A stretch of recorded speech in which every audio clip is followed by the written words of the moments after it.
Good morning, ladies and gentlemen. My name is Claire Morgan, and I am the Group Executive for Business and Private Banking and a member of the Group Executive Committee here at ANZ. I will act as the moderator for today's Annual General Meeting. We pause to acknowledge the tragic events in Bondi earlier this week and extend our heartfelt thoughts to those impacted as we come together for today's meeting. Our deepest sympathies are with the victims, their families and the wider community as we all navigate the aftermath of this deeply distressing event. Before the meeting starts, the Chairman has asked me to run through some administrative matters, particularly in relation to voting and asking questions. Today's meeting is an in-person AGM, and shareholders and proxy holders in the room have been given a white voting card with a QR code, and a poll will be held on each of the resolutions. To assist with the poll, the Chairman has appointed Mr. Michael Hutchinson of Computershare to act as Returning Officer and KPMG to act as scrutineers. For those with smartphones, when the Chairman opens the poll, please scan the QR code with your device's camera. This will open an online voting page in your browser. Accept the terms and conditions, then press the vote icon, and all resolutions will be activated with voting options. To cast your vote, simply select for, against, or abstain. There is no need to hit a submit or enter button, as the vote is automatically recorded. You will receive a vote confirmation notification on your screen. Of course, you can change your mind or cancel your vote at any time before the poll is closed. The Chairman will announce when that is about to happen. For those without smartphones, once the Chairman has opened the poll, please complete and sign the voting card provided to you and provide it to a Computershare representative as you leave the room. As mentioned earlier, this is an in-person meeting. It is also being broadcast online, and we will allow online questions from shareholders and their representatives. After the formal presentations, the Chairman will hold a general question and answer session, and then question and answer sessions on the formal resolutions that are put to the meeting. As such, I'll now run through the technical process for asking questions or making comments. As is our usual practice, we invited shareholders to send in questions prior to the meeting. The key themes arising from those questions will be addressed in the opening statements from the Chairman and the CEO. We'll be taking questions from both the floor of the meeting and online via our meeting platform. I'll now cover how to ask questions or make comments online. The Chairman will specify the order in which questions and comments may be asked and will group them by relevant resolutions. To submit a question or comment, select the Messaging tab at the top of the online platform. Type your question into the text box. Once finished, please hit the Send button. Questions and comments received from shareholders online will be read out by me as moderator. Where we receive questions or comments online that are repetitive, I may read out 1, a representative selection, or a summary of the questions for the Chairman to address. If they are overly long, a summary may be read out. In the case of multiple questions on the same topic that have already been responded to, the Chairman will advise that those questions have already been adequately answered and move on. As you know, only shareholders and their representatives can ask questions at the meeting. In person, those with a white or green registration card today. We may not be able to answer every question or address every comment received. To give as many shareholders as possible the opportunity to participate, we ask those submitting questions online or in person to limit their questions or comments to 2 per item of business, and your questions or comments to be concise. We also had the lead audit partner, Maria Trinchi, from our external auditors, KPMG, available to address any questions shareholders may have on the conduct of the audit or auditor's report on the financial statements. This being a meeting of shareholders, it's important to note we cannot comment on specific customer matters, including our customers' business activities or any matters subject to legal or other dispute. As such, questions or comments of that nature will not be put to the meeting or answered. For those here in person, we do have members of staff at a booth outside of this room who can assist with such matters. We will also not allow any questions or comments that are abusive, obscene, or defamatory in nature. Questions received online may be moderated for inappropriate language. Any technical issues with the broadcast or the online platform will not affect proceedings here, but we will try and resolve any issues as soon as possible. If you are having connectivity issues, the online meeting guide and frequently asked questions document available at anz.com/AGM outlines what to do. For those in the room, should there be an emergency or disruption, where possible, we will temporarily suspend proceedings and resume as soon as possible. If that is not possible, the Chairman will suspend proceedings till later in the day. I would now like to introduce Kaylee Hipwell for an acknowledgement of country. Over to you, Kaylee.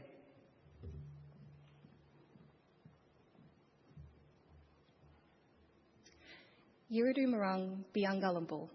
Good day, everyone. My name is Kaylee Hipwell, and I am a proud Wiradjuri woman from central New South Wales, living on Dharawal country in southwest Sydney. I began my journey with ANZ 17 years ago as a school-based Indigenous trainee and now work within ANZ's First Nations Talent and Culture team, having the opportunity to contribute to creating employment pathways for mob and supporting ANZ's cultural intelligence pillar within our First Nations strategy. Today, I have the privilege of joining you all to acknowledge and pay respect to the traditional owners of the land on which we gather today, the Gadigal people of the Eora Nation, a place where the harbour itself has long been a source of knowledge, culture and exchange. For thousands of generations, shell work and the harvesting of shells held deep value, not as currency in a Western sense, but as cultural wealth embedded in relationships, ceremony and trade. I pay my respect to elders past, present and emerging, for they hold the memories, traditions and hopes of First Nations people. We celebrate the diversity of Aboriginal and Torres Strait Islander people across Australia and recognise our enduring connection to culture, country and community, a connection that has never been broken despite the challenges of history. I would like to extend this acknowledgement and pay respect to the traditional owners of the lands from which our virtual participants are joining. Finally, I want to recognise and pay respect to any of my First Nations brothers and sisters here in the room or joining online.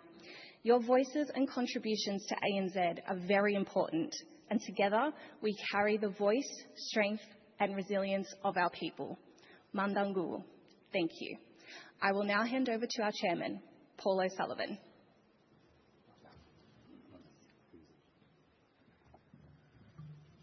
Good morning, ladies and gentlemen, and thank you, Kaylee, for such a heartfelt acknowledgement of country and how proud we are to have employees like Kaylee working with us. I too acknowledge the Gadigal people of the Eora Nation as the traditional custodians of the land on which we are meeting today. We respect their spiritual relationship with this country, and we pay respect to their elders past and present. And I also extend that respect to other Aboriginal and Torres Strait Islander people joining the meeting today.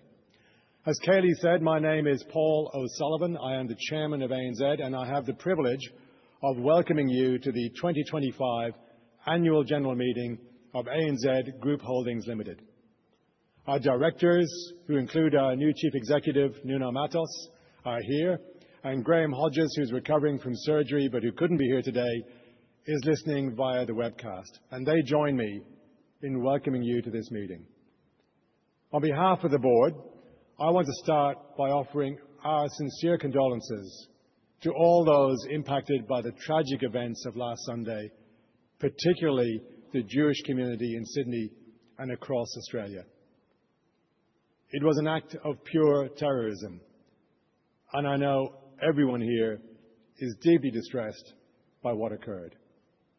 And let me be clear, anti-Semitism has no place in our society, and as a community, we must do all we can to stamp out anti-Semitism and all forms of hate, intolerance, and division.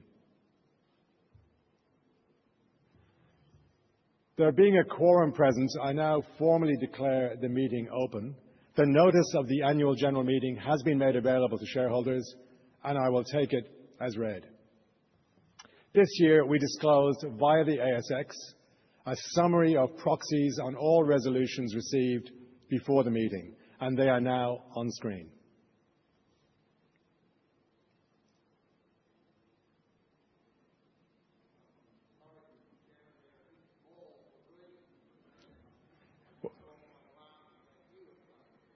Indeed. I may have a spare pair in my bag. I don't know whether that will be of help. They're also available via the ASX website. I confirm that I'm holding available undirected proxies in my capacity as chair of the meeting, and as disclosed in the notice of meeting, I will vote all available proxies in favour of the resolutions in items 2, 3 and 4, and against the resolutions in items 5, 6, 7, 8 and 9. Now, items 7, 8 and 9 are conditional. They're conditional on item 5 being passed by the requisite special majority. And based on the proxy instructions received in advance of the meeting, and after allowing for the number of votes in the room today, it is clear that item 5 will not pass. Therefore, I will not be putting the resolutions in items 7, 8 and 9 to the meeting. There will, however, be an opportunity for shareholders to ask questions on those items during the Q&A sessions. As can be seen from the screen, and after allowing for the votes that are available in the room, I can confirm that it is clear that more than 25% of the votes to be cast on that item will be against the adoption of the remuneration report. As such, the conditional item 6 will be put to the meeting, but I can also confirm that it is clear in the light of proxy instructions received that item 6 will be rejected by shareholders. If I look at the proxies, there's a 1.45% vote for that resolution. I will address those items in my speech, and more detail on remuneration matters will be provided by the Chair of the People and Culture Committee, Holly Kramer, later in the meeting. I therefore now open the poll for items 2 to 6 being considered at today's meeting, and those in the room may now start casting your votes. I'll also give you a warning before the poll closes at the end of the meeting to ensure you have sufficient time to vote. Turning to the business of the meeting, the most visible change you can see since our last AGM is that this year we've welcomed Nuno as our new Chief Executive Officer. He joined us in May this year. Nuno joined ANZ after a 30-year distinguished global banking career, and we are certainly, as directors, very pleased to have him on board. Most recently, he was the Global Chief Executive Officer for Wealth and Personal Banking at HSBC, serving approximately 40 million customers across 35 markets. And before that, he held senior roles at Santander in retail and institutional banking across many different countries. Importantly, Nuno has a track record of leading successful bank transformations, driving accountability, as well as delivering significant improvements in the management of non-financial risk. And despite only being with ANZ for a short time, Nuno has made an immediate impact, most notably and visible to you with the introduction of our refreshed ANZ 2030 strategy and the appointment of 4 new but very experienced leaders from around the world to join our executive committee. I think it's important to say that in selecting the new leadership for the bank, your board has been focused on us appointing group executives with a track record of successful delivery in their area of expertise. And I'll briefly introduce and mention who they are. First, Stephen White, who joined in October as our new Chief Operation Officer with extensive experience from the UK as well as Australia. Pedro Radea, who's our new Group Executive Retail. Donald Patra, who's our new Group Chief Information Officer. And Christine Palmer, who's joined us as our new Group Chief Risk Officer. And combining this new, strong, experienced talent with our existing strong leaders, Farhan Faruqi, who's beside me here on the stage, our Group CFO, Mark Whelan, who very successfully leads the Institutional Bank, Antonia Watson, the CEO of ANZ in New Zealand, Claire Morgan, who you just heard from, who heads the Business and Private Banking, and Elisa Clements, who leads Talent and Culture. We believe ANZ's executive team has the right combination, the right mix of global and local talent to help us realize our ambitions, build the right culture, and significantly improve the management of your bank. While our new CEO and ExCo members are the most visible sign of the renewal, your board has been focused on lifting the performance of the bank over many years. In recent years, the board commissioned independent expert reviews on behalf of the board into both our non-financial risk program and the rollout of ANZ Plus, reviews which have led to major improvements into how we are delivering these important programs. Looking first at non-financial risk, making sustainable and material progress is not just a priority for the bank, it is a core commitment for everyone at ANZ. In fact, when the board appointed Nuno, we did it with an eye to this critical area, this critical piece of work, and the board has given Nuno a clear mandate as CEO to drive the fundamental reform ANZ needs. In addition, the board agreed to an undertaking with APRA this year to drive a company-wide uplift in non-financial risk following the gaps that were identified during investigations into our Australian markets business. Under our new CEO's leadership, we have expanded this undertaking into a much wider bank-wide transformation, which we call PACT, P-A-C-T. Stands for People, Accountability, Customers and Trust. And it's all about delivering a stronger, more competitive ANZ. Importantly, and associated with this, we also reached a settlement with ASIC this year on a range of outstanding matters. And your board is acutely aware that this agreement included a significant financial penalty that impacted shareholders. However, on balance, we felt it was the right decision for all our stakeholders. On ANZ Plus, while our review confirmed the technology platforms are indeed correct, it did recommend changes in how we develop them. And indeed, Nuno has built on this and driven a major change in this program that reflects those findings. Under our refreshed ANZ 2030 strategy, which Nuno will outline in greater detail, we have commenced a major restructuring of the bank to make it a simpler and more effective bank, better at serving our customers.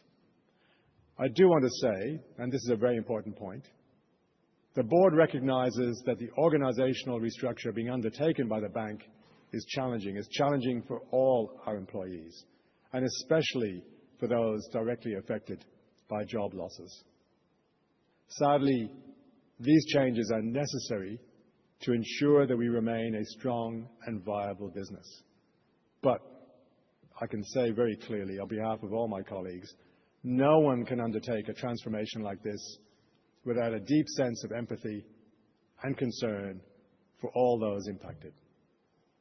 And we are focused on supporting those impacted individuals with the necessary resources to transition to new employment and providing appropriate financial support.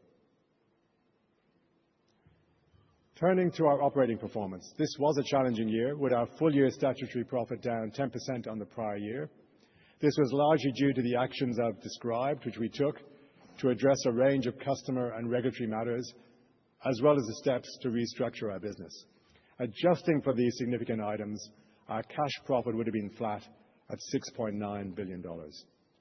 We will distribute tomorrow a final dividend per share of 83 cents, franked at 70%, bringing the full-year dividend to 166 cents per share, and that strong dividend performance reflects our confidence in the bank's strategy. From a divisional perspective, New Zealand performed very well and remains the leading bank in New Zealand. Our institutional bank continued to benefit from the transformation undertaken over recent years, and it remains the leading institutional franchise in Australia and New Zealand, and is externally ranked as one of the best institutional banks in our region.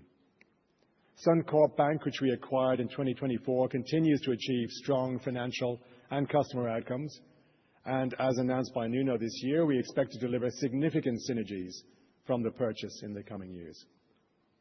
In Australia retail and also in business and private banking, despite solid asset and deposit growth, our view is that these businesses are not yet where we want them to be and where they can be. Driving material improvements in these two businesses is a major focus of our refresh strategy, ANZ 2030. And of course, in addition to appointing a new CEO with the right skills to drive the bank forward, your board itself has also been through a period of renewal in recent years. In fact, of my colleagues up here today, 6 of the 9 joint group and bank board directors before you today have only been in place since 2023. And in terms of the board, this evolution is ongoing, and if I am privileged to be elected for a final term today, I will be focused on ensuring we continue to have the right directors with the right mix of skills and experience to take us forward, including, as this is going to be my final term if re-elected, the appointment of my successor. Today, we will also invite a vote on the election and re-election of 2 board members. In May, we were pleased to welcome the very experienced company director, Alison Geary, to the ANZ Group and bank boards. Alison was previously a director of ANZ Bank in New Zealand, and she brings extensive experience in the financial services and infrastructure sector. And that includes in her role as a non-executive director of Air New Zealand and the chair of Infratil Limited. Alison has already made a valuable contribution on behalf of shareholders, and she will be addressing the meeting shortly. Jeff Smith, who brings extensive technology knowledge to the board, and financial services is increasingly all about technology. Jeff will be seeking re-election today, and you will be hearing from him shortly too. Finally, it's appropriate I give you the perspective from the chair and the board on the resolutions being voted on today and the adoption of the remuneration report. The board takes our responsibility for executive remuneration very seriously.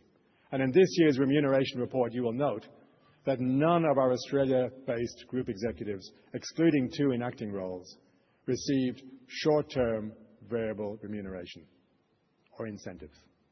Importantly, our new CEO also proposed to the board that he should not receive short-term variable remuneration this year, even though the factors contributing to our decisions predated his arrival. I think this decision reflects very clearly Nuno's commitment to lead by example and to embed from the top down a culture of accountability, and I applaud him for that. While the chair of the People and Culture Committee, Holly Kramer, will cover this in more detail, I think it is important to say that the board's response this year has been appropriate and proportionate given the challenges ANZ faced.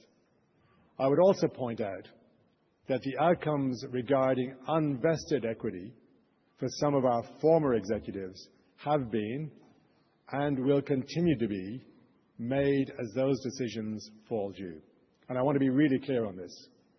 The board can and the board will make future adjustments to remuneration where appropriate.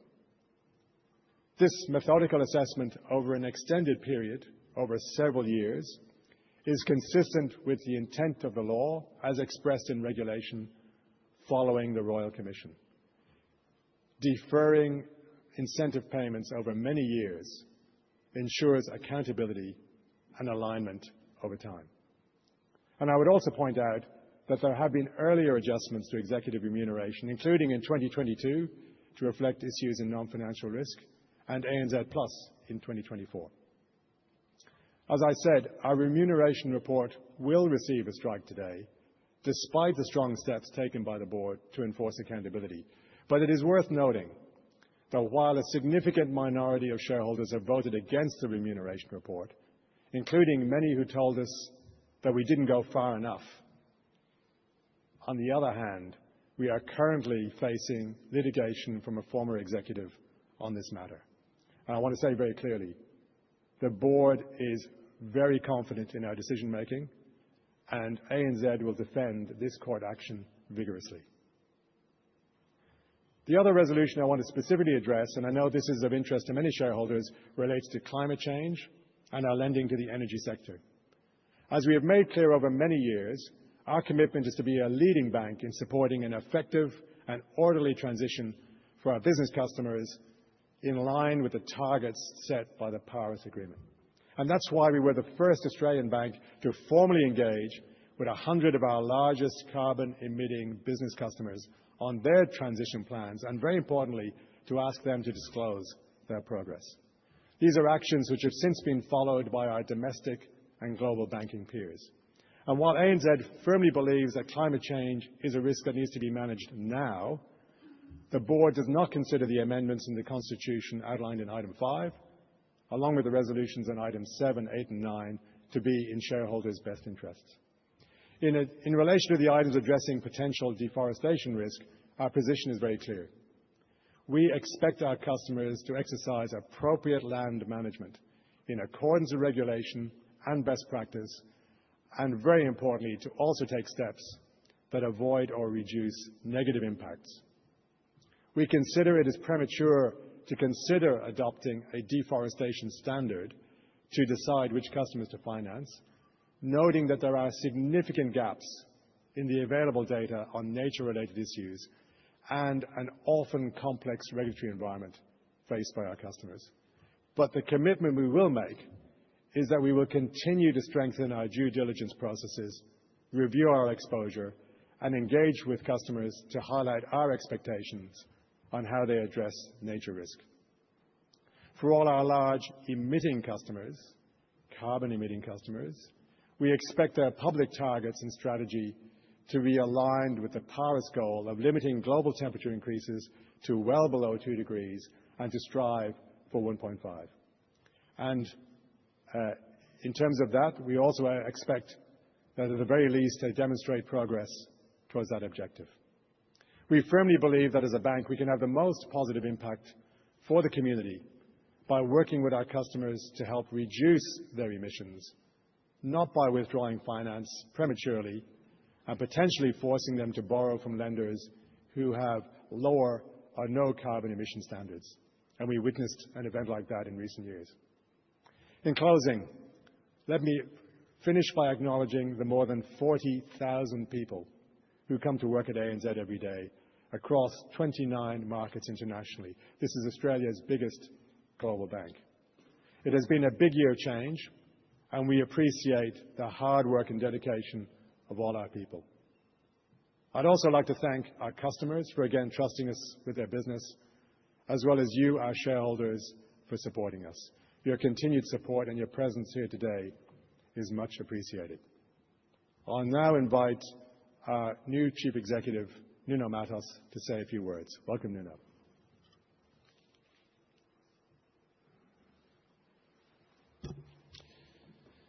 Good morning, everyone, and welcome. I, too, would like to acknowledge the Gadigal people of the Eora Nation as the traditional owners of the lands on which we meet today. I pay my respects to elders past and present and extend that respect to other Aboriginal and Torres Strait Island people joining us today.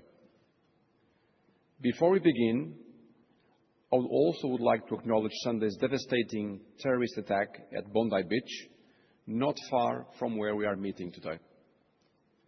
On behalf of everyone at ANZ, our hearts go out to those who have been impacted, particularly our friends and colleagues in the Jewish community and across Sydney. Hate and violence have no place in our community, and our thoughts are with the victims, their families and friends, and everyone affected. Now, turning to the business of the day. It was a privilege to join ANZ in May this year as CEO of a bank with a rich 197-year history. Likewise, it was a privilege to be here in Sydney today addressing my first annual general meeting for the bank. Since joining, I have met with many of you, our shareholders, as well as our customers, employees, and other key stakeholders, and I appreciate your feedback and insights. I spent time in our key markets across Australia, New Zealand, Hong Kong, India, the UK, and Singapore, while carrying out an extensive strategic review across the bank. During the year, we took important steps to help clear the path for our future, where we will deliver a stronger bank that is focused on our customers and non-delivering value. This included a settlement with ASIC to resolve regulatory matters, as well as organizational changes to simplify our bank. As the chairman noted, our full-year statutory profit was down 10%, largely due to the impact of significant items as a result of these actions. Excluding those items, cash profit was flat from the prior year at 6.9 billion, and our cash return on tangible equity was down slightly to 10.5%. Our balance sheet and capital position remain strong, with Common Equity Tier 1 at 12.03% at the end of September, having improved 25 basis points in the second half. The results demonstrate that while our franchise is strong, action is needed. Our refreshed ANZ 2030 strategy, unveiled in October, lays out a clear plan to materially improve the performance of our Australian retail and business and private banking divisions, while extending our leadership in institutional and New Zealand. At the heart of this strategy, it's our ambition to unlock ANZ's potential to win the preference of customers, shareholders, and other stakeholders. ANZ 2030 is focused on 4 strategic pillars. Number 1, customer first. With market-leading, differentiated, and superior propositions, we will raise the standard of every digital and human interactions with our customers. Number 2, simplicity. To set the market standard for productivity, we will deliver organizational simplification, divest non-core assets, and improve efficiency. Number 3, resilience. Leading the industry in trust, safety, and risk management, we will adhere to the highest standards of non-financial risk management and strengthen end-to-end accountability across the bank. And as a consequence, number 4, delivering value. To sustainably improve our financial performance, we will create lasting value by delivering higher returning growth and results that matter for our stakeholders.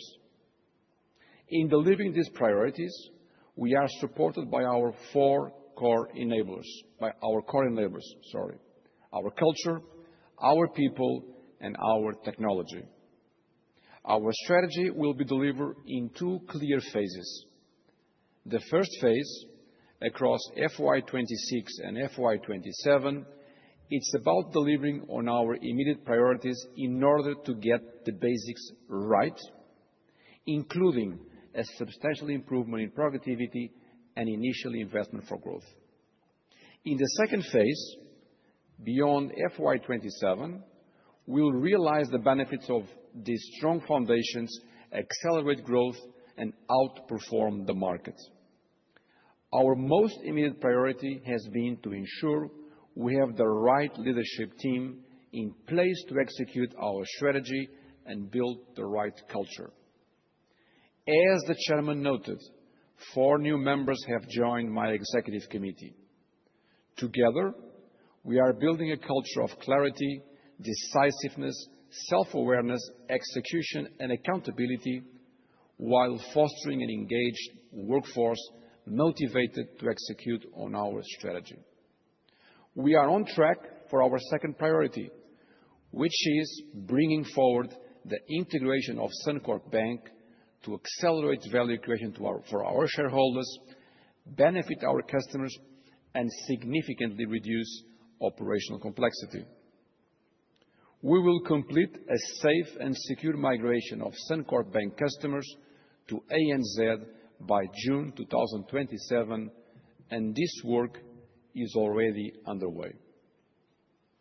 Our third priority is also on track to accelerate the delivery of the ANZ Plus digital front end to all of our 8 million retail and SME banking customers by September 2027.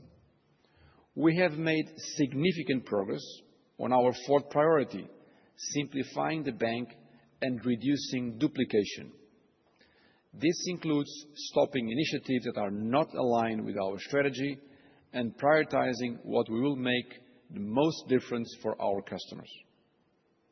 Uplifting our non-financial risk management is also a key priority, but both now and into the future. A significant amount of work is already underway to support the business and cultural transformation, which delivers a better-run bank for our customers. I recognize that as a CEO, I am ultimately accountable for making sure we get this right. As I mentioned earlier, a key pillar for our ANZ 2030 strategy is to put our customers first. I am well aware that many CEOs say their companies are customer-focused, but stating this versus truly living and delivering on it are two very different things. Despite our good intentions, we have not consistently lived up to the expectations of our customers across all of our business. I want to stress to you today that we are going to get back to growth by getting back to basics and relentlessly focusing on customers across every segment and business of ANZ. This is not about a headline on a slide, but rather a mindset we are going to drive throughout the organization. We will increase bankers in both Australia Retail and Business and Private Banking by up to 50% over the next 5 years, while giving them much better tools. We will also sharpen our focus on customer service. This will be supported by our recent launch of Bank at Post, providing ANZ customer access to banking services at more than 3,300 participating Australia Post offices nationwide. Helping customers through tough times is also critical, as cost of living pressures continue despite a cyclical reduction in inflation in the past year.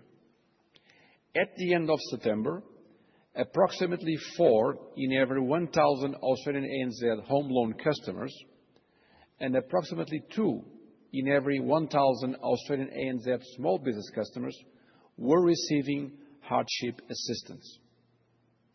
Importantly, over 68% of customers who enter hardship have either paid out their facility in full or are up to date on their repayments within 12 months. We also remain firmly committed to helping keep customers safe from scams and fraud. In 2025, our people and systems prevented and recovered more than 220 million in scam and fraud-related funds across Australia and New Zealand. Throughout the year, we continue to support the communities in which we operate. In Australia, this included the launch of our First Nations strategy, committed to advancing economic self-determination over the next decade. We also continue to build our financial education and match savings program, Saver Plus, which is the largest program of its kind in the world. Funded by ANZ and the Australian Government, Saver Plus is delivered in partnership with Berry Street Urella, Brotherhood of St. Lawrence, and the Smith family. More than 4,000 people participated in Saver Plus this year, totaling more than 66,000 since the program started in 2003, who have received around 28 million in match savings from ANZ for education costs.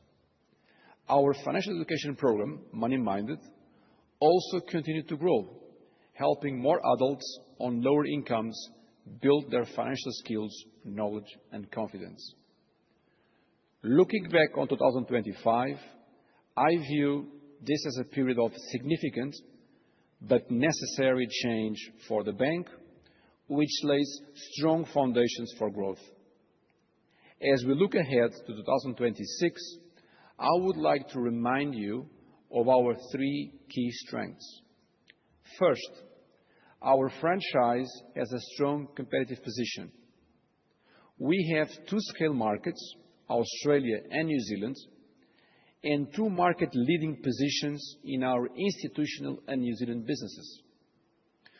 We also have a well-diversified business benefiting from our strong presence in the fastest-growing economic region in the world, Asia. Second, we have a significant opportunity, indeed obligation, to improve our performance in Australia retail and business banking. In institutional and New Zealand, we are focused on extending our current leadership.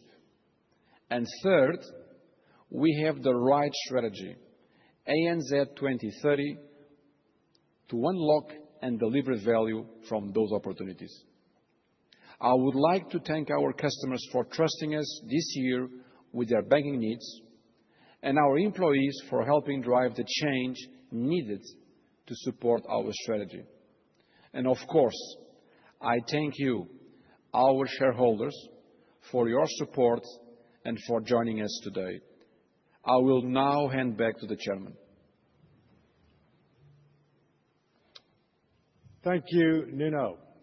So we now come to the formal resolutions and the Q&A section of the meeting.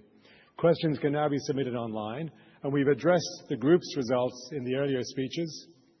And as there is no formal resolution to be passed in relation to the group's 2025 annual report, items 5, 7, 8, and 9 are external proposals, which I have addressed earlier in my formal speech. While item 5 has failed to pass and the other items will not be put to the meeting, I will, however, ask Kyle Robertson from Market Forces and Jolene George from the Australian Conservation Foundation to now come to the microphone to briefly address those items. So, welcome to you.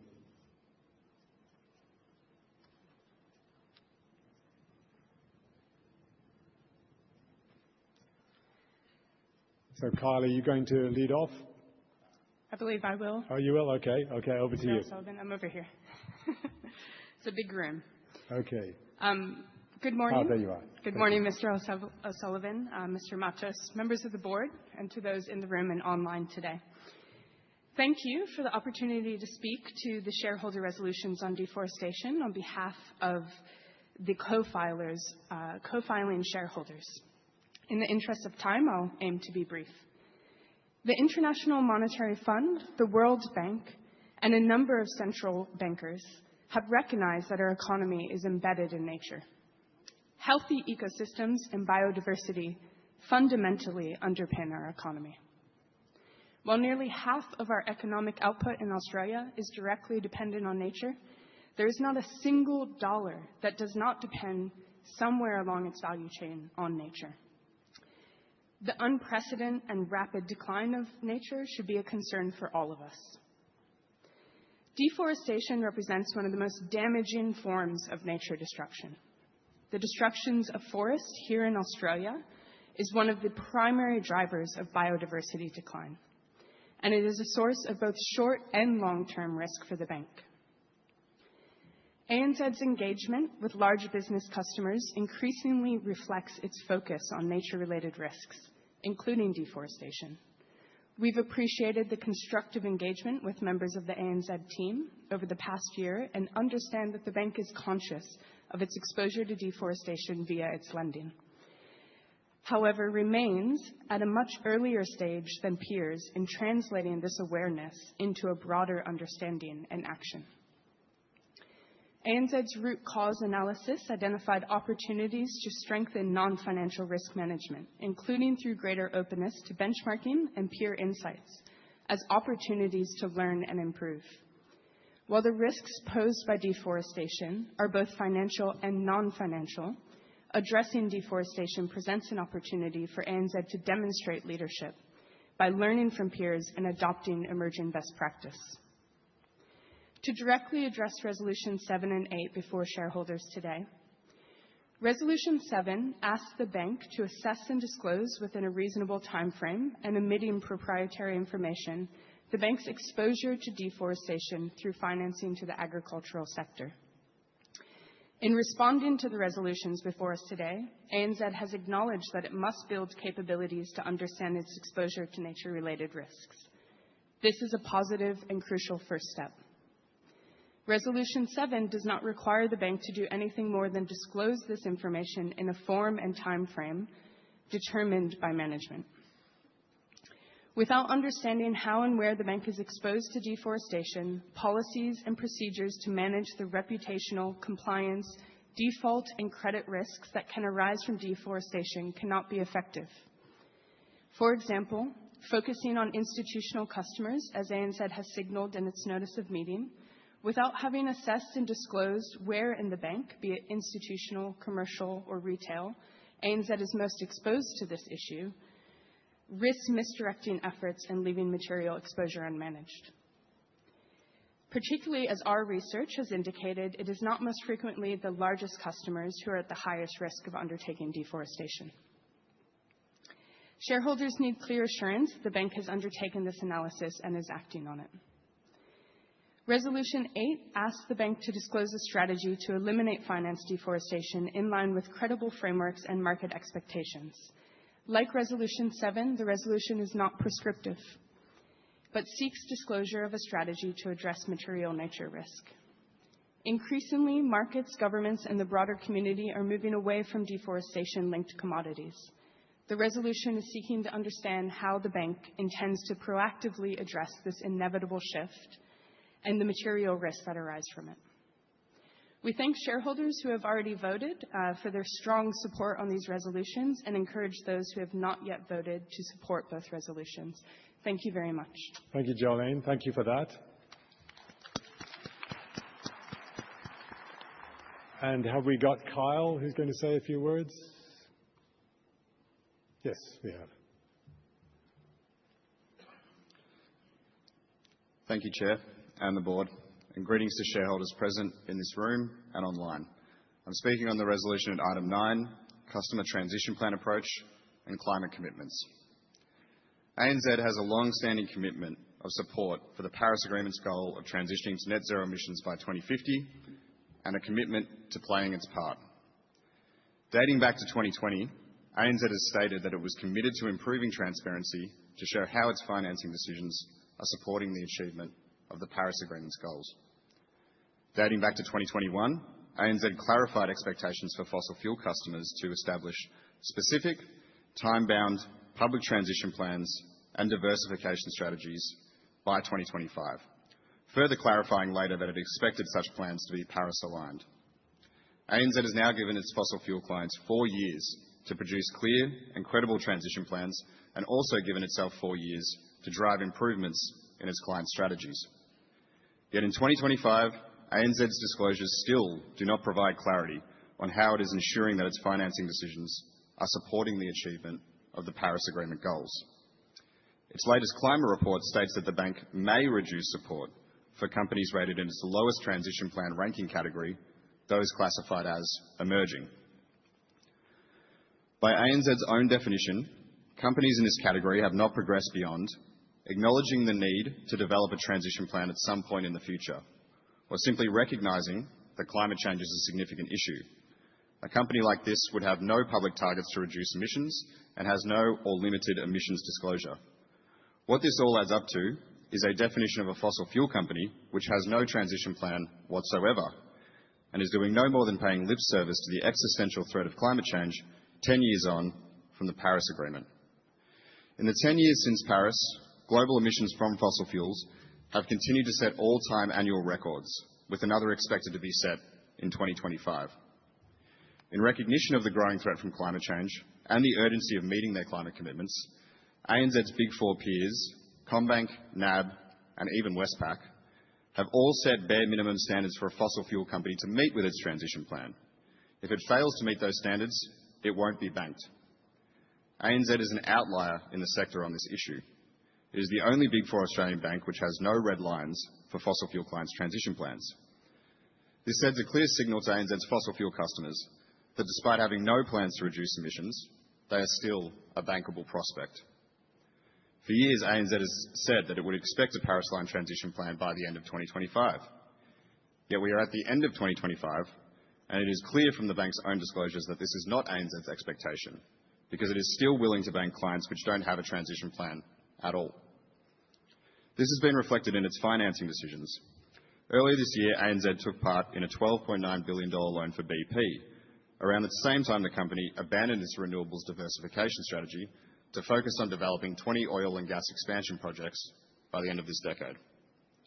In June, ANZ took part in a $1.8 billion loan for Woodside, a company which just 2 months earlier sanctioned one of its biggest LNG projects ever in the United States. This decade alone, Woodside is already committed to spending almost $30 billion on new oil and gas projects. Apparently, this hasn't been enough to make ANZ reconsider its support. Finally, in November, just over a month after its requirement for credible transition plans came into effect, ANZ acted as a co-manager for a $1.5 billion bond for Santos, a company pursuing up to 3 new oil and gas projects and just announced plans to begin drilling in one of Australia's biggest proposed gas fracking developments, the Beetaloo Sub-basin. ANZ's financing decisions to support these clients are not supporting the Paris goals, because the expansion plans of these companies are actively undermining and threatening any possibility of achieving them. If ANZ is committed to the goals of the Paris Agreement, it should be withdrawing financial support to fossil fuel clients that fail to present a credible transition plan. We strongly urge shareholders to vote in favour of this resolution, not only for a better planet, but for a better future for our bank. Thank you. Thank you, Kyle. Whilst I don't necessarily agree with your characterisation of events, nonetheless, I think it's so important to give you the opportunity to raise these issues. So thank you. Okay, I will now take questions on the annual report, general questions and answers, and the external resolutions, being item 5, and the conditional items 7, 8 and 9, which, although they're not being put to the meeting today, we are happy to answer Q&A. And we'll do that before we have presentations and Q&A on the other formal resolutions.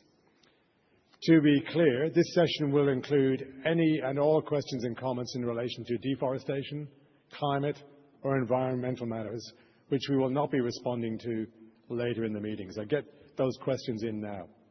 And a quick reminder, we ask that you respect the rights of others at the meeting and be as concise as possible when addressing the meeting. For those in the room, the people you see at the microphones are ANZ staff members. So at microphone 1, we have Gaya Panawala. At microphone number 2, we have Mustafa Deer. At microphone number 3, we have Shital Shah. And at microphone number 4, we have Karan Bhattawar. So thank you, all of you, for agreeing to do this and for helping us with today's meeting.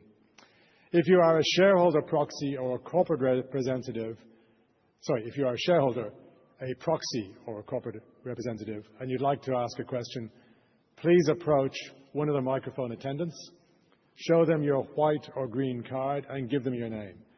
And I'm going to start with an initial question from the floor, and we'll rotate between questions from the floor and from the online platform. So with that, can I have the first question from microphone number 2, please?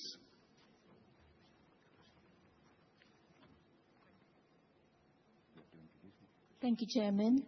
We've got a question from Sue House from the Australian Shareholders Association.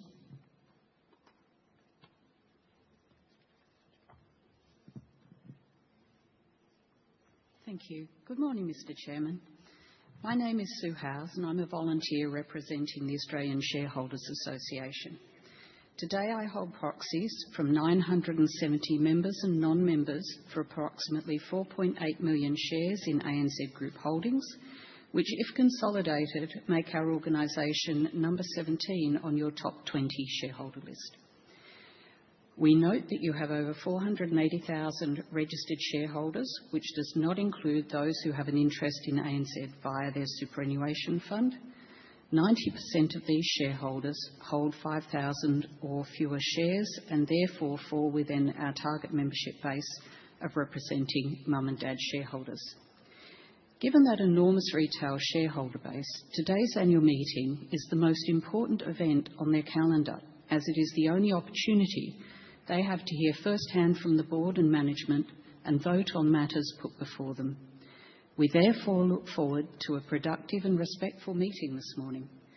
We would like to commence proceeding by raising 2 questions on behalf of the Australian Shareholders Association, and I've also received 1 question from a New Zealand retail shareholder that I would like to put to the meeting.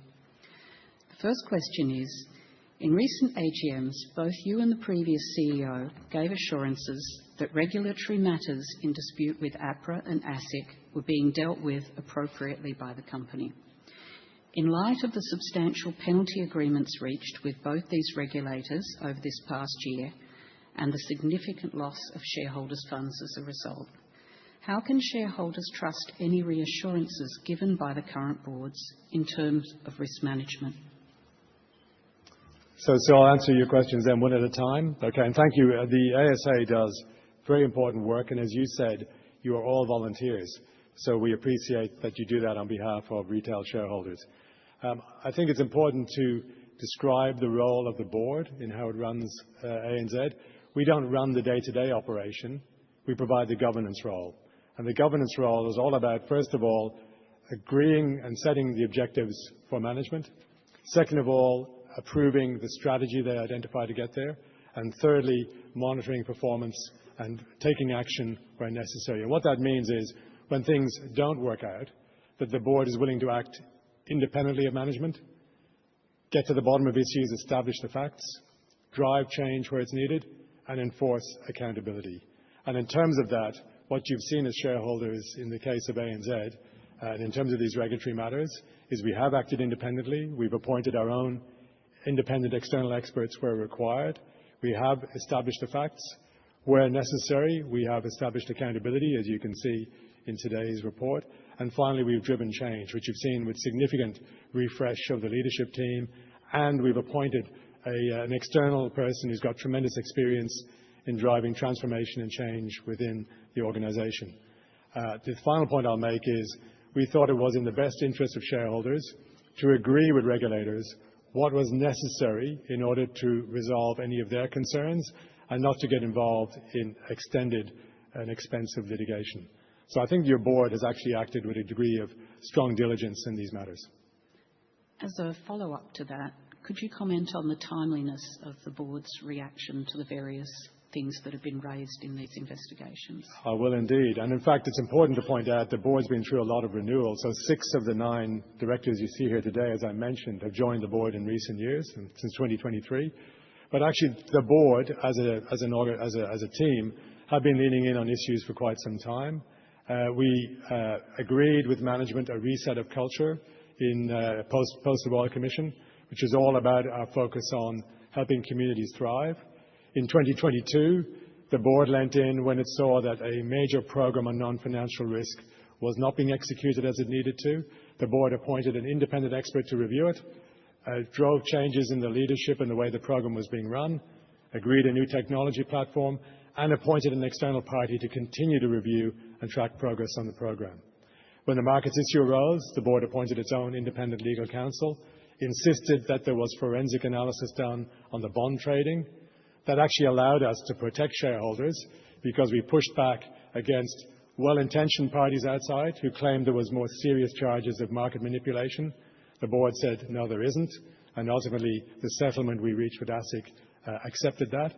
We appointed an external reviewer on ANZ Plus to report directly to the board when we were not confident with the rate at which that technology was moving. So the board has been diligent and timely throughout.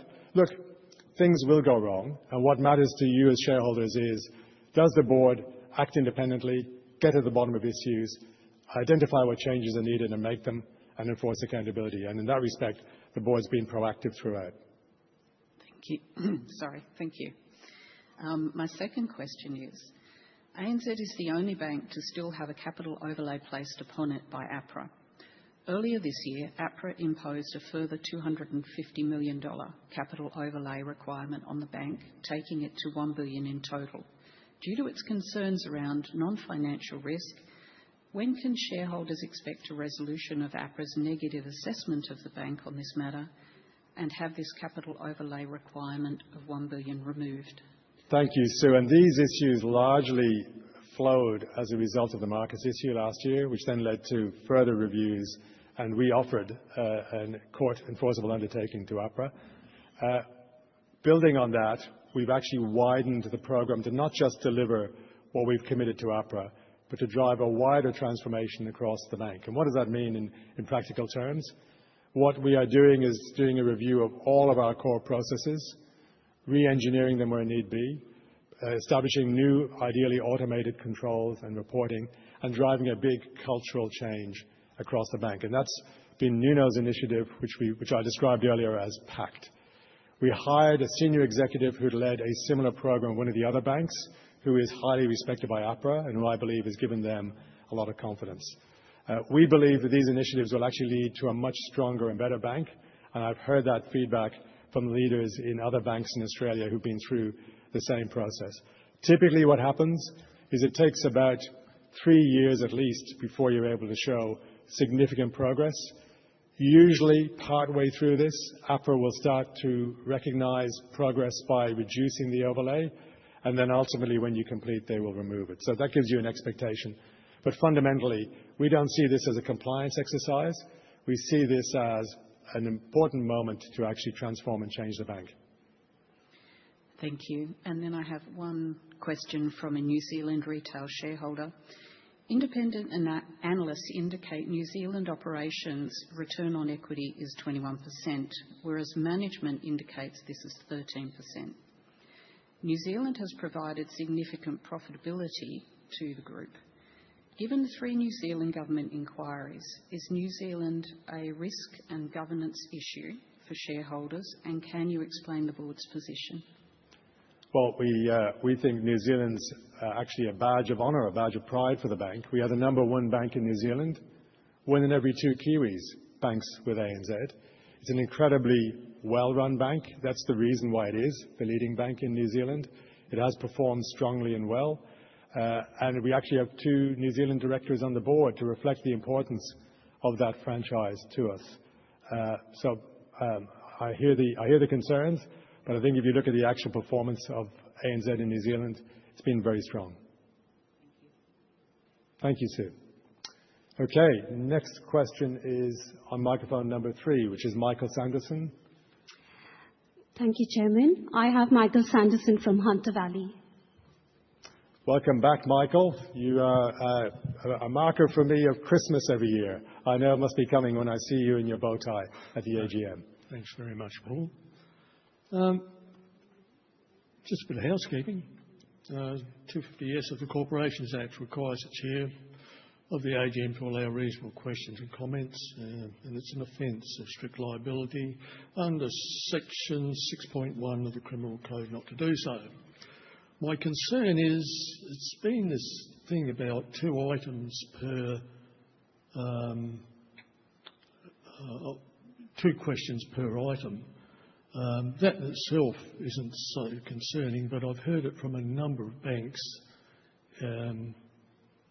this year, which suggests there's some collusion. On online questions, I'd caution you against editing them. I know I put in a number of questions to Bendigo Bank because I wasn't able to travel due to a pacemaker, so I'm now bionic, going to be around for a few years yet. All those questions were altered, and the result was not the question I asked. Now, that's subject to an ASIC thing. So one more comment, not to diminish the issue at Bondi Beach in any way. Violent deaths in Ukraine. This is civilian deaths, 2,311. Sudan, 3,384. Gaza, approximately 70,000. USA, 13,821. It seems that providing it's not in our backyard, is of little consequence. On to my questions.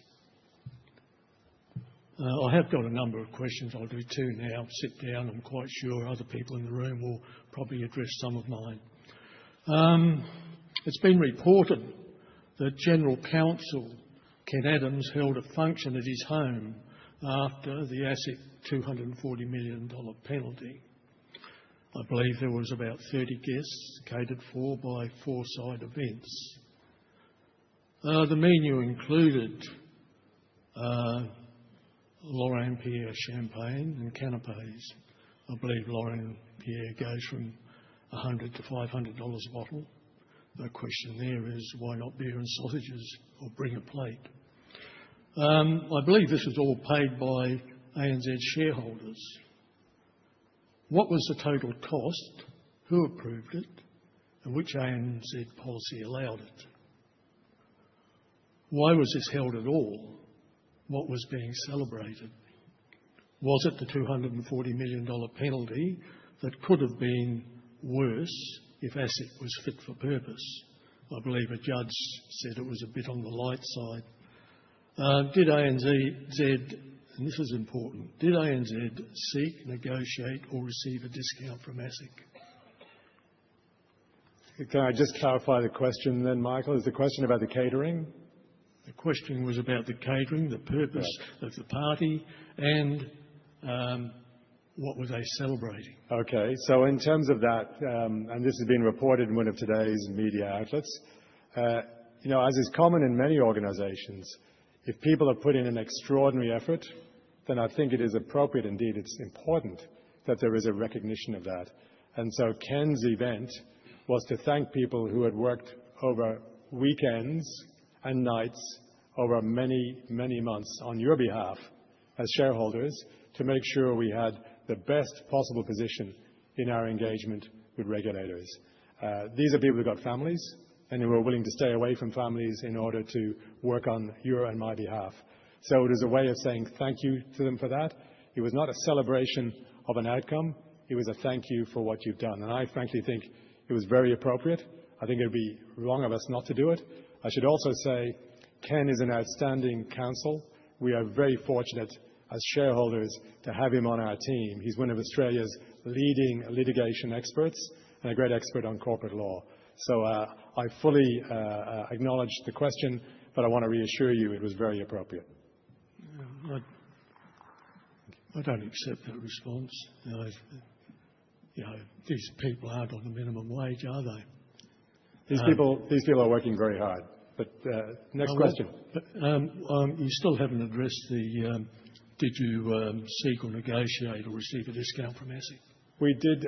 We thought it was important as a board that we provide a proactive approach to the regulators. So we did approach ASIC and say we were willing to have a conversation and discussion, willing to share the information that we'd identified in the board's own independent reviews. And that led to a discussion which led to the ultimate settlement. And that's what you would want us to do as shareholders, to be responsible and not to get involved in expensive litigation which could prolong things and also have a significant drawn-out impact on reputation. So things haven't really changed since the Royal Commission. Well, I would disagree strongly with that, but nonetheless. Next, you've done two questions, Michael. When I give the floor, I would remind you part of my obligation in the Corps Act is to make sure every shareholder has a chance to ask a question. So that's one of the reasons why we're keen to make sure no one stands too long at the microphone. That's my one question. My second question relates to greenwashing. The recent House Economics Committee, Mr Matos told Parliament that the ANZ remains committed to its 2030 targets and the Paris Agreement. Dr Warren told Parliament it is now very clear public policy that gas plays an important role. Peer review research by Professor Howarth found that LNG has a life cycle greenhouse footprint about 24 to 275% higher than the life cycle emissions of coal. 170 scientists, including Howarth, wrote to President Biden warning gas is worse for climate than coal. Were those comments to the committee made in ignorance of the science or to curry political flavour?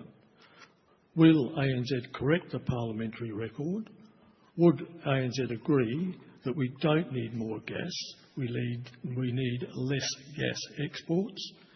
And is ANZ greenwashing for profit? Thank you, Michael. This is a copy of ANZ's 2025 climate report. It is available to all of you online, or you can have a hard copy if you apply to us. And in that, we are disclosing sector by sector how we're honouring our commitment to reduce carbon emissions to the people we lend to in line with the Paris Agreement. It is available in public. I will add, we have made a commitment that we would publicly reduce our finance exposure to oil and gas by 40% by 2025. We've actually achieved 56%. So we are being fully transparent and accountable. I have said previously, and we are very public, gas has an important role to play in transition. It will allow Australia to shut down far more damaging coal plants. Over half our electricity today is generated by coal. And as we switch to renewables, we need the ability for plants that can be brought on quickly or turned off. You can't do that with coal. You've got to leave it on most of the time. So gas plants will allow us to have more renewables in the grid and will provide reliability of supply. It is a transition fuel. We have committed to reduce emissions in our loan portfolio in line with the Paris Agreement. That continues, but gas may play a part in delivering that. And that's something I've been talking about for at least the last 12 months. I think I may have even mentioned it 2 years ago in my AGM address. You've missed the core bit. I think you've had your 3 questions now, Michael, so I'm going to give somebody else an opportunity to ask a question. If we have time, we will come back and allow you to ask more. Thank you. Thank you. Okay, so I've now got microphone number 2. Thank you, Chairman. I have Craig Caulfield from Queensland regarding item number 1. Welcome, Craig. Good to see you again, too. As I said, Christmas is definitely on the way. Nice to see you. Good morning, Chairman. Good morning, Mr. Matos. Good morning, directors, and to all the shareholders. How will the board be viewing Shane Elliott's unvested $8 million bonus, given his undeniable, poor, very costly leadership of the bank in what could be argued is ANZ's worst decade of malfeasance under his direct control? Thank you, Craig. I think it's very important to you as shareholders and to our people and to the community that we are seen to be balanced and fair. I think it's important to recognise Shane did do some very important good things for the bank. He's widely applauded for the work he did on reversing ANZ out of its Asian expansion strategy. He assisted us in acquiring Suncorp, and despite getting initially rejected by the regulator, getting it approved. And as Nuno recently highlighted, we have actually pretty much doubled the synergies we expect to get out of Suncorp. But as you say, there have also been issues where we need to take some accountability. CPS 511, which is the regulator's mechanism for how we set up salaries and incentive payments in the sector, provides the mechanism for that. It requires us to stream incentives to executives out over many years. And what you've seen in this year's REM report is we have enforced some accountability in terms of the former CEO, in terms of reducing and taking away some of those payments in future years. And in my speech, I made the commitment that we will continue to work in that mechanism to be just and fair and to take any action that is merited. Thank you. You talk of being just and fair and trying to be balanced. Consider that Mr. Elliott's been paid $70 million odd during his tenure. He's received many bonuses along the way. And we're talking about bonuses, short-term and long-term bonuses, where the board was derelict in deducting those bonuses or removing those bonuses.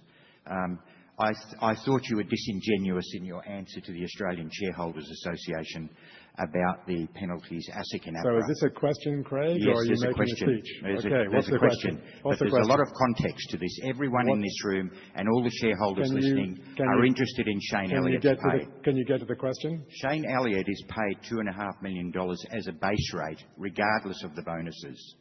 So with his $70 million he's been paid is $2.5 million, and all of the errors that have been in the past not resolved, I don't agree that this $8 million should not be left for you to agree to give him a bonus. he should have all bonuses removed. He still gets his $2.5 million. Thank you for expressing your views. What is the question, Craig? Will you remove the $8 million unvested bonus? We are required, and you can see that this issue is before the courts, we are required to act in a just and fair way, but I've been quite clear in my speech. Where it is merited, we will act. Thank you. Next question, which is online. So, Claire, are you going to read the question out for us? I have a question from Ms. Louisa Williams. How can you justify removing contractor roles as a sweeping reduction without actually considering what they do? You mention empathy, yet these individuals have been given no support. How does the bank expect to service customers when less people are being asked to do more? Thank you. And there's a number of elements in there, and I might even invite Nuno to add to my comments. But it's very important to state that, first of all, nobody wants to undertake a restructure like this unless they really have to. I've worked in organizations myself, and I know the impact both on those staying as well as on those leaving. But the reality is that where we see duplication, where we see things which are not core to the strategy we need to undertake, where we are carrying a higher cost due to the same activity than our competitors, we reluctantly have to take action. And so that's what we are doing. We do provide support to departing employees, and I'll invite Nuno to just talk a little bit about the work we've done to make sure we are treating people in a just and fair way. Sure, thanks, Paul. And again, like you said, Paul, this is one of the toughest decisions one can make when we are leading a business or a company. It's certainly something we don't do lightly. It's certainly we will always want to avoid, but it's also something that a company leader has to take when is the right moment to do it, after due consideration. For all employees impacted, we have put in place a program, which, by the way, in part of the program, we had the consultation with the FSU, and we built it together, especially on the mental support part. The program has three components. The first component has to do with outplacement, and we offer services that include advice on how to approach the next job, how to create a resume, how to prepare for interviews, and financial advice. The second component is about well-being, and we offer confidential services to our employees to access our employee assistance program. And by the way, we have people on the room if needed. We also have our ANZ well-being team, which includes registered psychologists. And as a third part of the program, we also provide financial support if needed.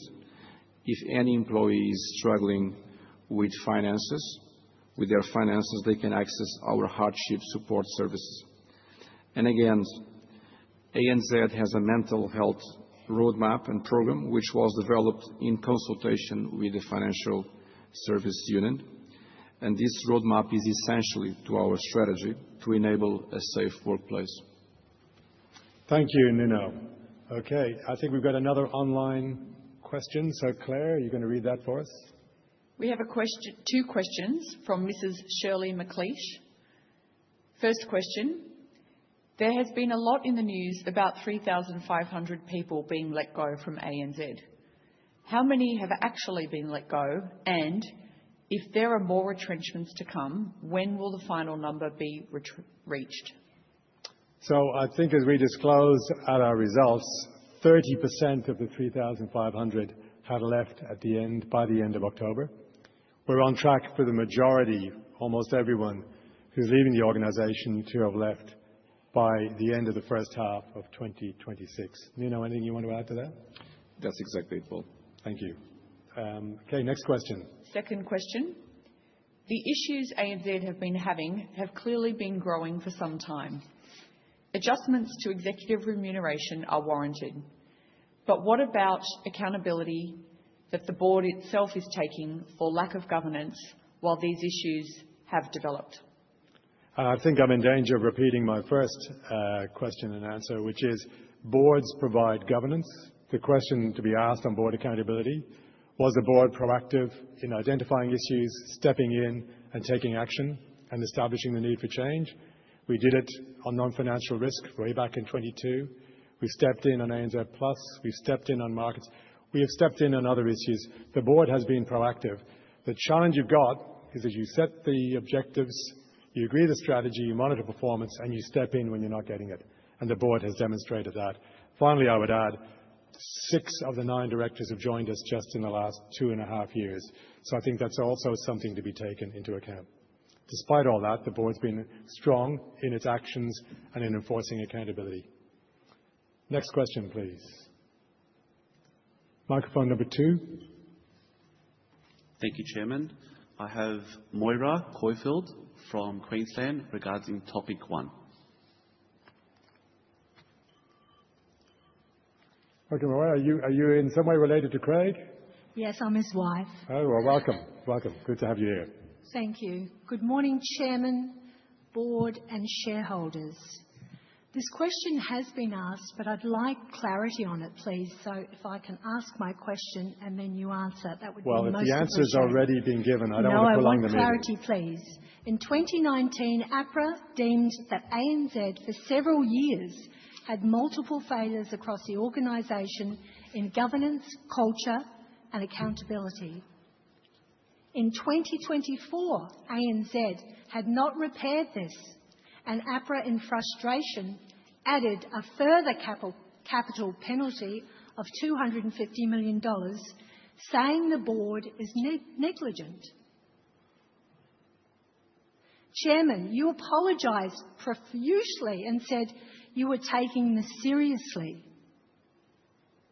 Well, in 2025, we could see that you hadn't taken it seriously, either in 2019 or in 2024, and APRA proposed a further capital penalty of $250 million, cascading to a total of $1 billion.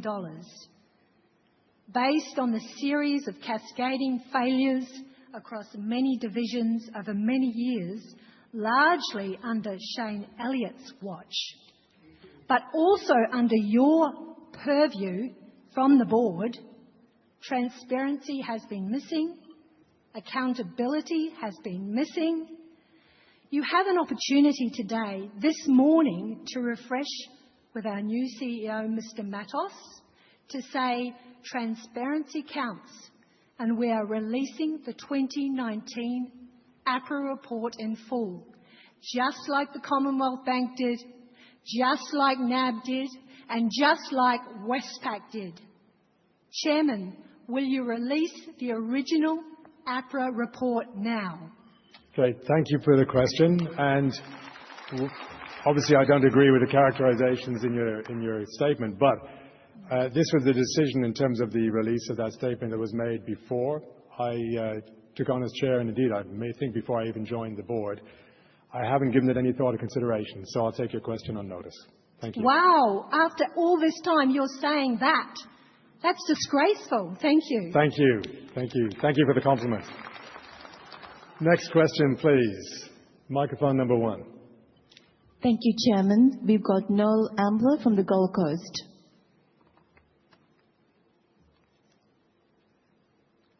Good morning, Chairman. And first things, congratulations on the board appointing new CEO and obviously the board supporting him. That's a bit of a change from the previous questions, isn't it? However, there's a but coming, isn't there, Noel? However, recently my business and quite a few other small businesses and individuals had their accounts frozen by the KYC team. For everyone's benefit, that's know your customer. It's a legal requirement that we can prove we know who we're banking, and it's designed to prevent money laundering and criminality. You've nearly answered the question. However, it continues. This was done, our accounts frozen, after receiving an email thanking us for supplying information previously requested. What are the internal procedures and oversight mechanisms ANZ follows that failed to prevent the second unwarranted account freezing on the 18th of June, especially considering assurance was given after the first incident that the action would never happen again? And how does ANZ account for the failure to document prior resolutions and assurances within the KYC system? Before you answer, it gets worse. The action of freezing our accounts was taken on payday. How does ANZ propose to provide adequate compensation for the direct costs and significant stress caused by freezing the account on a staff payroll day, specifically addressing the failure to appreciate the financial distress potentially being caused to over 50 staff members, many of whom live week to week and rely on their pay to meet essential commitments, house payments and living expenses and rent, etc. And what compensation is offered to our personal staff member who transferred money from our own personal account into the wages account so those staff would be paid? Does ANZ acknowledge the enormous reputational damage given the actions, as you said earlier, were instituted under the Anti-Money Laundering Act? And the reputation that our business could have suffered if those staff had not been paid, and the inference was it was caused by our business money laundering. After all the correspondence which I have addressed to ANZ on this matter, it's been totally ignored. So which director can I speak to after the meeting today and have a further chat?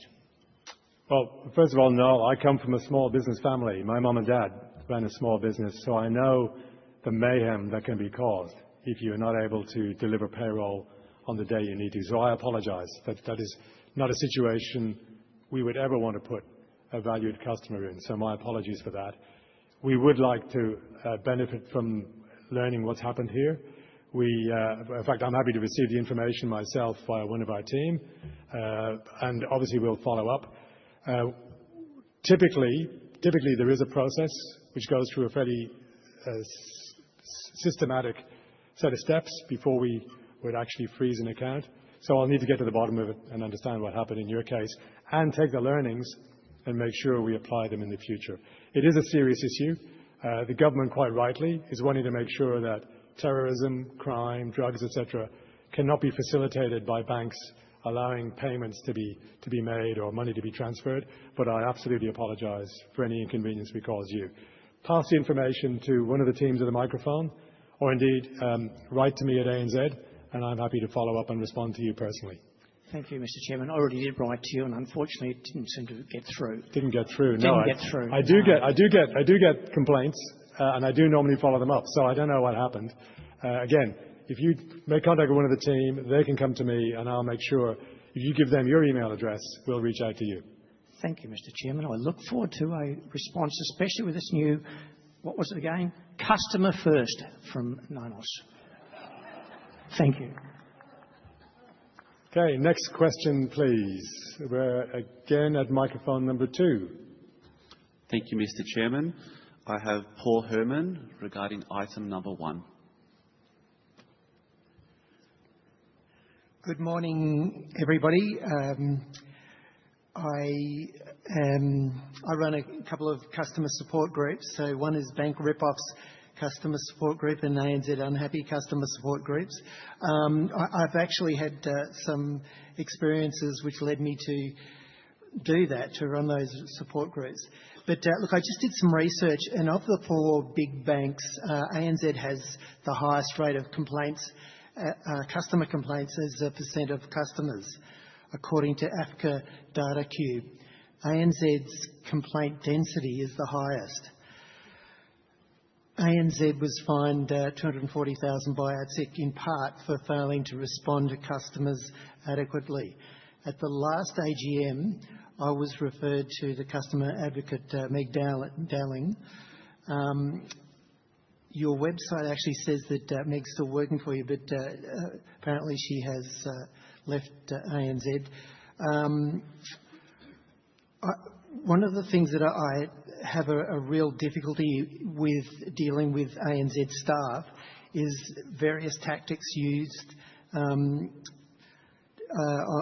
me, and I've heard the same through my support groups, that we had weeks of delay in receiving responses to emails that I sent, had missed appointments, had cancelled appointments at short notice, and this repeated pattern really inconvenienced me and inconvenienced my support people.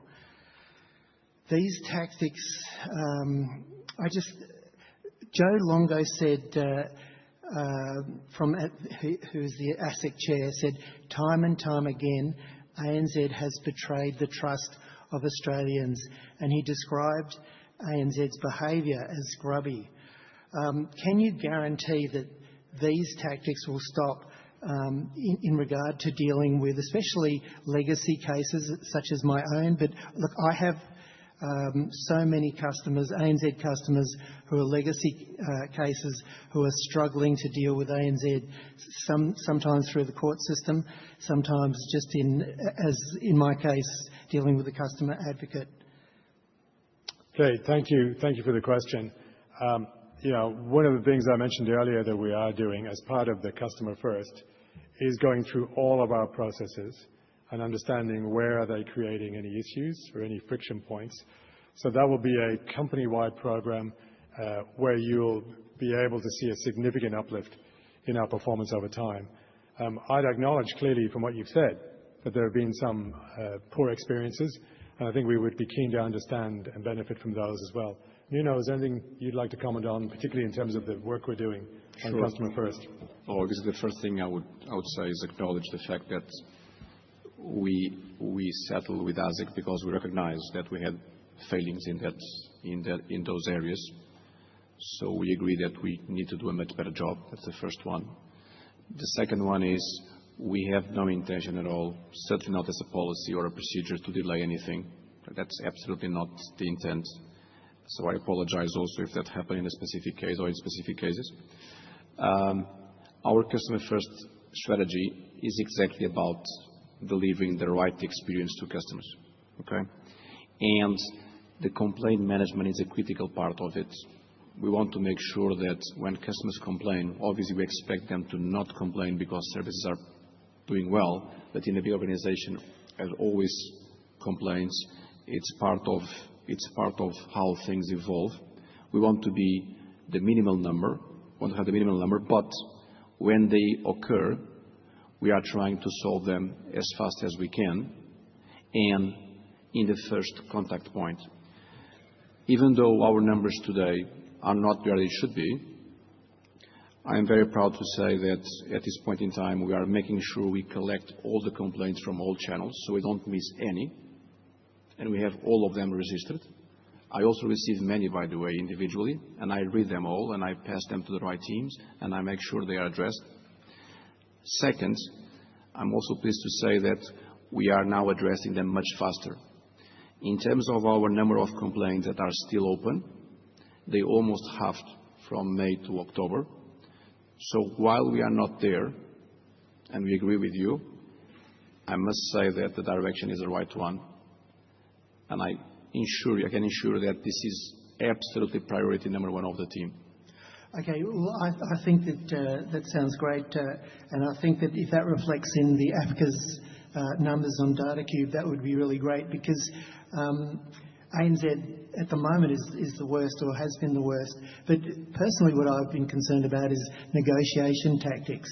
So especially, as you well know, I have fought for justice with ANZ Bank, and in response, I feel that ANZ Bank has used tactics which are inappropriate, and some of these delaying tactics, just keep recurring from the same employee. So especially, I was dealing with Meg, and just kept recurring. So yeah, I'm very concerned about that, and so are other customers who've had difficulties. Thank you for the feedback, and we acknowledge and we'll work hard to address. Thank you. Who can I speak to? So I know that we have some of our customer team here today. What I will ask is that one of them makes contact with you while you're here. I look forward to having a good working relationship with them. So what's in the past is in the past, and I hope that in future we can work constructively together. Thank you. Thank you. Thank you for that. Okay, next question is at microphone number 4. Thank you, Chairman. I have Natasha Lee regarding item number 1. Welcome, Natasha. Welcome. Thank you very much. Firstly, I'd like to make a comment basically complaints about the security which happened, notwithstanding the tragic events over the weekend, but they already require a bag search and they've got metal detectors. Is it necessary for us to carry everything in our hand? It's totally ridiculous given that we are the owners of this company. I know that this is an ICC matter. Well, Natasha, in fairness as well, we've got an obligation to everybody here to keep you safe. And sadly, there are people who look to disrupt these meetings. So it is inconvenient, but actually it's been done with an eye to protecting your safety. I think, it's just a bit over the top, and I think that there are probably better ways rather than treating everybody as a criminal. But anyway, and I think that there's been issues with this venue in the past. Natasha, can I get you to ask the question so we can make sure we keep the meeting moving? Okay. Your ANZ root cause remediation plan, which is costing $150 million in basically next year, you said it's being funded by deprioritising other initiatives. Now, I know that the organisation's going through cultural change and there's a degree of technology. I just wanted to clarify what processes and how are you managing this deprioritisation of other initiatives to make sure that things don't fall through the cracks. I think that whilst you say it's customer first, there is a tendency to put everybody in the same pigeonhole, which doesn't necessarily translate to customer first. Thank you, Natasha. So Nuno articulated this when he did the 2030 strategy, but he worked with the board over several sessions to agree a change and a redirection of our strategy. The biggest areas where we're able to drive some efficiency are in the retail area, where we are reducing duplication because we have a set of activities that support Suncorp, a set of activities that support what we call our classic base, and a set of activities which support ANZ+. So Nuno is moving very quickly to bring those three into one team and to reduce duplication and cost. And that's mirrored in technology, where we've been able to shut down a lot of activities and programs. And that's our focus moving forward. Very importantly, we have ensured that there is almost no impact on the front line because we realise the importance of servicing customers, and that's been a priority for us. Nuno, anything you'd want to add to that? I'll just say, Natasha, that you pose a very important question, and I agree with you, but I would just want to make sure that we understand the rationale. And you've been highlighting, this is a moment to concentrate on improving the customer service.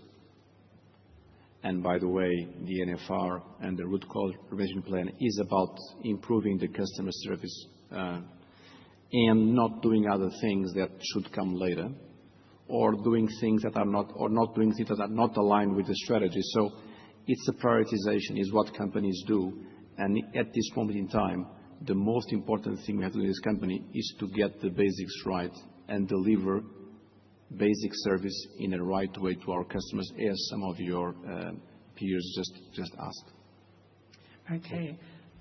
Yes, you keep saying things like that, and I suppose only time will tell whether you can deliver. I noticed that the costs associated, the net interest margin on Suncorp Bank is a bit higher than the Australian retail. So is part of that strategy to pick up or understand why those margins are higher and how to, say, duplicate that onto the Australian retail side? And Natasha, I can assure you, your board asks exactly the same questions. We are always keen to understand the drivers of NIM, net interest margin, and to understand the reasons for variances. But Nuno likewise has interrogated this. I should add, Nuno has very deep experience in retail, which has been a real advantage for us. As we said in a very transparent way, of our 4 divisions, retail is one of those where we have the biggest opportunity, where we need to do better. And that means, again, improving the customer service, delivering products which are more fit for purpose for those customers, and making sure that we deliver profitable services and obviously also for our shareholders. And that means improving margins where we can. So all of that is being considered. Suncorp was a great acquisition. Suncorp is a good example for us in ANZ in retail, And again, it reinforces the benefit of that acquisition. So you've identified the reasons why Suncorp is performing better, and hopefully that will continue on into the future? Not only on that issue, but actually in general, the way we have viewed the acquisition, which, by the way, is the most significant change in the banking industry in terms of acquisitions in many decades. But what we've said is, let's take the best of Suncorp and the best of ANZ and pick whichever one is the top performer for us to use. So we've been very focused on that, Natasha. Okay, thank you. I've got some more questions, which hopefully you allow me to come back later. We were happy. I just want to give everyone a chance to speak, and Farhan was going to add something brief. Can't hear you. Hello? Yep. Can you hear me? Excuse me. The Suncorp net interest margin is not just the retail business, it also includes the commercial business within Suncorp.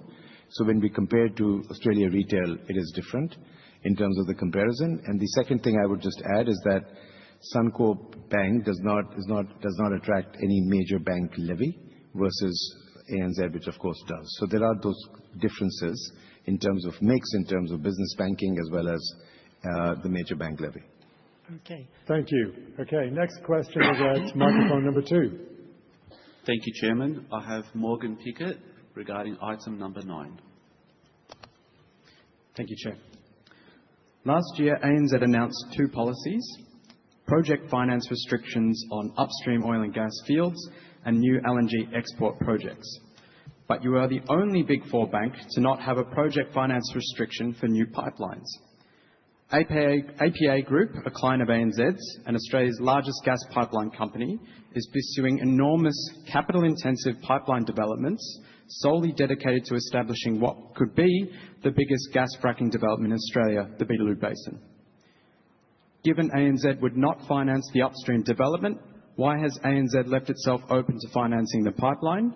And will ANZ introduce a policy to restrict project finance for new oil and gas pipelines? Thank you for the question. And look, we don't comment on individual customers. It wouldn't be appropriate, and they would be very unhappy with us if we did. We do bank energy infrastructure, and we are very focused on ensuring that there is adequate supply, and that's our philosophy. Overall, as I've said earlier, we are disclosing the emissions associated with our lending book, and we have not resiled, whilst other banks have, from the target that we set several years ago of bringing down emissions that we finance in line with the Paris Agreement. But I've also been quite clear, and I'm not looking, there's no tricks, as Nuno often says. No tricks. We are fully open and transparent. We do bank energy infrastructure that we think is important to ensure security of supply. Thank you. My second question. In 2021, ANZ introduced a policy to align its lending decisions to the Paris Agreement goals. ANZ stated that by 2025, the bank would expect energy customers to establish specific time-bound public transition plans and diversification strategies. This policy and clear expectation has been restated and further refined in each subsequent year. By the end of financial year 25, institutional energy customers will establish specific time-bound public Paris-aligned transition plans and diversification strategies for their businesses. The implication being that customers failing to meet the bank's expectation for such a transition plan would lead to the bank reassessing its relationship with that customer, and if it were to be in step with its domestic peers, ANZ would no longer offer new or renewed finance to companies that did not meet the bank's base level expectation.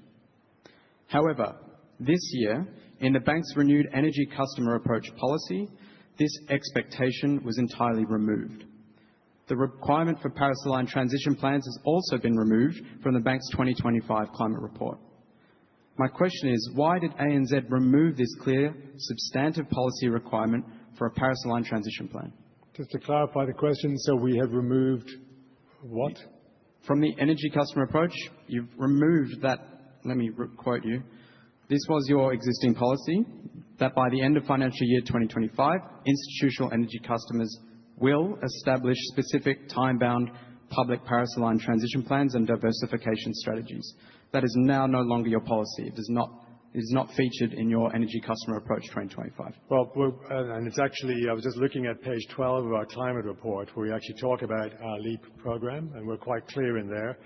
We say that there are a number of customers who've improved during the year, and we talk about the different categories of customers: emerging, progressing, and mature. 10 of our customers actually were upgraded this year. In terms of that, we've assessed the majority of our energy cohort, and we've assessed them as having met or made substantial progress towards meeting our expectations. What we say in the report is that we still have 16 customers that have remained in the emerging phase this year, and we are very tailored and focused with them. And what we've said about those customers is that if we don't see significant progress, we will either cap or reduce support in terms of credit limits. And ultimately, if we don't feel there's significant progress, we would exit the relationship with the customer. And so from my perspective, we are still honoring the commitment we made in those years. And I want to be quite clear with you, we are absolutely focused on delivering our commitment in terms of the Paris Agreement. Thank you. Well, in that same page and what you quote there, emerging and progressing companies, ANZ says, are ones that are not Paris-aligned. They don't have Scope 1 and 2 emission reduction targets aligned with Paris. They don't have material Scope 3 emissions reductions in line with Paris, but they are still eligible for new finance, and you expect them to improve over an undisclosed period of time. You've been working with these clients for at least the last 5 years and telling your shareholders and customers that you are working with them to improve their transition plans so that they do become Paris-aligned by end of 2025. Yet here we are. They are unchanged. They have not improved. In fact, they're expanding like they never have before, and particularly in the oil and gas area. And you are continuing to bank them. Well, I wouldn't agree with the characterization because actually, as I mentioned, we've actually upgraded. So the work we've done has led to 10 customers improving their actual stance on this year. And I have to say, obviously I won't talk about individuals, but where we have not seen people cooperate, we have capped or reduced limits. We refuse to participate in new capital raisings. And when we feel someone's just not serious about it, we have exited. And one of those was quite high profile a few years ago. We prefer not to make a fuss about it because it's actually quite damaging to the customer when we're seen to exit. That's fine. I'm not asking you to out clients and name them and shame them. But all I want to understand is, does ANZ require a Paris-aligned transition plan from its institutional energy customers? Yes, that's the goal. The goal is that that is the goal, or is that's what's happening? Our objective is that our portfolio of customers have set clear targets, that they have a governance process internally for measuring and tracking them, and that they give some form of external reporting that we can check and verify. That's what we want to get all of our customers to. It is a work in progress. I mean, we could easily walk away from people. Where will they go? They'll go to a bank that may not require them to perform this work. They may go to a bank that may not have the skills and training internally for people to help them get to this work. Our energy customers, for example, go through a very strict and rigorous process for approvals for any funding and finance, and that's elevated above what our normal processes would be. So we think we're being very responsible. It's constructive engagement and an attempt to get customers into the right place. And yet you continue to bank them. The money keeps flowing. If someone's working to try and get there, we will continue to work with them in the hope that we can get them to where they should be, and that's better for Australia. And that's fine, but for an emerging or progressing if they're not making progress, as I said, we'll cap the limits, and ultimately, as we have done, we will withdraw and stop the relationship. I think we've aired it enough. So thank you. So we'll move on. Okay, next question, please, which is microphone number 4. Thank you, Chairman. I have Martin Mansfield from Sydney, items 7 and 8. Welcome, Martin. Thank you. Good morning, Chair, Board, and Mr. Martos. My family are long-standing shareholders in ANZ, with the shares I inherited having been held in the family since 1990. As an avid birdwatcher and a grandfather of a 2-year-old, I'm all too aware that we've seen a dramatic drop in the abundance of bird life in Australia. The bush is getting quieter, and a big reason for this is the destruction of habitat across the very broad ranges they inhabit, particularly for migratory birds such as the critically endangered regent honeyeater and swift parrot. As a board that relies on the trust of the community, can you please expand on how you think about our moral obligation to leave future generations with a world at least as abundant in life as we found it? Thank you, Martin. That's an important question. And I think, as we said earlier, a bank can only ever do as well as its community does. This is a very important area that's emerging. So we've been talking earlier about carbon and climate. That's governed by an international protocol called the TCFD, which is all about the disclosures and reporting. We're watching that evolve now in nature with the TNFD, and ANZ is very actively involved with that. We already require our customers who have a significant impact on land to adopt policies which ensure they comply with local regulation, but also to minimize any potential harm or damage they may do. And if we think a customer is in a higher risk category, we actually elevate the scrutiny and review of them. The challenge we have in terms of, a challenge all organizations have in terms of the emerging nature reporting, is that we can get good data and good reporting from large agribusiness and large organizations. But there's a significant presence here of farmers and small entities for which there isn't good data and good reporting. So I want to be clear that our unwillingness to make specific commitments about formulas for finance relates to the absence of data. It is our policy today to minimize the impact on nature, and we would hope that through the TNFD we can develop industry-wide standards that we can then enforce. So you would agree we have a moral obligation to leave the world as good as we found it? The bank's obligation ultimately is to act in the best long-term interests of the business. But from our point of view as a board, the long-term interests of the business are ensuring the well-being of Australian society, New Zealand society, and the other markets in which we operate in. That's why we've acted proactively and at the forefront of the industry on climate, and that's why we are, again, very proactive on nature. Thank you. Thank you. Next question, please. Microphone number 1. Thank you, Chairman. We've got Wendy Streets from the Financial Sector Union. Welcome, Wendy. Thank you, Chair. I'm here this morning to talk as the National President of the Finance Sector Union of Australia. We've been representing members in the Australian finance industry for 106 years. We would normally have members here asking questions, as we have done at every other bank AGM this year in recent months. Unfortunately, our ANZ members at the moment are too scared to talk, so I'm asking the questions today. The behaviour of the bank since the 9th of September this year has been nothing but atrocious when it comes to the treatment of your staff. You've said today you have empathy and concern for all of your staff. This has not played out since the 9th of September. 3,500 was the announcement made that day. The union has been accused recently by one of your most senior employee relations person for whipping our members into a frenzy and causing their mental anguish because we won't let this story drop in the media. I found that to be absolutely insulting, to say the least. We have been meeting weekly with your bank to try to make consultation work for our members. At this point in time, 2/3 of the 3,500 know that they're either gone or they are going on the week of Christmas. We've asked this bank to extend that. Your competitors, CBA and Westpac, not usually willing to do good things for their staff either, but they extended across the Christmas period to their staff who wanted to stay, and to those who wanted to go, they actually gave them the extra week's pay. ANZ flatly refused to do that.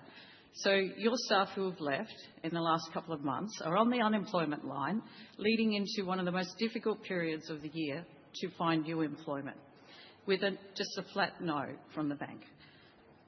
We've also asked for pay increases that are delivered in September but not paid until December, but back paid to September, to be honoured for the previous 12 months' work for those walking out the door. That was a flat no as well. So the retrenchments were done on 2024 pay, not 2025 pay. No reflection of the extreme work that they've done over that period. In fact, what I would tell the shareholders is every single thing the union has asked for from ANZ to help these workers has been declined. Not one of our asks was accepted by ANZ. When we went to the Fair Work Commission, because we are still trying to identify the last 900 people So there's about 14,000 staff who have the threat of their job hanging over their head. And in spite of weekly meetings, in spite of going to Fair Work, we cannot get an answer out of the bank as to whether staff are in scope or not. You've said here today everyone will be gone by mid-next year. You could at least put people at rest to know whether they're in scope for losing their job or whether they have an ongoing role in ANZ. But to the best of our endeavours, we cannot get that answer out of the bank. So, Wendy, can you distill then your thoughts into what's the question you'd like myself or Nuno to answer? Sure. We would like to know. We would like to be able to tell your staff whether they are in scope, and we would like to know when will you know that. Because I can't, for the love of God, believe that you do not know where these cuts are coming from. You're going to get rid of another 1,000 people before June next year. You know which departments they work in. We can't even get that basic information. That's what I'd like to know. Thank you, Wendy. And thank you for coming today. There is always a balancing act here, because as you pointed out, people don't want the uncertainty, but we also need to make sure that we can do it in an organised way and that people are given clarity about what their retrenchment package is and what support we're willing to or able to offer them. And we have, we believe, been quite generous in our retrenchment, which includes placement support. We have met regularly with the union, and we believe that we have been forthright and open, but we will take the feedback. It is a difficult issue. It is a very challenging issue. The feedback we do get from our staff is that they want the certainty, but we also want to make sure we do it appropriately, carefully, and that we don't miscommunicate. And as you know, we did have one episode where there was a miscommunication, and so we're very sensitive about that happening again. Nuno, is there anything you'd like to add? Is to confirm what we just said, Paul. We want to do this right. It's a very tough situation for the employees that are impacted, so we want to make sure that we take the right decisions. If we do it too fast, we run risks to be unfair, and we don't want to be unfair to people. If we do it too slow, it creates anxiety, as you just said. So we are trying to make it right. And I'm glad that we are talking with you on a weekly basis. I certainly appreciate that. I know the dialogue is continuous. You have my commitment that that dialogue will continue. We are the most interested in having a company where there is a safe workplace and people are motivated to work. So let's continue to talk. Let's continue to interchange our ideas, and you have our commitment that we are doing this for the right reasons. Thank you. Can I just say, Chair, that the meeting where the union was accused of whipping staff into a frenzy and causing their mental health anguish was the meeting where we gave our survey results on how your staff were feeling. Like, I don't think that's the way to go. I don't think, transferring... We didn't sack 3,500 people, for goodness sake. I think an organisation this big can do way better than that, and I think they should. Thank you, Wendy. I'll acknowledge your feedback, and I am also aware of your survey. Thank you. Okay, next is at microphone number 2. Thank you, Chairman. I have Carl Robertson in regards to item number 9. Good morning again. Welcome back, Kyle. I'll keep this brief. So CEO Nuno Matos recently commented at a Senate estimates hearing that if we want to transition to a greener economy, into a more sustainable economy, gas is part of that equation. And you yourself, Chair, made comments just 30 minutes ago that were very similar in sentiment. But my question relates to ANZ's views on gas's role in the transition, given its commitments to the goals of the Paris Agreement. Because I think you would probably acknowledge there is a big difference between the use of gas peakers as firming for the grid and the enormous wave of LNG expansion which is being pursued by the oil and gas majors, many of which are funded by ANZ. So my question is ANZ prepared to give further detail on the role it sees gas playing in the transition? But in general, we're happy to talk about our policies and our approach. I think we've been clear on the role of gas, which we think is important in transition. Carl, let me take it on notice. I guess, is there a specific area you'd like us to comment on?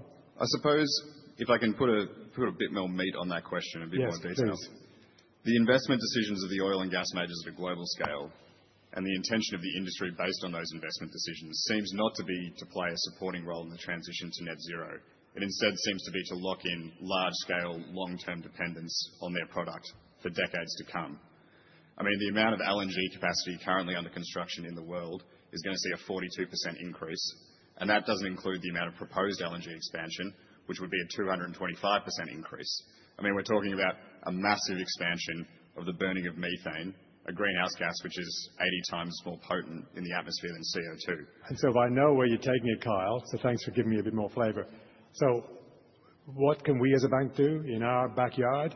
We are quite clear. We have committed to reduce the emissions associated with our financing in line with the Paris Agreement. I already talked about the reductions we've made on oil and gas extraction. We've reduced our exposure to those in terms of what we finance. We said we'd do it by 40%. We've achieved 56%. We've reduced the emissions associated with our oil and gas funding by 62%. So we have committed to you and to all shareholders to reduce it in line with Paris. So that will be the envelope within which we'll have to operate. If I can make one final point, and kind of where I'm getting at this is when, as a bank that's committed to Paris, you say gas is a transition fuel. All the nuance in that is lost, because the reality of what the global oil and gas majors are actually investing in is not that gas is a transition fuel, it's that it is a dominant energy source for decades to come.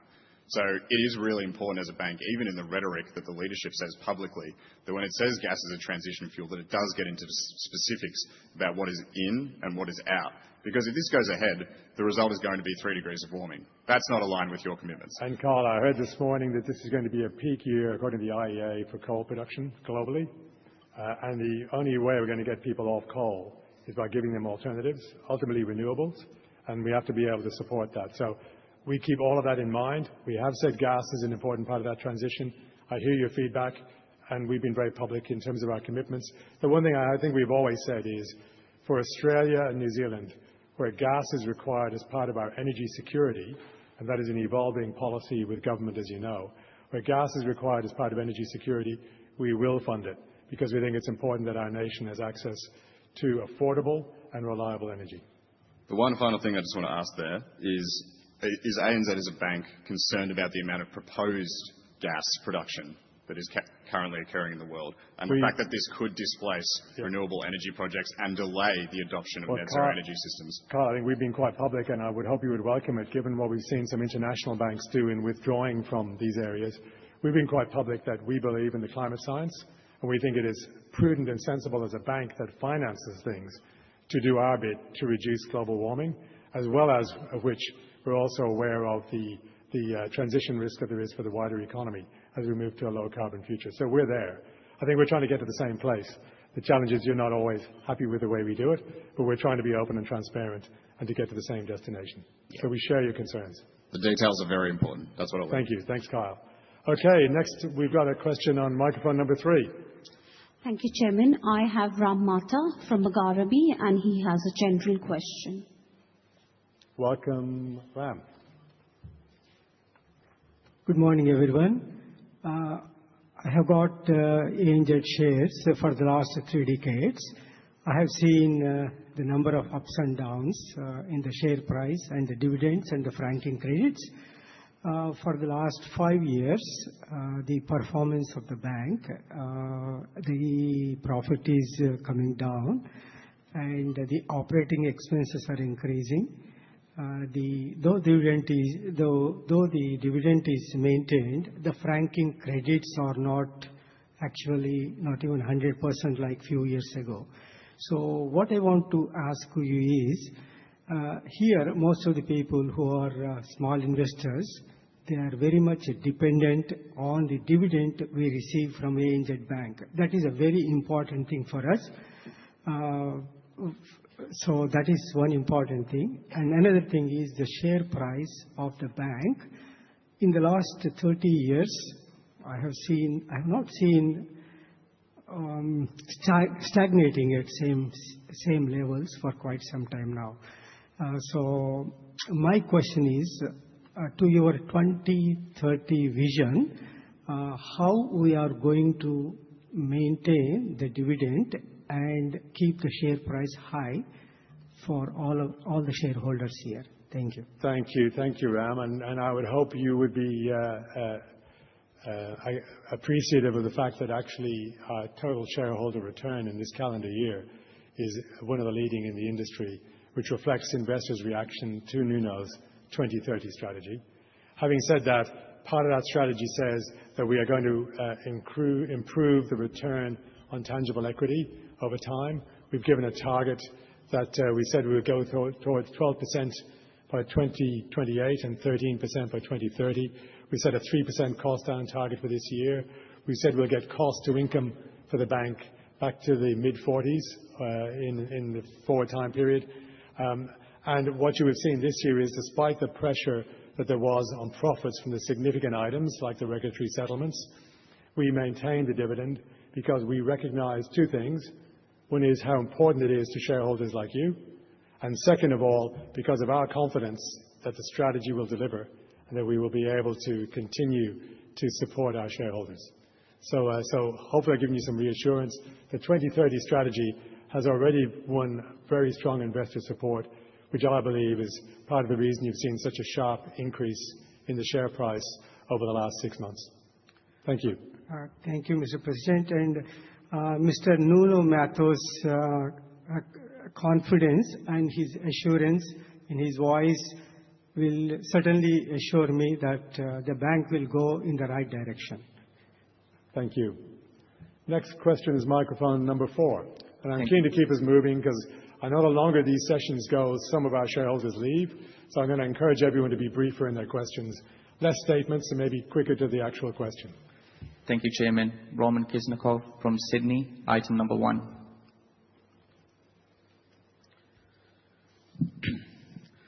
Thank you, Mr. Chairman, the board, and welcome, Mr. Matas. My name is Roman Knizhnikov, and I'm shareholder. My chairman made comments to all shareholders regarding dispute/court proceeding with former CEO, Mr. Elliott. I'm sorry, I missed. Can you ask that again, please? Can you make the comments regarding dispute or court proceeding with former CEO, Mr. Elliott? Thanks, Roman. Apologies, I had a very temporary failure of the mic there. So, no, I can't. It's before the courts. Clearly, there are legal proceedings. What I can say, the limited bit I can say, is the board was very deliberate and balanced in its decision-making, and we are very confident of our legal position, and we will defend ANZ's position vigorously. Good luck with this. Thank you. My question is... I think that was a positive good luck, was it? Yes, yeah. Yes, very positive. Thank you. My question is, why is this bank wasting money on misleading advertisement if the bank don't want to deal with small business? In what respect has it been misleading? You have great advertisement when the guy bringing box of cake. Like duck cake. Yep, and get cake in it. Yep, and he locks himself in the office. Yep. And he's able to do his bank application in no time. Yep, great advertisement. Except my dealing with this bank, I need to bring 5 boxes, and it's still not enough. You're still asking for more and more and more documents. It's ridiculous. So why waste the money of this bank if you don't want to deal with small business? Look, each customer may be different, and so I don't know your particular circumstance. We do have a customer team here today if you would like to have a chat to them. But there are customers for whom that process works very well. I would love to chat with them. And my last question is your complaint department processes. Can you explain to all shareholders? I got 3 complaint numbers, and that's it. This is all your complaint process. You get in the number, and then you wait for 2 years. I think Nuno's already talked about the work we're doing on complaints. And by the way, we made a big investment in improving the technology for capturing, reporting, and tracking complaint progress very recently. But, obviously, my suggestion, Roman, is on both counts, on the SME, on the small business issue that you had in terms of a lot of documentation that was asked from you, and in terms of the complaint delays. If you could write directly to me, or I can call you if you want, I would be very much interested in understand, because we are on this mission of improving the customer service. So all information about it is absolutely useful. So either you write to me or I will call you. I would like to know. Okay? Thank you so much. Sure. I tried to contact current chairman, and it's just email did not get through. But what really amazed me, when I tried to escalate to supervisor, I actually got another load of documents which I need to bring to get the same. It's absolutely ridiculous, but I'm happy to discuss it after the meeting. Thank you. Thank you, Roman. Thank you very much. Thank you for continuing to engage with us. Next question is microphone number 1. Thank you, Chairman. We've got Paul Fanning from Melbourne. Welcome, Paul. Good afternoon, Paul, and Nuno, welcome to ANZ, and I have travelled extensively in the Hispanic world, and I can relate to your background, including Banco Santander. Now, look, I'm asking questions in regard to items 1 in the annual report. We have a very cut-down governance report from pages 16 forward in the annual report. Now, your company secretary, probably Simon Podich, has deemed that there should be no skills matrix included into the main annual report. Now, clearly, even your other 3 bank competitors do have some form of skills matrix for the board directors and yourself as the chair. Now, that needs a clear fix. That needs to be pulled. If it's in the governance report, it needs to be pulled out and put into the annual report, like your 3 competitors are doing. Further, we need the skills matrix to be actually broken down to each board director, and the attributes need to be assigned. For instance, like your attributes for, say, 8 or 10. So, Paul, hear you. Can you get to the question, please? Well, yes, my question is, are you prepared to take it on and do something about it? Thanks, Why Paul. has it not been done? And what is your strategy for the future? Thanks, Paul. And so, to your point, we issue a thing called the Corporate Governance Statement, also available online. And on page 9 of that, we actually list the board skills and experience that we want on the board. We have chosen this year not to put in the matrix, which is because we're going through a review internally on both whether we've got the right skills and also on the profile we want in the future. That's part of our PACT program, but we would intend from next year to disclose them. In common with other bank chairs, I don't believe you want to do it by individual director in the annual report.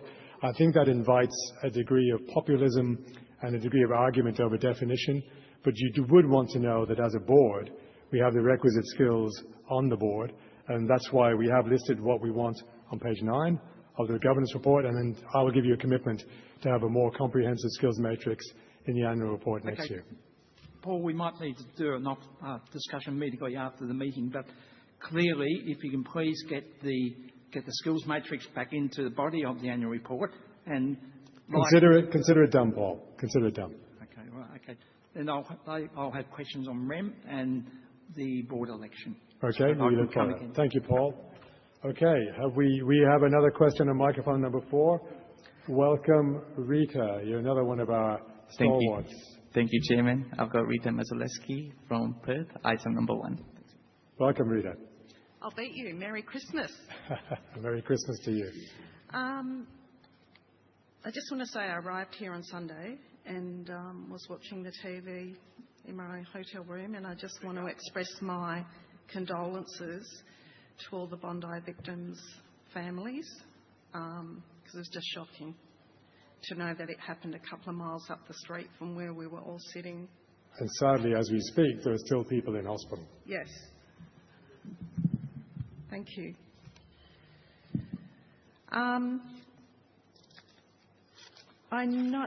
Just for the record, we've kind of done questions in line with the notice of meeting, and it's been changed whilst we're here. So when people get up, I just want to ask if they ask questions under the wrong item number, it's because we've been told differently once we got here to address the items that you're showing up there.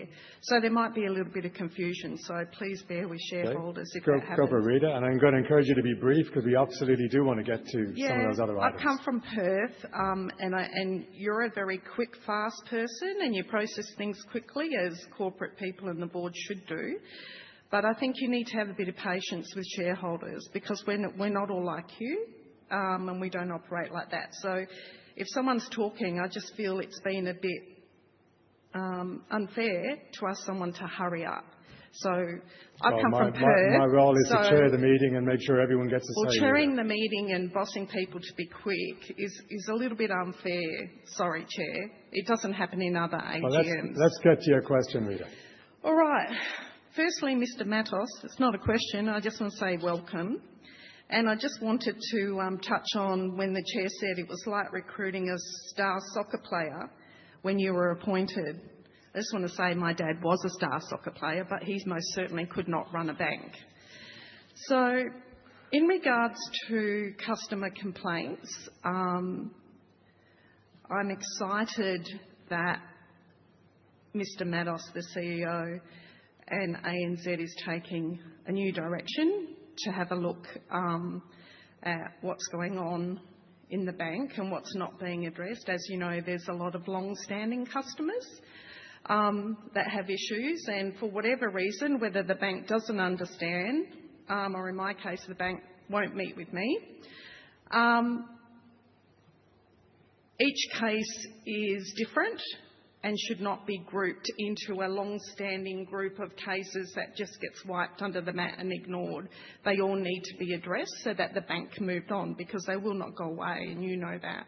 And they are significant to the bank and significant to all the issues that have been happening with the governance and risk failures. To touch on it, in regards to lending, the bank has...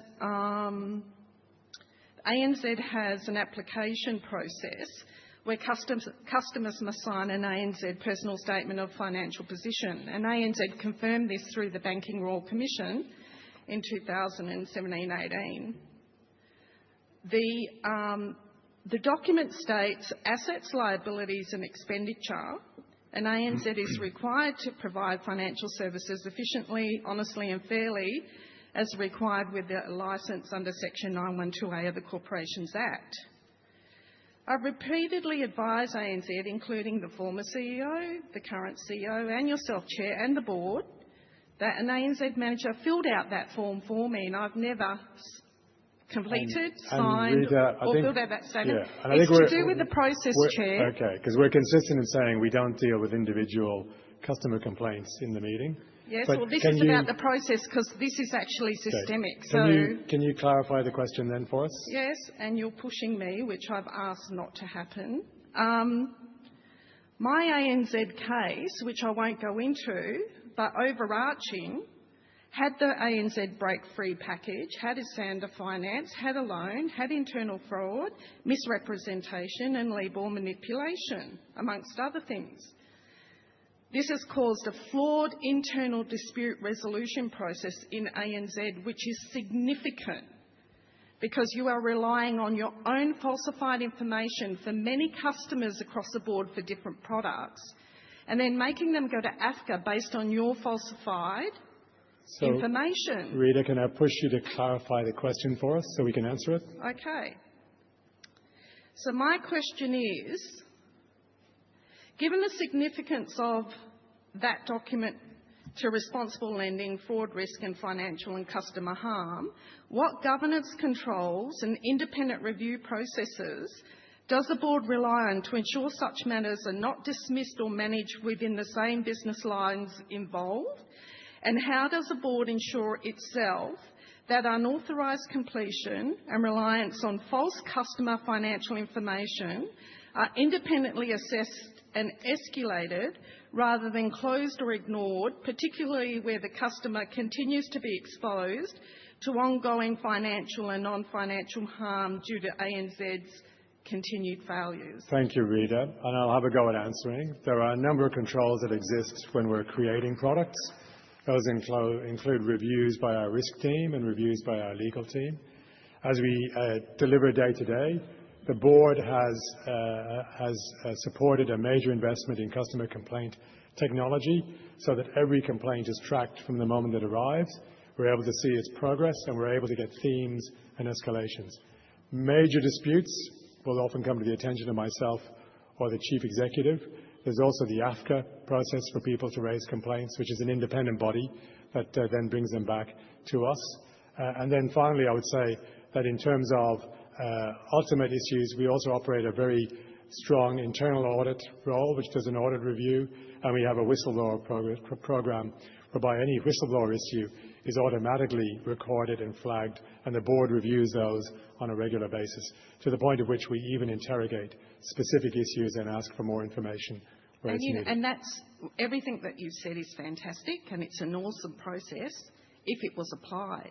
How can legal, AFCA or ANZ, internal audit or investigations, have a proper truthful investigation when it's relying on its own falsified information that its own staff filled out in paperwork customers has never seen, to ensure that ANZ maximises its benefit based off of our asset that you put a stranglehold on and you use for financial transactions, and we can't use the benefit of our asset. Rita, you've raised these issues before, and I know you've also raised them through other bodies. Okay. And so I said we're not going to comment on specific issues here, but thank you for your question. But who can I speak to? Or given that you've got a new process that you now track, do legacy people have to now reapply with a new complaint to get a number in the system? No. Okay, well, no one will meet with me, so what do I do? Well, I'm not going to comment on your specific case, but we do have the customer... You don't have to. I'm asking about a meeting. We do have the customer team here today, and we'll make sure that somebody there makes contact with you. I've actually written to Mr Matos because you and the board and the previous CEO have failed me since 2018 and decided to take a stance to continue the ongoing financial harm instead of addressing my case. And you are entitled to have your view of things, and we are entitled to have ours. I've got the documentation that ANZ falsified. Okay. Thank you for your... And the manager's name. Thank you very much, Rita. Thank you. Let's move on to the next question. So, microphone number 2. Thank you, Chairman. I have Ron Struss for a general question. Good morning, Chair, and good morning, everybody. And the question and slight commentary is to do with the transition to the ANZ Plus platform. Hasn't been really as smooth as it should have been. There's been lots of issues. They had 2 face-to-face offices in Sydney and Melbourne. They were closed without notice. The interest rates initially appeared attractive, and the names of the accounts changed. It was just like a game that was evolving. I mean, even a young kid would have been confused. Now, the issue that I want to raise is we heard in the press that Mr Matos was putting a dampener on the transition to ANZ Plus. Today we hear he's accelerating the process. So where do we really stand from this? And the other issue to deal with is lots of games. For instance, the man in charge of interest rates would know that you are forced to move some of your money to ANZ Plus to get a comparable interest rate to other banks. I mean, it's like the Harbour Bridge. You're being forced to go over the bridge, and when you get across the bridge, there's one good thing that happens to you. You can view your other accounts through ANZ Plus, but you can't view your ANZ Plus accounts through the ordinary ANZ app. So my main question is this. Is Mr Matos committed to the program? He said today he is. And my final question is, when it does become operational in 2027 and we have this a mythical belief that everybody will have been transitioned to the ANZ Plus platform. How many more job losses can we expect, and how many more branch losses can we expect? Because ANZ Plus is not a very personal service at all. Thank you. Okay, thank you. Thank you for the feedback. These are precisely the issues that Nuno is looking to address, but I'll let him speak for himself. Thank you so much for the question. Our intention is to have one single platform for all our retail customers in Australia, and that includes our Classic platform, our Plus platform, and in 2027, Suncorp customers. We want customers to experience only one platform. That's the first thing I would like to say. The second thing I'd like to say is that the Plus platform, after a thorough evaluation, demonstrated to have the right architecture and solid technology. However, as the chairman said, the sequence of build was not the adequate one. So what we already embarked, it's in a program that is going to make sure that by September 27, all our customers in Australia, the 8 million I mentioned, including small business customers, will have access, will be migrated into this new platform, which will have all the products of the company in that platform. That's our strategy. That's what we're committed to do. And to your point, this is not about games. It's about doing it for the customers. Thank you so much. Thank you. Okay, next question we've got is microphone number 4. Thank you, Chairman. Rachel Dobrick, Action Aid, General Questions. Thank you. Good morning to you, Mr. Chair, and to the board. I come from Action Aid, a women's rights and climate justice organisation working in 70 countries around the world. And we're concerned about the human rights violations associated with the fossil fuel industry and the human rights impacts of fossil fuel-driven climate change. And so I have a couple of questions for you about ANZ's grievance mechanism. Of course, your grievance mechanism provides a framework to accept and consider human rights complaints associated with your institutional or corporate lending customers. However, the mechanism does require that customers consent to a complaint proceeding through the grievance process. We asked about your grievance mechanism at last year's AGM, and Mr. Chair, you told my colleague that it is designed to provide a solid vehicle for people to escalate and raise issues. We now understand that within the last year, at least one complaint from an affected community has been closed prematurely because a customer did not give consent to participate in the grievance process. I'm not asking you to speak specifically on that issue, but given this, our first question to you is whether you believe ANZ's mechanism truly is a solid vehicle to enable affected communities to raise human rights-related complaints and to protect ANZ and its shareholders from financial and reputational risk. Thank you. Thank you, Rachel. And thank you also for the letter that ActionAid wrote to our CEO, and I believe our ESG team has met with you. For the benefit of everybody. We'll be meeting soon. Oh, you're meeting soon? Okay. For the benefit of everybody, ANZ, as a result actually of a dispute in a country, took the learning from that many years ago and put in place what we believe is a world first, which is a grievance mechanism whereby people can raise human rights issues, and we will commit to respond to them. Look, I realise there is a complication for us because we have a requirement to get the customer's consent. But having said that, we still think we have an important role to play by raising issues with customers and by attempting to bring them together with those who've raised concerns or raised a dispute. There were 2 grievances in 2025, one resolved, one is still open. To your point, even if we're unable to get the customer to agree, let me assure you that we absolutely take it into account in our own view of the customer. We have our own policy, our own tools and screening processes for what we call high-risk sectors, high-risk countries, high-risk customers. And in those cases, senior management is required to look at the customer if they want any new financing, to look at them at least annually, and to take into account any material transactions they may do. So even if they don't come formally into the mechanism, it is absolutely taken into account in terms of the relationship that we're running ongoing with the customer.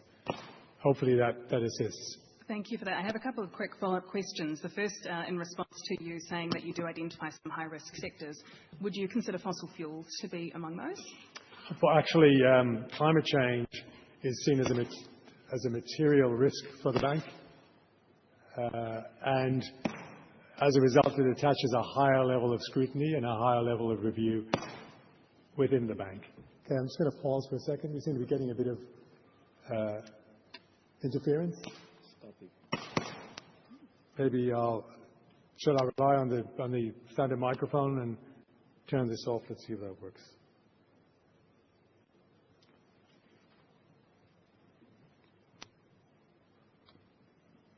Okay, no, it's getting it. So just pause for a moment. We'll let our sound people work on things. So, Rachel, I think your question was, do we see fossil fuels as a significant You risk? mentioned that you have some sectors you would consider as high risk. Yes, So would fossil fuels be among those? anything associated with climate change is a material risk for the bank, which means that it has additional scrutiny, reporting and tracking for the board. And we ask our Chief Risk Officer to ensure we have the processes in place across the bank to manage it. Thanks for that. Thank I you. had one further follow-up question and then a second question. So my last follow-up question there is that your mechanism does allow the bank to use leverage for customers that aren't willing to consent to be part of the grievance process. So I just wanted to ask whether ANZ would consider refusal of finance a valid form of leverage. Absolutely. Absolutely. And what other actions the bank might take as leverage to persuade customers to Very, consent. very similar to what I mentioned earlier to Kyle in terms of gas. If we don't feel a customer is someone who we want to bank reputationally, if we think they are abusing the communities in which they operate, we would walk away. If we feel that somebody who's maybe done it with poor intention or poor process, but actually wants to get to the right place, we would look to work with them and to give them an opportunity to improve. But all of that attracts significant scrutiny and tracking within the bank. Great. And my second question is whether ANZ considers human rights complaints made about a customer, either under your own grievance mechanism or to other bodies, in making a decision to provide or facilitate finance to a customer? Absolutely. I mean, as I mentioned earlier, it's that our relationship managers would be absolutely aware of it and we would take it into account. Thank you so much for your answer. Thank you. Okay. Next question is microphone number 3. Thank you, Chairman. I have Lachlan Wells from Perth. Good morning, everybody. Just last month, you provided a $1.5 billion bond to a company that is expanding some of Australia's largest oil and gas projects. Now, I won't name that individual company because I know that you don't like to discuss individual decisions. But I'd just like to ask how a decision like this is consistent with your commitment to not finance new oil and gas projects. Thank you. And that's a really good question. In certain sectors, we have enhanced due diligence. They're actually energy and transport are two of those sectors, which means that a decision like that would very often include the senior management, the general, the leader of the institutional bank, the group chief risk officer, and we also have a team who look at climate issues. So it normally goes through a screening process there. We consider any decisions relating to energy to require those additional controls and restrictions, and that all comes back to the commitment we made to report annually on the emissions associated with our financing and to bring those down over time. Okay, so can I confirm that you will finance companies that are pursuing or that are expanding gas in Australia potentially? Well, it's not linear. So what we've said is we're going to bring emissions down. The portfolio will change from time to time, and I was also clear in saying that if we feel actually it's going to enhance Australia's overall position in terms of reducing the burning of coal, for example, we would consider it on its merits. Okay. So it sounds like then that what you value is, or you believe that that gas is a transition fuel, and that will reduce Australia's reliance on coal. That's exactly our position. And I would assume that perhaps you made the same assumptions about exporting gas to Southeast Asia. In that case, why rule out financing for new gas projects? I think because we need some flexibility and it's not linear. For the reasons we just discussed, it's a transition fuel. What you have got is the commitment of the bank to bring down the emissions that we fund and finance in our portfolio in line with the Paris Agreement, and to report it externally. You can actually track our performance annually by sector in our disclosures. So within that, there will be different customers. Our mix will change from time to time, and we look at each deal on its merits. So it's not a linear decision, and that's why we don't put a firm and rigid formula out there. I understand that, but I'm just wondering what information I can rely on then, because if you are not willing to put any red lines in place, how can I trust the decisions that you can track make? us. You can track us. It's in the report. So literally, sector by sector, there's energy, there's oil and gas, there's what we're actually financing compared to the target. We're reporting it annually. We're giving you that transparency. I understand that, and you have an individual target for reducing emissions in the oil and gas sector in Australia, and I appreciate that. I just don't understand why you would have this requirement why you would rule out finance for new gas projects. For the reason I said, because the portfolio changes, it's dynamic, customers change, and also we need to look at each loan on its merits. Our ESG is very happy to meet with you. I think I've answered the question as much as I can. I'm getting repetitive. But if you want to, I'd be happy to facilitate a meeting with our ESG team. Well, I would appreciate that, so thank you. Okay. I'll ask the team to follow up with you before you go. Thank you. Next question is at microphone number 4. Thank you, Chairman. Ash Pillay, ActionAid, general questions.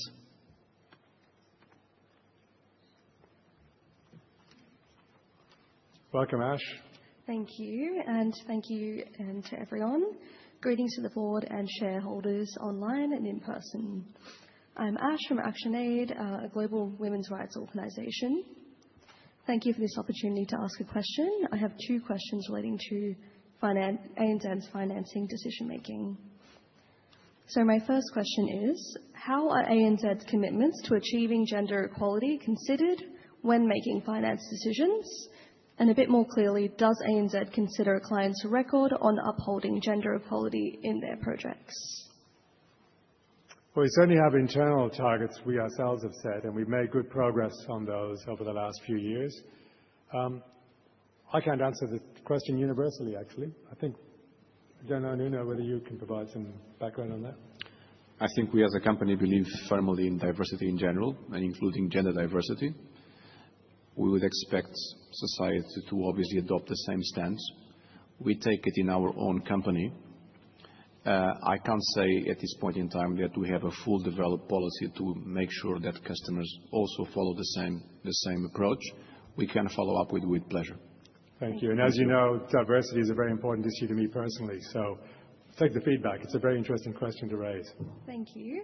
And for my second question, so we understand that ANZ prides its human rights-related policies and practice, but we're quite interested in how these are actually implemented. Can you confirm whether ANZ has ever refused to provide or facilitate finance to a fossil fuel company or project, or to any other company, specifically on the grounds of human rights risks and impact? If not, what would constitute grounds for refusal? Look, I think, as I said earlier, we've got very specific tools and screening processes for customers we identify as being in what we call high-risk areas. That can be a country, can be a sector, can be a practice. When we are very conscious of the importance of that. I would be very confident, but I can't give you specific examples. I'll be very confident that we have walked away from deals because we weren't satisfied with the track record of the client we're working with. But that's based simply on my recollection. I can't give you a categoric assurance on that. No worries. Thank you so much for your answer. Okay, next question is microphone number 3. Welcome back, Michael. I'm going to encourage us all to be brief because I want to make sure we can get on to the other resolutions before people have to go elsewhere. Thank you, Chairman. We have Michael Sanderson again.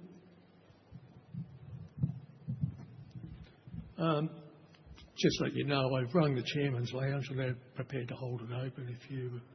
I'm not planning to be in the Chairman's Lounge anytime soon.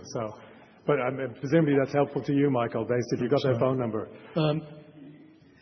Just another comment. I think people get the impression that I don't genuinely care for banks. I'd like to put that one to bed.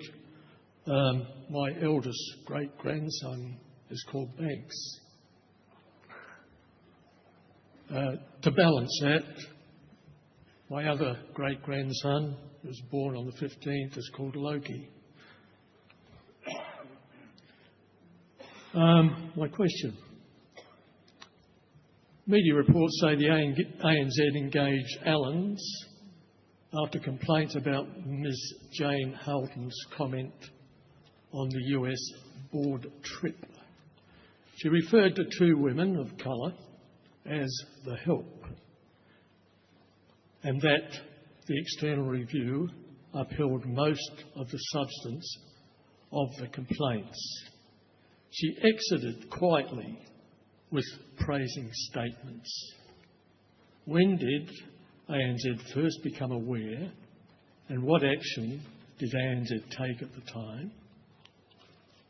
If the complaints were upheld, why did ANZ then appoint Ms Halton to lead Suncorp Bank's board? Why did ANZ publicly praise her departure without stating any conduct findings or reasons? Did Ms Halton receive any payment, benefit or agreement exit terms linked to her departure? So I think there's three questions there. I think one is a question about... I could put "and" between them lot and make it one question. Yeah, I'm trying to make sure I answer them, Michael. So Sure. There's a question about an event. There's a question around did we give any special terms? And there was another question in there. But let me get going. Is there any benefit agreement? Any benefit or agreement, yeah. So look, it was a question about Suncorp.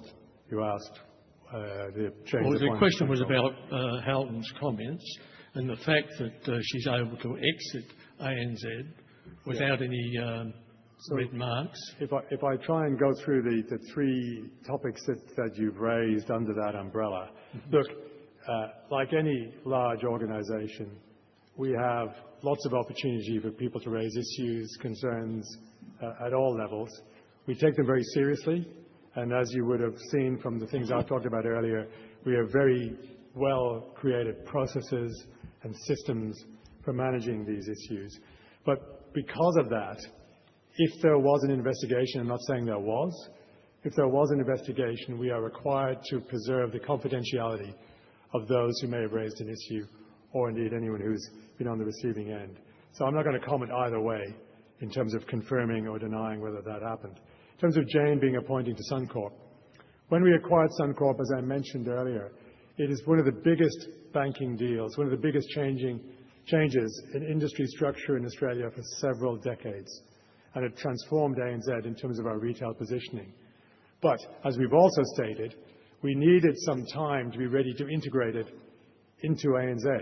And as Nuno has mentioned, that's scheduled now for 2027. So we currently have a separate banking license for Suncorp. It's required to have its own board and its own governance. It's a large entity in its own right.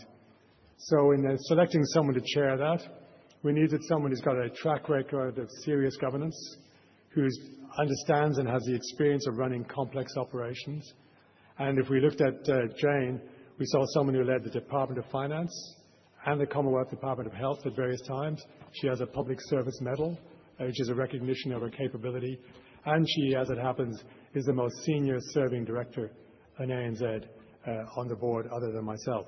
So those were the reasons we appointed her to Suncorp. And as you can see from today, we've been very focused on ensuring Suncorp goes well. There was no special treatment for Jane in terms of her terms and conditions on exit. She did say the two reasons that she was keen to go were the fact that she's chairing a global board that works in public health, and she needed to spend more time on it as the United States withdrew funding, and the fact that we were about to sign an undertaking with APRA, and she was due to step off the board around now. But look, I'll let Jane speak for herself otherwise, but that gives you some background to our decision-making. I just find it peculiar that you ignore the racial slur and prop up everything else. Well, any issues that's raised with us is not ignored. I want to assure you of that. Okay. I'm going to move this one. And I'd like to acknowledge Mr. Matos, by the way, with his personal commitment to meet with the Caulfields personally that he made at the HEC committee. I hope he honours that. So I'm going to encourage you, Michael, to get to your question, and that'll be, okay, I've given you 4 at that rate. You get special treatment. This is a solution. The Australian Attorney General said that a fair hearing requires equality of arms, where each party has a reasonable chance to present its case. Yet, as Senator Paul McLean showed in Bankers and Bastards, justice against a bank is often virtually unattainable because rights become assets that are bought at a price. My aim isn't to attack ANZ, but to help you live up to your commitments to fairness, to vulnerable, small business and farming customers. So have you got a question for us? It's coming. Yeah. Once ANZ decides to sue, the support is over. At that point, and only a equality of arms mechanism like a financial services law force can make those commitments real rather than tokenistic. Will the board support the establishment of a financial service law force? If not, why not? To be honest, it's not a topic I'm particularly familiar with, so I can't make a commitment. Is there somebody within the bank? I've peddled this around Parliament for 7 odd years. I've got no pushback. Is there anybody in your bank I can speak with afterwards? I'm sure if you look, Michael, have you already made a submission to us on this? No, I haven't. I've met personally with other banks. For instance, NAB reached out and then we had actually... I'd like to open that protocol. To be honest, it's a matter for government, right, rather than for us? Well, you instruct government, and that I can point you to the document. I think the evidence in the last 12 months would show very clearly we don't instruct government. Well, yes, I've got a letter that says, it's okay, government, you can hold a financial royal commission. I think you actually signed it. Honestly, Michael, I think that's a question of national policy and for the politicians to decide. So I think that's probably the best place, and you clearly have your advocacy there. Michael, I'm going to give other people a chance to speak. Okay, Thank you. Thank you very much. Next is microphone number 4. Thank you, Chairman. Jonathan Moylan, Australian Conservation Foundation, speaking on item 7. Welcome, Jonathan. Thank you, Chair. And it was excellent to see you or hear you in your opening remarks talk about the fact that the bank wants to build its capacity to understand nature-related risks and to understand and conduct greater due diligence on deforestation. My first question is whether, given you engaged more on this than probably most people in the country, you could explain a little bit more about what the economy's dependence on natural capital means. And given that in the notice of meeting the bank says that it intends to review its exposure to deforestation, whether there was any reason why the bank couldn't support Resolution 7, which is about the assessment and disclosure of that exposure, this year or next year. Thank you. You would be better than me at talking about the reliance of our country on nature. It's in almost everything. If you look at the supply chains, they all ultimately go back to that. If you look at community well-being and health, it goes all the way back to that. So I reckon I'd be wasting my breath trying to talk in the presence of yourself on the importance of nature. What's important is the bank's commitment to try and understand this better and to do a better job. In terms of the resolutions, we're very conscious of not being seen to be hypocritical or greenwashing. The reality is it's difficult today, both in terms of regulation and data, to be confident that you can set a policy and you can stick to it. For example, when we backburn forestry for preventing bushfires, is that deforestation? Should that be included? Different states have got different rules. When it comes to data, we are working with our large agribusiness customers to gather data and to gather, with their help, good data on this. But there's a huge sector of small farmers and farming in Australia where data is not gathered. And again, we could be lending to someone there and unwittingly breaching the rules in terms of deforestation.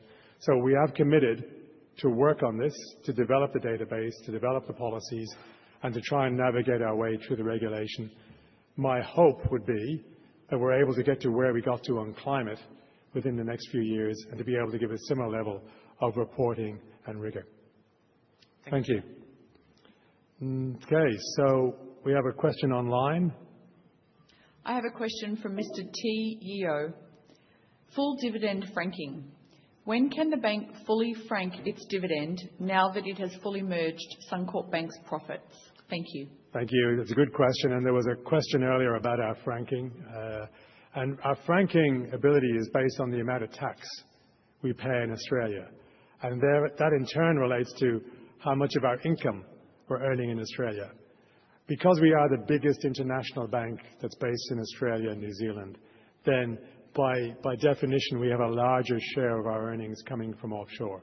So 70% today is roughly the percentage of our mix that reflects our Australian earnings.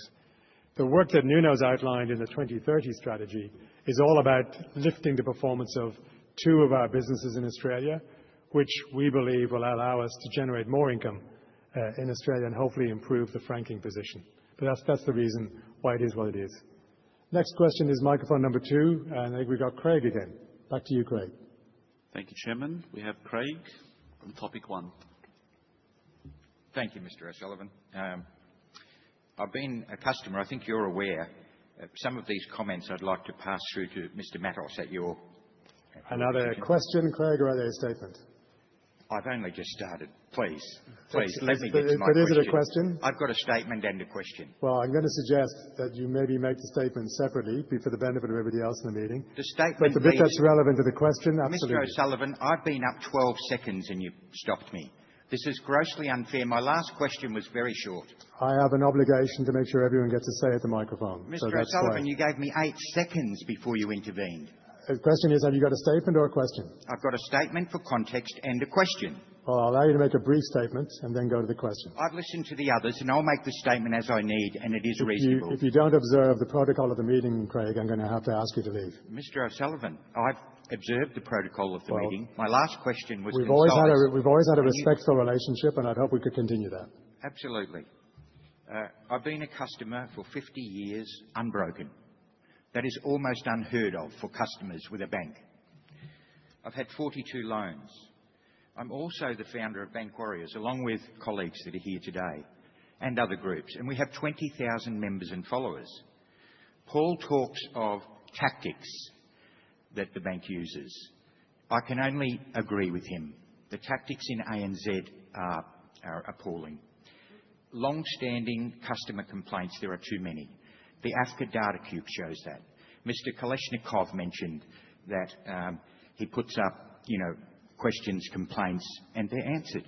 And I agree with you, Mr. O'Sullivan. You've made improvements. You've got this system going in response to ASIC and APRA. But the actual execution is missing. I made, indeed, a complaint against Shane Elliott with you, and you accepted it, and you lodged it, and I got the auto-response, and nothing happens after that. It's a failed system. That's why I'm saying I want these to resonate with Mr. Matos. Mr. Matos is refreshing the organisation. I welcome Mr. Matos. Thank you for being here. I'm pleased to see the back end of Mr. Elliott. The root cause analysis that's in here identifies poor outcomes for customers. The reason you're in trouble with the regulators that the other banks aren't is because your customer complaint system is not working. All I'm asking is, I would like ANZ with Mr. Matos to have a customer committee. A committee where the customers can actually help the bank. We can come in with goodwill and good ideas, because I can tell you the regulators come in late. It's the customers that are the canary in the coal mine. We're the ones that identify what the problems are. What you need is a customer committee that is not just up at board level, but it includes someone from customer groups. Thank you, Craig. Will you do that? That's my question. Thank you, Craig. I'm finished. We'll consider your suggestion, but thank you. We'll certainly note it. Thank you. Can I have a comment from Mr. Matos, please? Greg, we certainly have already included the voice of the customer in the way we are managing the improvement on customer service. So your suggestion is not only welcome, but is already incorporated, and I hope it will yield benefits in the future. Thank you so much. Thank you, Craig. Thank you. Okay, next question. We are hopefully down to the last few because we need to get on to some other resolutions. But microphone number 4. Thank you, Mr. Chairman. Welcome back, Natasha Lee from Sydney, item number 1. Thank you, Mr. Chair. Very quickly, just inquiring whether, the start off again, that ANZ's an international bank. Now, there seems to have been a bit of a push coming from China to have payments of goods in their currency, the RMB. Is this something which ANZ is looking at doing? Is that part of your strategy to look at that opportunity? Just to clarify, that would be people being able to pay. I mean, you can do that today, right? You can do a currency transfer today. No, not so much currency transfers. These companies buying goods, so the movement of payments, both exports and imports. So let's just say I'll buy some lampshades made in China, but I want to import them to Australia. So today we would help you with that with our finance. We're talking about large purchases. Right. Yeah. So globally there are some countries that already have specific swap lines in RMB, which allow them to do trade finance in other currencies than the traditional dollar. I'm not aware if we are offering that. We'll come back to you on that. Thank you so much. Now, let's see. I noticed that the audit fees have increased significantly, particularly the Australian component of the audit fee. I know that business is more complex and things, but the level of increase does seem to be out of proportion to that.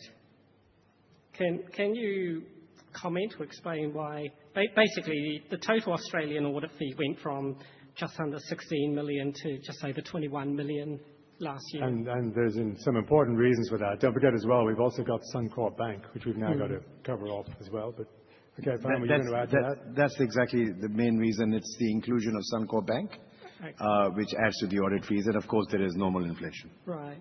If I could just do a very quick thing, it's that on page 36. Michael's going to hit me in a moment because I'm allowing you to exceed your quota of questions by a long way. Just page 36 and 116, you showed operating expenses as 12.880 million, but on page 109 and page 96, it's 13,023. Is there a reason for that discrepancy? Sorry, what was the first page? 36. You've got operating expenses 12,880. And then if you flip to 107, it shows 13,023. Flip to what, sorry? Page. What page was it? Yeah, the second page? The second page, 107 as well as 96.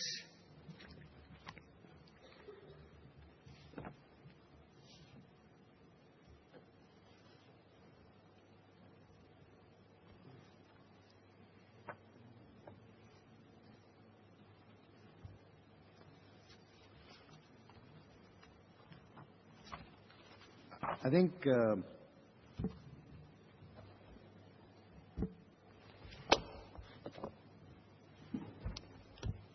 it would be the difference between statutory profit versus cash profit, or statutory report versus cash profit accounting. That's where the difference is. Okay. Well, that's all my questions on this lot. Thank you, Natasha. Okay, we've got another question on microphone number 2.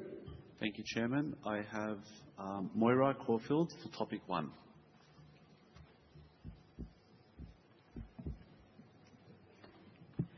Good afternoon, everybody. I would like to thank Mr. Matos for agreeing to meet with us at a future date to discuss serious and long-standing issues. My husband, myself and my daughter appreciated meeting you at the Parliamentary House Economics Committee on the 19th of November.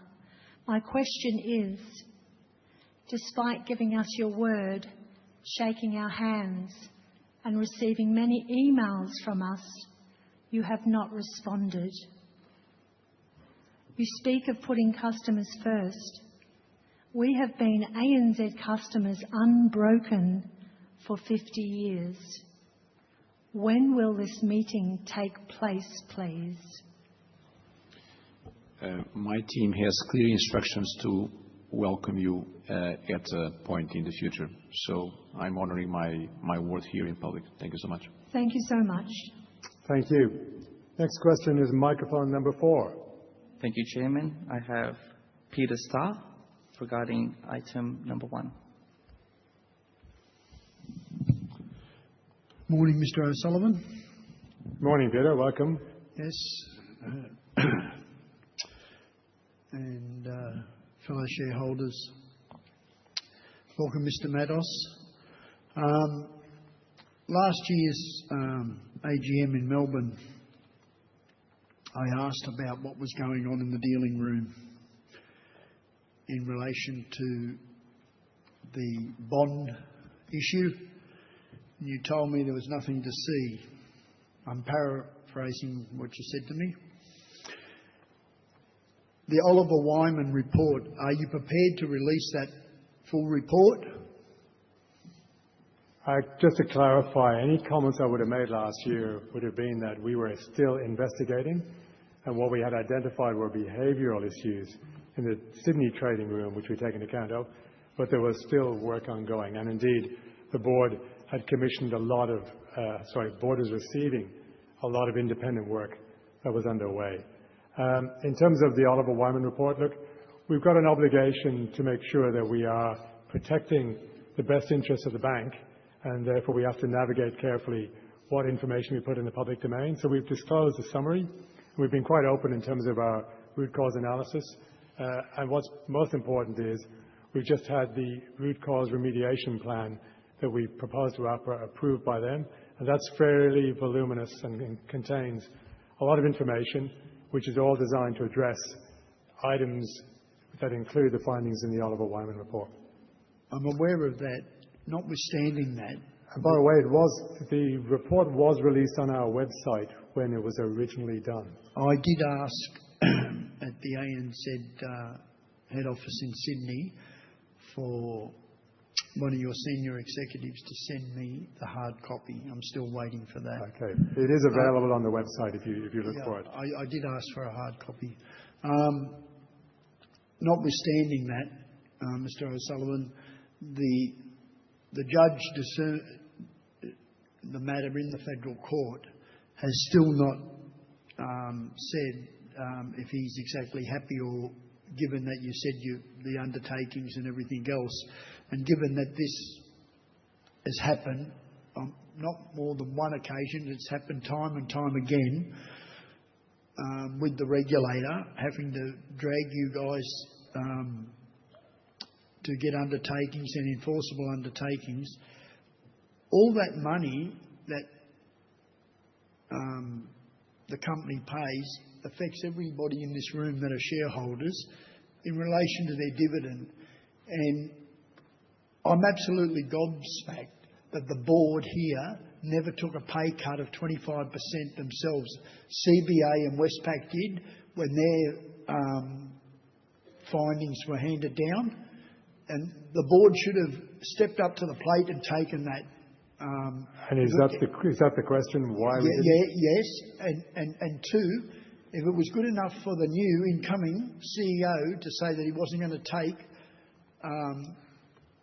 any remuneration or bonuses given to what he's inherited, and to be fair to him, he's inherited this, and he's got to fix it. You know, the problem was that the board let Mr. Elliott get away with things and just either had their head in the sand or whatever, but the mum and dad shareholders and every other shareholder pays the consequences for that, because it's that money that goes to pay these fines reflects in the dividend. Thank you. And I acknowledged exactly that point that you just made in my own comments at the beginning, that we're acutely aware of that. There are 3 reasons why the board has not taken a cut in fees. First one I gave right back at the beginning of the meeting. Actually, the board has been leaning in on this issue. We are the governance people. We don't run the organisation, but it is our job to set goals, track performance, and when things don't happen as they should, to step in. And the board has done that. Secondly, philosophically, and I know people have varying views, but a strong view that I hold, as someone who's worked in corporate governance for over a decade, is that it's a very dangerous game to start putting boards on variable pay. Are you going to pay them more if profit's better this year, or less if it's not? Is that going to discourage them from making tough decisions like restructuring the business, which means that you'd actually take a hit this financial year? Could it encourage boards to encourage management to go after short-term unsustainable sources of revenue? Boards need to be independent. They need to be kept a little bit distant from management, and they need to apply their governance independently. And the final point I'll make is 6 of the 9 board directors joined in the last 2.5 years. But having said that, I still believe the board has acted diligently and proactively on these issues, and I share your disappointment that we've had to pay those fines. That's precisely why we've acted the way we have, and I will add, we have enforced accountability on remuneration this year. Indeed, it's a subject of a legal dispute. Thank you. Just one other quick thing. Mr. Matos, I'd like to meet with you after the meeting, please. Could I have a commitment? Look, I think we will endeavour to mix with shareholders if we can. We just have to check what the time we finish is at. We've already been going now for 3 hours, so it will just depend on the time the meeting finishes, in fairness. Thank you. Thank you. Okay, we've got a question on microphone number 2. Thank you, Chairman. I have Paul Herman, regards to topic number 1. Thank you. Question for Mr. Matos. I'm not sure if you are aware that in 2021, UBS did a survey which found that 55% of ANZ Bank loans were liar loans, where information was falsified. There was 6 UBS surveys since 2015. They detected collectively about 500 ANZ liar loans. UBS found in the 2021 survey that 81% of ANZ customers with liar loans said that ANZ staff told them to lie, to give false information. That means in 2021, I did a rough calculation, it's about 74 ANZ staff members who told customers to falsify their information on their loan applications. According to the survey? Yes, according to the survey. That's outrageous if it's true. Will you investigate loans, liar loans and fraud? I have, in my support groups, I have many ANZ customers where staff forged loan application forms, in some cases forging signatures. In my case, inflating income by 625%, where both FOSS and AFCA found irresponsible lending. Our experience indicates, and also some of my colleagues have reiterated those experiences, it indicates a culture of crime at times in ANZ. So my question is, what is the rate of liar loans at ANZ at the moment? And will you meet with me, Mr. Matos, today? I'm going to take the first part of that question, Paul, and we've been down this path before. I'm not going to comment on the survey or how it's done. I'll simply say that we have very strict policies and strict legal and regulatory requirements about responsible lending, and we observe those very carefully. And indeed, given the survey is now, 5 years old, or there have been surveys over 5 or 6 years? It's 4 years, yeah. 4 years. If you have a look at our loss rates on home loans, they're actually travelling below. The 90 days past due is travelling below the level it was in pre-COVID. You've got a boom in property which hides that. So as I said, we've got very strict obligations that we observe. So I don't know, Nuno, is there anything you want to add to that? We are acutely aware of the fact that our policy needs to be strong enough to avoid that kind of misrepresentation of information. And I believe we are getting it right. I believe that data, which I'm aware, it's already outdated. And I think we are in a different place. Having said that, as Paul just mentioned, this is part of our priorities on a daily basis. We want to do lending in the right way. I've had these questions fobbed off since 2020, I think, because I brought up the question of liar loans. I just think that it's just the denials, I think, are too easy, and I don't believe it. So, Okay. Well, you're entitled to your view, Paul, and we respect it. The facts speak for themselves, and you've heard our response. yeah, okay. Thank you. I would like to have a meeting with Mr. Matos. I'll let Nuno take that on notice and then let him decide what to do. Thank you.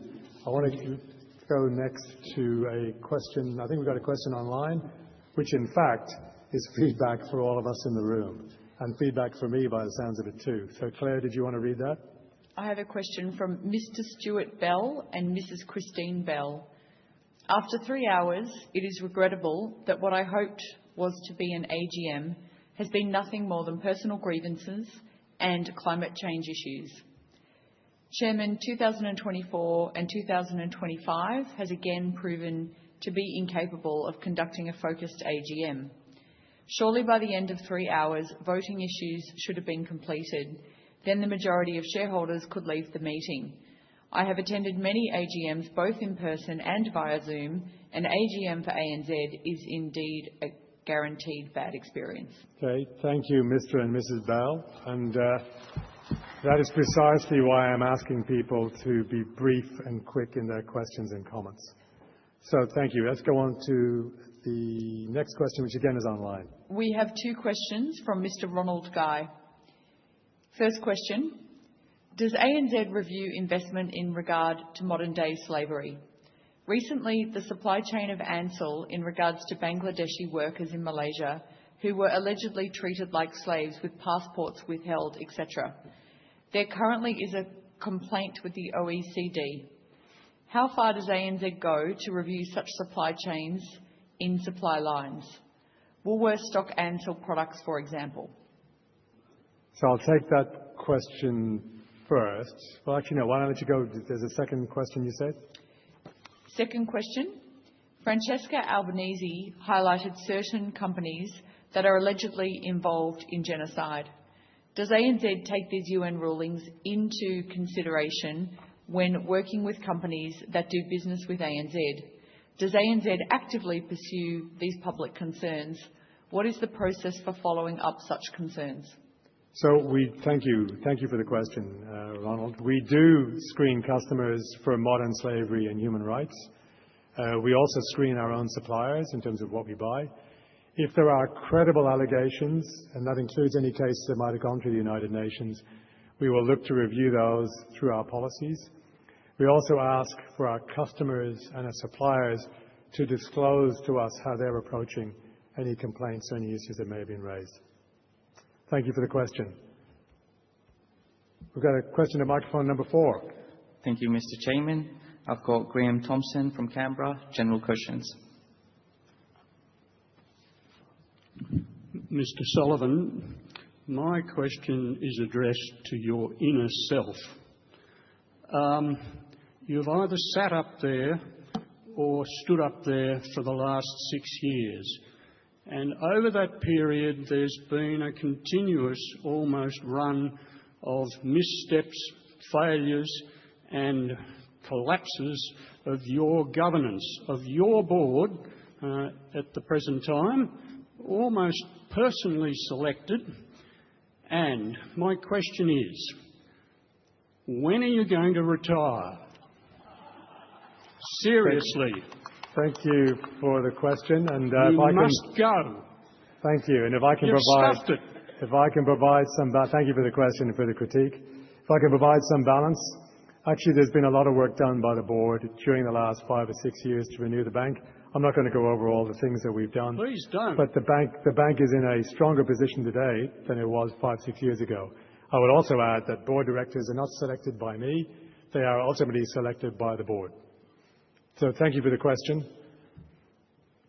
Character. Indeed. Next question, please. Thank you, Mr. Chairman. Back at number 4, I've got Rita Mazoversky regarding item number 1. Welcome back, Rita. I hope you're going to help us. These microphones are in a very precarious I hope you're going to help us get on to the next items of business. I just hope you're going to let me and the others speak, which is a recurring theme today. So, in regards to the annual report, page 30, ANZ defines financial crime risk as a key non-financial risk and describes its responsibility to prevent money laundering, terrorism financing, sanctions evasion, bribery and corruption, as well as internal and external fraud.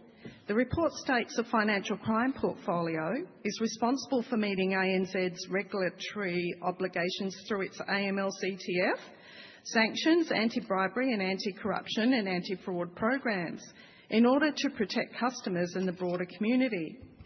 These risks are explicitly linked to compliance and conduct risk, resilience risk and operational risk, all which fall squarely within the board's oversight responsibilities. However, on page 32, under delivering on the root cause remediation plan, the report states ANZ has an opportunity to improve the way it operates to ensure it is providing customers a simple, efficient and reliable service that meets their needs, keeps its promises and consistently delivers the experience they should expect from ANZ. My question is, given that providing safe, reliable and compliant services is a fundamental expectation of customers and regulators, why does the board now describe this as an opportunity to improve only in the context of a root cause remediation plan? And what does this say about the effectiveness of the board's oversight of non-financial risks prior to regulatory intervention? Thank you for the question. And I think it's fair to say every organisation is always looking to improve. But in terms of non-financial risk... Yeah, but we're talking about ANZ today. In terms of non-financial risk, the board actually stepped in on this, and there was an extensive program which the board drove a reset in 2022. That included appointing external examination of why the program was not delivering as it should. It included making changes in the leadership of the program, making changes in the sponsorship, underpinning it, the investment in new technology to track non-financial risk issues, and appointing an external party to continue to audit and track performance against it. So that's an example of where the board has been exercising its governance, has been leaning in and doing its job. And as is clear from the report, we're now focused on the PACT program, which is all about driving a company-wide, a bank-wide uplift in processes and controls. Yeah, I'm just a bit concerned, well, not a bit, a lot concerned. There are significant non-financial risks which are outstanding since the end of 2017 when the Royal Commission started. And these have remained ignored by ANZ. Well, so how have so many significant ones fallen through the cracks? They haven't been ignored. There's been a program to address non-financial risk. The issues around execution and delivery. And as you can see, we have made changes and refreshed the leadership of the bank. It's been refreshed a few times. It's just not working. Thank you. Thank you for the feedback, Rita. Okay, I think that was the last question. There are no more questions on this part of the meeting. We'll now move on to the next resolutions. So we now move to the items concerning remuneration. Item 3 concerns an advisory vote on the adoption of the remuneration report, and item 4 is in respect of the long-term incentives to be issued to our new CEO, Nuno Matos. The words of the proposed motions are now displayed on the screen.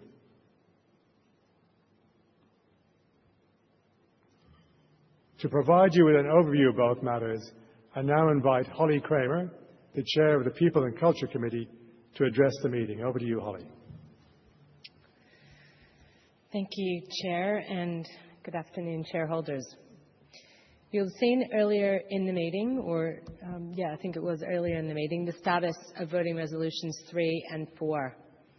We, the board, particularly seek your support for Resolution 4 as we have full confidence in our new CEO and recognise the importance of having his long-term remuneration aligned to the future delivery of robust performance and risk outcomes. The structure of our REM is consistent with guidance from APRA, which allows for the vesting of these rewards to be tested over a number of years, rewarding great results, but also providing the opportunity for the board to hold leaders to account when performance does not meet expectations. We're seeking your approval today to allocate long-term restricted rights and performance rights to Nuno, noting that he was awarded, as has been mentioned a number of times today, 0% short-term award in 2025 at his request to lead by example, despite the fact that the issues predated his arrival, and we, the board, are grateful for this leadership. The long-term award has a combined current face value of $4.69 million, which equates to the sum of 135% of Nuno's fixed remuneration for 2026 and 53% of his fixed remuneration for 2025 as a top-up relating to his time since his commencement with the bank as CEO. Whether Nuno receives any value from these rights will depend on whether the performance conditions and risk evaluations are met at the end of a 4-year performance period. But now let me turn back to Resolution 3, the 2025 Remuneration Report. Prior to today's AGM, we engaged widely with our largest shareholders and with the Australian Shareholders Association and with the proxy advisors, and we thank them for their consideration and their feedback. We recognise and we respect that there's been a range of views on the board's decision on executive remuneration this year, many of which we've heard from you today. I must stress that there is no simple formula for determining outcomes. The board is obliged to make decisions that are appropriate, proportionate and fair, and reflect the board's thoughtful consideration of a range of multiple factors spanning multiple years. We make these decisions with full visibility to all performance factors, both the positive and the negative, and you heard our chair talk earlier today about some of the positive and, of course, some of the negative. But we have to take those all into account, as well as an individual's leadership behaviours and their own personal leadership and management of risk. The report provides detailed information regarding how the board considered all of these factors, including the application of consequences where required. This resulted in the board awarding 0 2025 short-term variable outcomes for our current and former Australian-based leadership team, reduced 2026 long-term grants for 2 of our current executives, and the application of malus to unvested equity for the former CEO and 3 former executives. The application of malus means that we forfeited the equity that those executives had on foot. This led to executives with the greatest accountability for these matters receiving the most significant impact to their overall remuneration outcomes, particularly the former CEO, who was ultimately accountable. Now, as the chair noted earlier, these decisions have resulted in just over a 30% vote against our remuneration report, and many shareholders have suggested to us, including some of you today, that the board should have gone further. And yet, as you've also heard, we're currently facing litigation on this matter suggesting that we went too far. What's very important is that the structure of our executive remuneration framework allows for consequence management by boards over an extended period of time. This means that this year's outcomes do not guarantee in any way that our current or former executives will receive their unvested equity in the future. Rather, that the board will continue to consider the appropriate proportionate outcomes for remaining unvested equity as or before they fall due, and if further information comes to light, or if further consequences occur from already known information. This methodical and considered approach is in the best interest of shareholders, and it demonstrates to our new and ongoing management, particularly during a period of such significant transformation, that the board is prepared to take decisive action when required, but in a balanced and thoughtful way. Thank you, and with that, I'll hand you back to the chairman. Thank you, Holly. Thank you. Okay, so we'll now take shareholder questions on items 3, 4, and 6, being the remuneration and board-related resolutions. So I think we had a question, microphone number 1. Thank you, Chairman. We've got Sue House from Australian Shareholders Association. Thank you.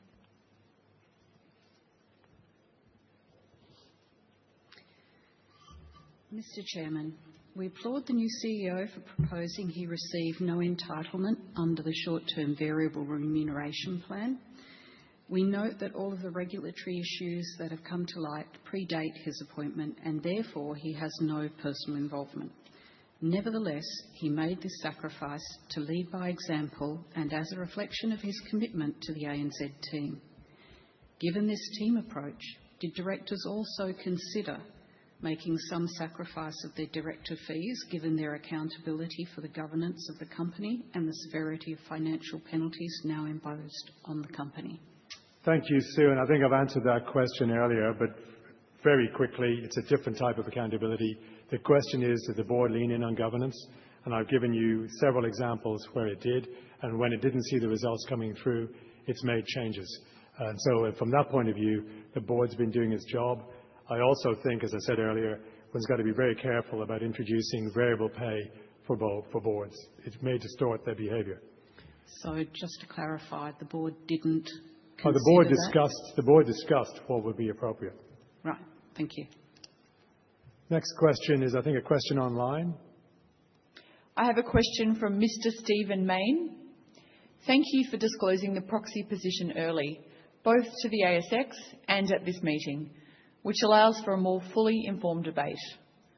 Which of the proxy advisors recommended against the board's recommendation on both remuneration matters and the shareholder resolutions, where minority opposition peaked at 32% on the remuneration report and 22.7% on Resolution 7 related to financing deforestation? Please don't say proxy advisor recommendations are confidential. It is standard for a chair to summarise the recommendations and rationale where relevant, and this is not a request to publish the actual proxy advisor reports. Thank you, Stephen. Look, my understanding is it is not customary to discuss the details in proxy advisor reports. They're not actually our reports. They're proprietary reports provided by another party. Holly has provided explanation today as to how we came to the REM decisions. I'll take on board the rest of your feedback about whether there is some way in which we can summarise some of the output at a future meeting. Thank you. Next question, please, is microphone number 1. Thank you, Chairman. We've got Paul Fanning from Melbourne with questions on items 3 and 4. Thank you, Paul.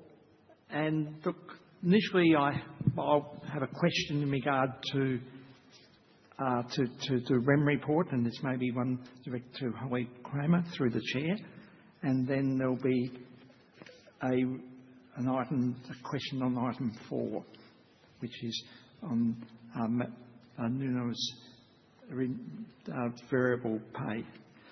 First one is, I look at, and through the chair, Holly, I look at the 5.3 on pages 60 and 61, and I ask myself about the STVR. I assume what we see here is what was in FY25. Given the turmoil, given the APRA intervention, are you, and probably through the chair, Paul, happy with what the composition of the STVR scorecard is, and will the scorecard vary for the FY26 year? I can start by talking about and saying Holly led a very extensive review exercise of our scorecard, which included meeting with shareholders and hearing their feedback. And the feedback was that people wanted a simpler scorecard made up of fewer items and with clear metrics. And that's why you have the scorecard that we had for 2025. We have again listened to shareholders and made some feedback for 2026, and that includes a significant weighting towards the delivery of our transformation initiatives under the PACT program compliance. Anything to add, Holly? I'll just add two comments. One is that our scorecard outcome for this year, as you would have seen in the remuneration report, was significantly downgraded with the use of the risk modifier. So the board has great discretion regardless of the specific outcomes. In an ideal year, they would fall the way they fall based on performance. But this year, the board took a significant downgrade. There is a change to next year. Where we had a 15% weight on what we called improving core platform resilience, which meant delivering the transformation of non-financial risk, we have upgraded that program to 25% for next year. That program next year is the PACT program that the chair has mentioned a number of times. And it's both a risk and culture transformation. It's extremely important to the future success of the bank. And so we have upweighted it in next year's scorecard. Okay, good. Thank you for your question. And Paul, you had a question on Nuno's LTVR? Yes, item 4, page 9 of the notice of meeting, the third column. The question relates to the 50% LTVR restricted rights and the 50% LTVR performance rights. We're told here that the LTVR restricted rights will be non-financial measures. Can you define in more detail what are the non-financial measures or metrics? And B, for the LTVR performance rights, who are the select financial service comparator group? Thanks, of Paul. which I assume be financial services companies. So thanks, Paul. We actually outline on pages 64 and 65 the process we go through for pre-grant and pre-vest assessment in terms of the restricted rights. And they're principally associated with looking at prudential soundness, risk measures, and we retain overall board discretion in the event that there's been an event that we think should be taken into account. We do also disclose the group that is in the comparative group, and I just can't pull up to hand exactly where it is. If I may take it on notice, but basically you're correct. It is banking equivalence. Which page? Yeah, it is. It's on page 64, right in the middle. 64. It says comparator companies. There it is. Thank you, Holly. Halfway down, page 64. Bank of Queensland, Bendigo and Adelaide Bank, Commonwealth Bank, Macquarie Group, NAB, Standard Chartered PLC, and Westpac. Okay, thank you. Thank you. They are my questions. Thank you, Paul. Okay. Microphone number 3 is back to Michael. Yes, thank you, Mr. Chairman. Michael Sanderson with items 3 and 4. Howdy again. Just a quick comment. Just a couple that rang up and said that people are using the meeting for airing personal things. I don't think that's the case. I think that's a misrepresentation. If they're worried about the length of the meeting, there's always a webcast they can refer to. And if they've got short memory spans, I publish each individual question individually on my YouTube channel. Thank you, Michael. Okay, you got a question for us? Yes, I have. I have 2 for remuneration. I've got one for the other one, but anyway. APRA has forced ANZ to hold an extra $1 billion in capital. ASIC has imposed about $240 million in penalties for widespread misconduct. The union describes ANZ as a bank in crisis. ANZ's own material says the executive committee still receives about 65% of their target short-term bonuses in the year these problems peaked. 2 major proxy advisors are again recommending that shareholders vote against this report. Is this just a pay framework that rewards a small group at the top while everyone else wears the cost?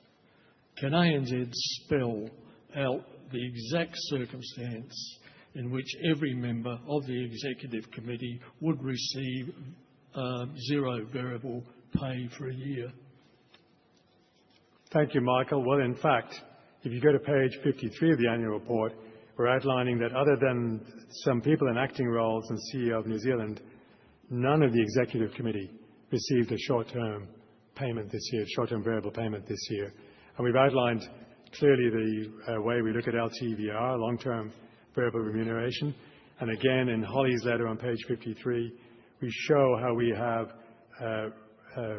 forfeited those rights and applied malice where appropriate. So actually, we have been quite active. I would also say this is a bank that certainly has issues it's working through, but it is also a bank that is well positioned for the future.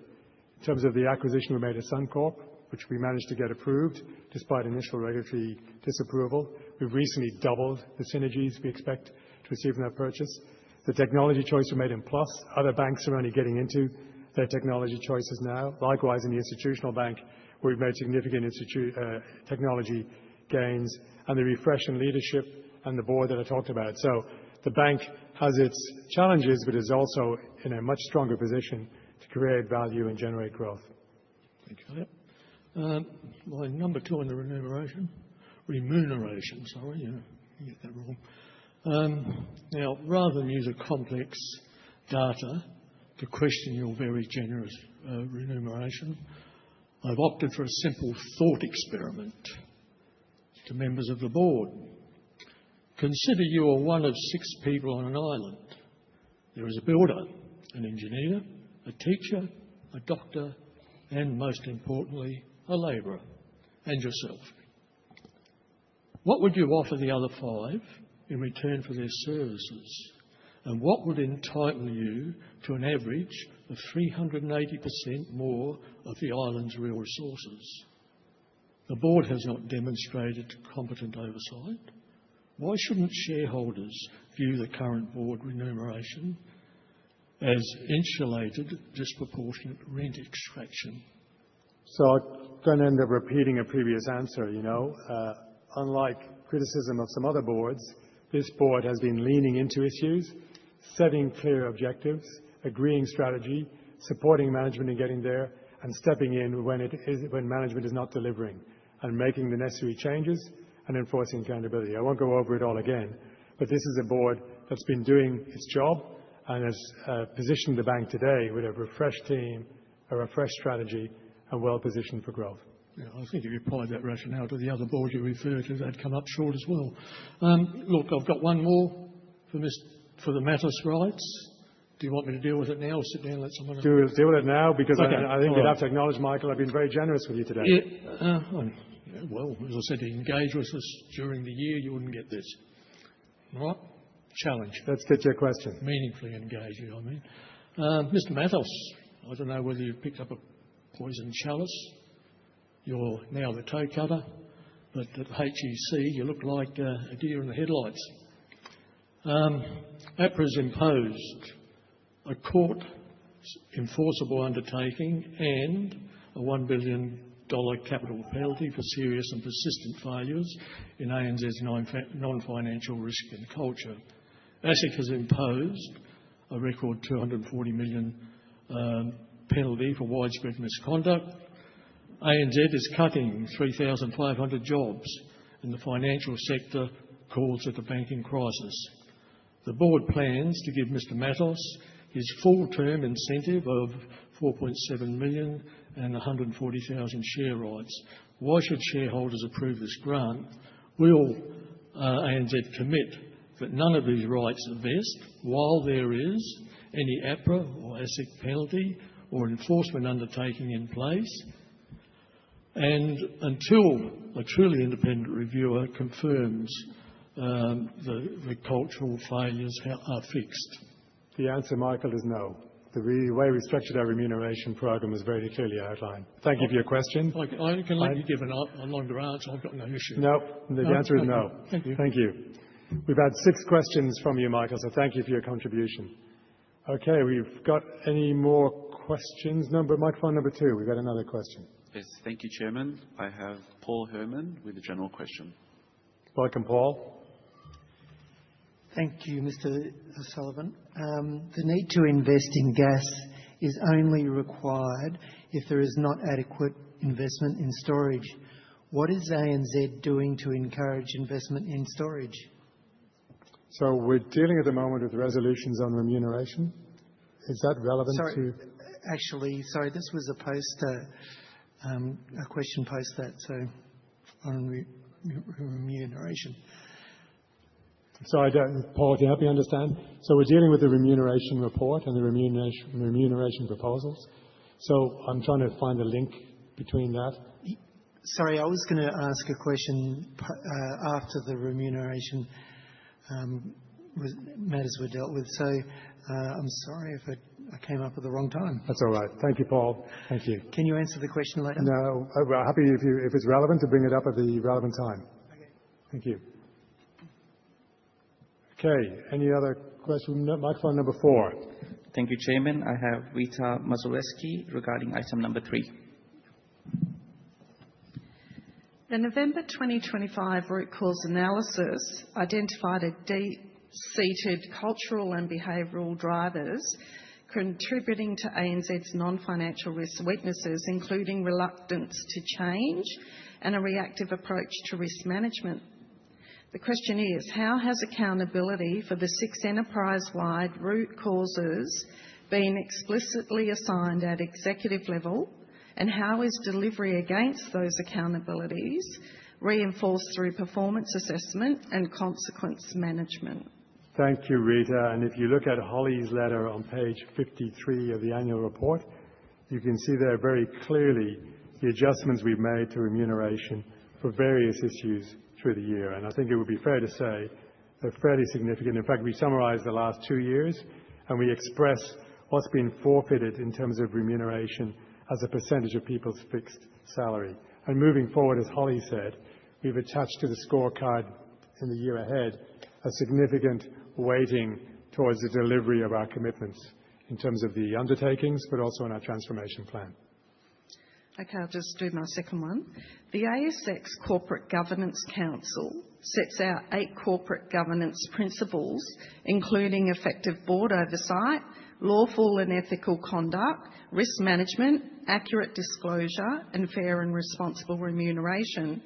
Justice Owen, in the HIH Royal Commission, defined corporate governance as the framework of rules, relationships, systems and processes within and by which authority is exercised and controlled in corporations, including the practices by which that authority is in fact exercised.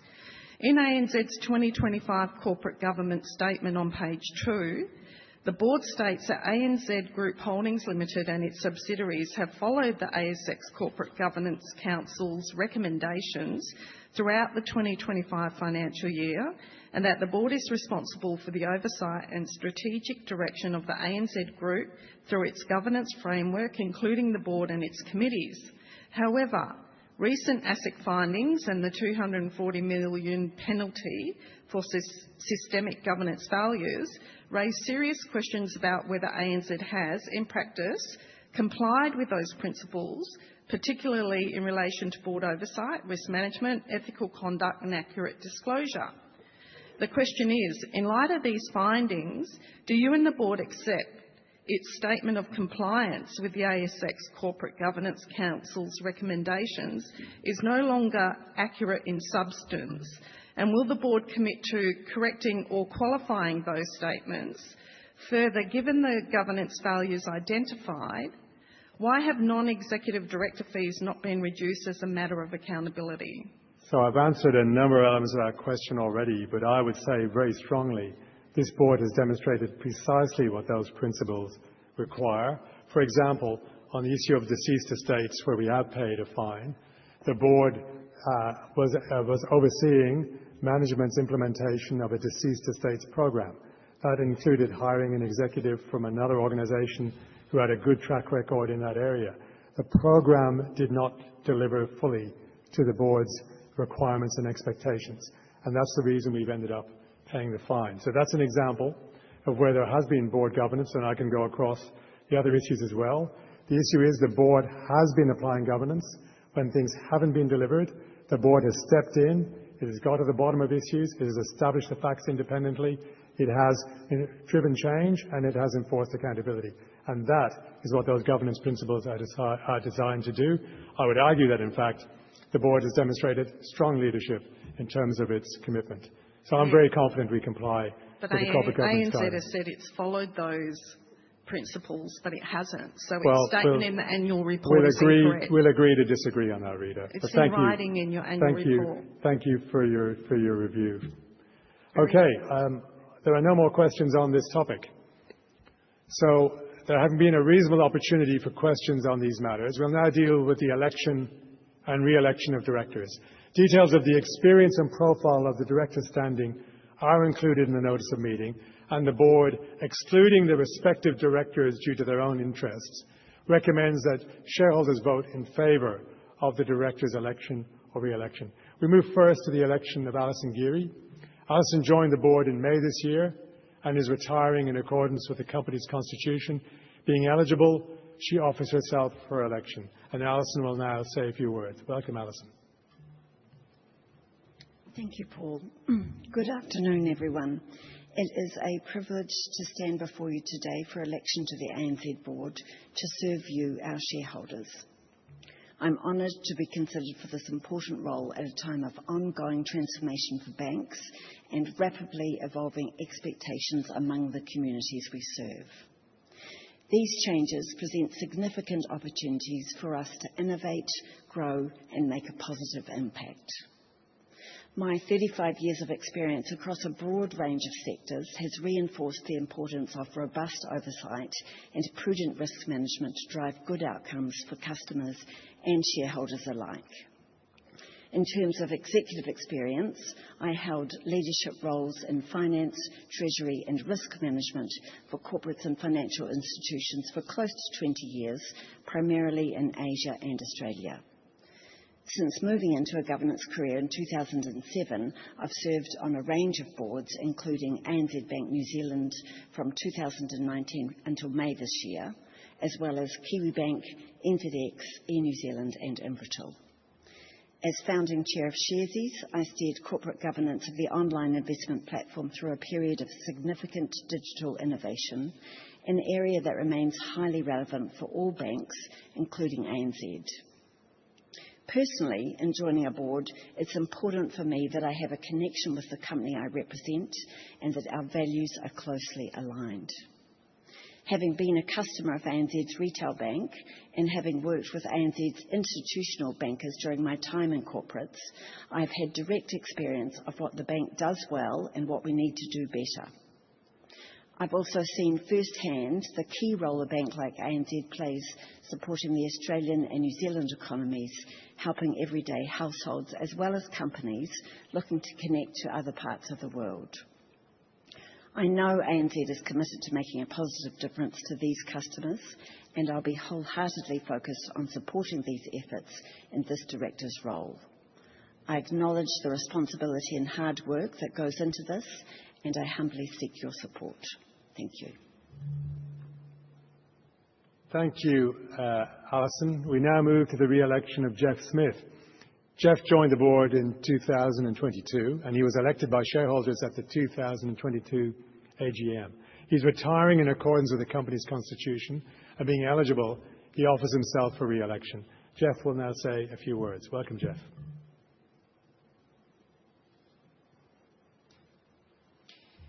Thank you, Paul, and good afternoon, shareholders. I appear before you today seeking your support for re-election to the ANZ board. As the chair said, I joined as a non-executive director in 2022 and have served as a member on several key board committees, including People and Culture, Risk, Nomination and Board Operations, as well as serving as chair of the Digital Business and Technology Committee since 2024. In these roles, I have been focused on supporting ANZ's ongoing transformation during a period of profound change for the financial services sector. I'm a proud dual citizen of both Australia and the United States and have spent a significant amount of time here in Sydney as well as Brisbane and Melbourne. Throughout my 35-year executive career, I have held chief technology and operations roles across various organizations, including IBM, Telstra, Suncorp Group, and Toyota. My focus has been on aligning technology with business outcomes, leading digital transformations, and building cultures that can respond effectively to disruption. This experience has given me a deep global perspective and strengthened my firm belief that innovation and resilience are key to long-term success. Since joining ANZ, I have taken steps to ensure I can dedicate appropriate time to my board duties, stepping away from advisory roles I had with both Box and Zoom. I continue to serve on the board of Sunray Security, a leading provider of cloud security and data governance solutions, as well as PEXA Australia Limited, a digital platform for online property settlement and lodgement. Cybersecurity and digital innovation remain key themes across all industries, including banking. This experience, combined with my other board roles, has allowed me to develop a deep understanding of governance, risk management, and strategic oversight. Looking ahead, I am committed to helping ensure ANZ remains well-positioned to navigate the rapidly evolving environment. If re-elected, I will continue to bring my global experience to the board, working collaboratively to ensure ANZ remains a trusted and innovative partner for our customers, communities, and shareholders. Thank you for your consideration and support as I seek re-election. Thank you, Jeff. I'll now take questions on items 2A and 2C, which are the election of Alison Geary and the re-election of Jeff Smith.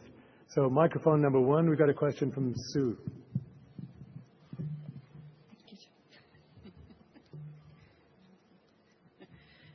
Thank you. A question to Ms. Geary, please, from the ASA. Ms. Geary, given this is the Chair's final term, as a member of the Board and Operations Nomination Committee, what qualities and skills do you believe the next Chairman of ANZ should hold?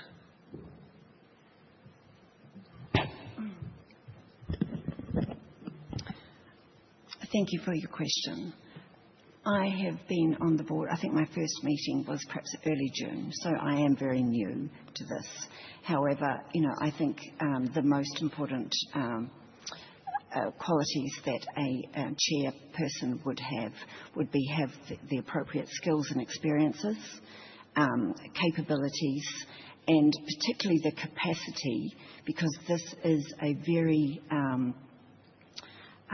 all-encompassing role as the chairman. I would say that Paul has worked every hour of every day on ANZ. He is passionate about making a difference for customers and for shareholders, and that is an important quality for a new chair. I think we do have around the board table the right skills and experiences, and so it's something that will be discussed, I think, at a later date, but we are very fortunate to have Paul in this role for another 3 years. Thank you. Thanks, Alison. Sue, is there another question? I've got a question for Mr. Smith, please. Mr. Chairman, a question to Mr. Smith from the ASA, please. A fundamental indicator ASA looks for when assessing a director for re-election is the number of shares they hold in the company. We see this as a demonstration of the director's commitment and reflects their alignment or skin in the game with shareholders. We note that since your appointment on 1st August 2022, you have acquired 174 shares as part of a rights issue. You hold 2,605 shares on your appointment and therefore now hold 2,779 ordinary shares. Can you advise the meeting when you intend to commit some of your directors' fees to acquiring more shares in the company, please? I mean, typically, if I was to answer the question, as you know, there is a period of grace given to directors to make those investments, and Jeff is within that period. I don't know if Jeff particularly wants to answer the question, but he's certainly within his rights to. My intent is to keep within what's required and to buy additional shares. So I do intend to do that. Thank you. Okay, thank you, Sue. Got a question from Michael on microphone number 3. Kia ora, Ms. Geary. I noticed Winston Peters still running the country over there. Ms. Geary, I was just going to pronounce that Jerry, but obviously that's wrong. Your own ANZ bio notes that you have been a director of ANZ Bank of New Zealand since 2019. You now sit on this group's board, audit, people and culture, digital and nomination committees. Over this period, ANZ has been hit with 750 million APRA capital overlay for persistent failures in non-financial risk management. ANZ has entered into an enforceable undertaking after the Oliver Wyman review, uncovered serious deficiencies in risk governance and culture in the global markets business. Given you are already in the tent as an ANZ director while these failures developed, why should shareholders believe your election represents genuine board renewal rather than recycling the same governance that presided over these problems? And I think, to be clear, we've talked a lot about some of these issues already, Michael, but ANZ New Zealand is required to operate with a degree of autonomy and independence in order to meet New Zealand regulatory requirements. And in that sense, Alison has not been involved in any of the issues in Australia that you mentioned. If we look at the performance of ANZ New Zealand, I think I mentioned in my speech, it's actually been a very strong performer for the bank. If I recall, the CAGR of net interest income we're getting in New Zealand is something like 7% over the last 5 years. It's certainly a standout performer in terms of the local market. So I think Alison's experience in working on the New Zealand board is something that we value, and she was not involved with issues that are associated with the group board. This is unrelated. I just want a quick response on this. As shareholders, am I able to access the Wyman report? I'm not asking. It's on the website. It's on our website. The whole report? That's my understanding, yes. I'll have a vote with that. Mr. Smith, you are chair of ANZ's Digital Business and Technology Committee and a member of the Risk Committee. You have overseen a period where Australians are losing billions to digital scams. ANZ has suffered repeated app and online outages. ANZ is closing branches and pushing regional and vulnerable customers onto unsafe, fragile, digital-only channels. You also sit on the board of PEXA, a near-monopoly digital settlement platform with a history of outages, which ANZ is a major customer and user. ASIC is seeking a $240 million penalty for non-financial risk failures in this area, in areas tied to this technology and systems that your Digital Business and Technology Committee oversees. With ANZ forced acceleration into digital, bank branch closures and reduced cash access, why should shareholders trust your judgment? You also live in the United States and hold multiple roles there. Is ANZ just a side gig for you? So if I can initially answer those questions, Jeff's actually made a very important contribution to some of the issues we talked about. It was his technology background and knowledge that helped us assemble the people who did the strategic review of our ANZ Plus technology that concluded it is very much fit for purpose, but that we needed to change the way in which we're implementing it. Jeff's also been a key advisor to us on other major technology projects. For example, we are a leader in payments and cash management in Australia. In fact, we've added $60 billion to the amount of payments that go through that business in the last 5 years, and that we believe we've got a technology lead in that area. He's also clearly in a position to help us with the major transformation in technology underway in New Zealand. That's, of course, along Jeff's general contribution to the issues I've talked about, such as the Suncorp acquisition, the refreshing of the board. In terms of branches, the reality that every bank faces in Australia is that there's been an almost 80% decline in transactions undertaken in branches over the last 5-6 years. In fact, 96% of transactions today are done outside of a branch. Only 5% of Australians actually rely on a branch for their banking. We understand how important they are, and we've given a commitment not to close regional branches or to close Queensland branches for a period. But this is an industry issue we have to face, and I don't think you can hold Jeff to account for those activities. Jeff is based in the United States, but he also has worked in Australia, he has family in Australia, he is an Australian citizen. And part of his commitment to joining the board was that he would spend considerable time here, and he does, as witnessed by his appointment to the PEXA board. He's a real asset for the bank. Most banks are now realizing that financial services is a technology arms race, and having a board member with a deep background in technology is very important. So we are very appreciative of having Jeff on the board. Jeff, is there anything you wanted to add to my response? No, just to reinforce, I am committed to ANZ and supporting. I made 9 trips last year for all the board meetings. I have a son that lives here and have a lot of interests here. So I think for me, you're getting a commitment to also bring technology expertise from the U.S., which happens to be where we source a lot of our technology from.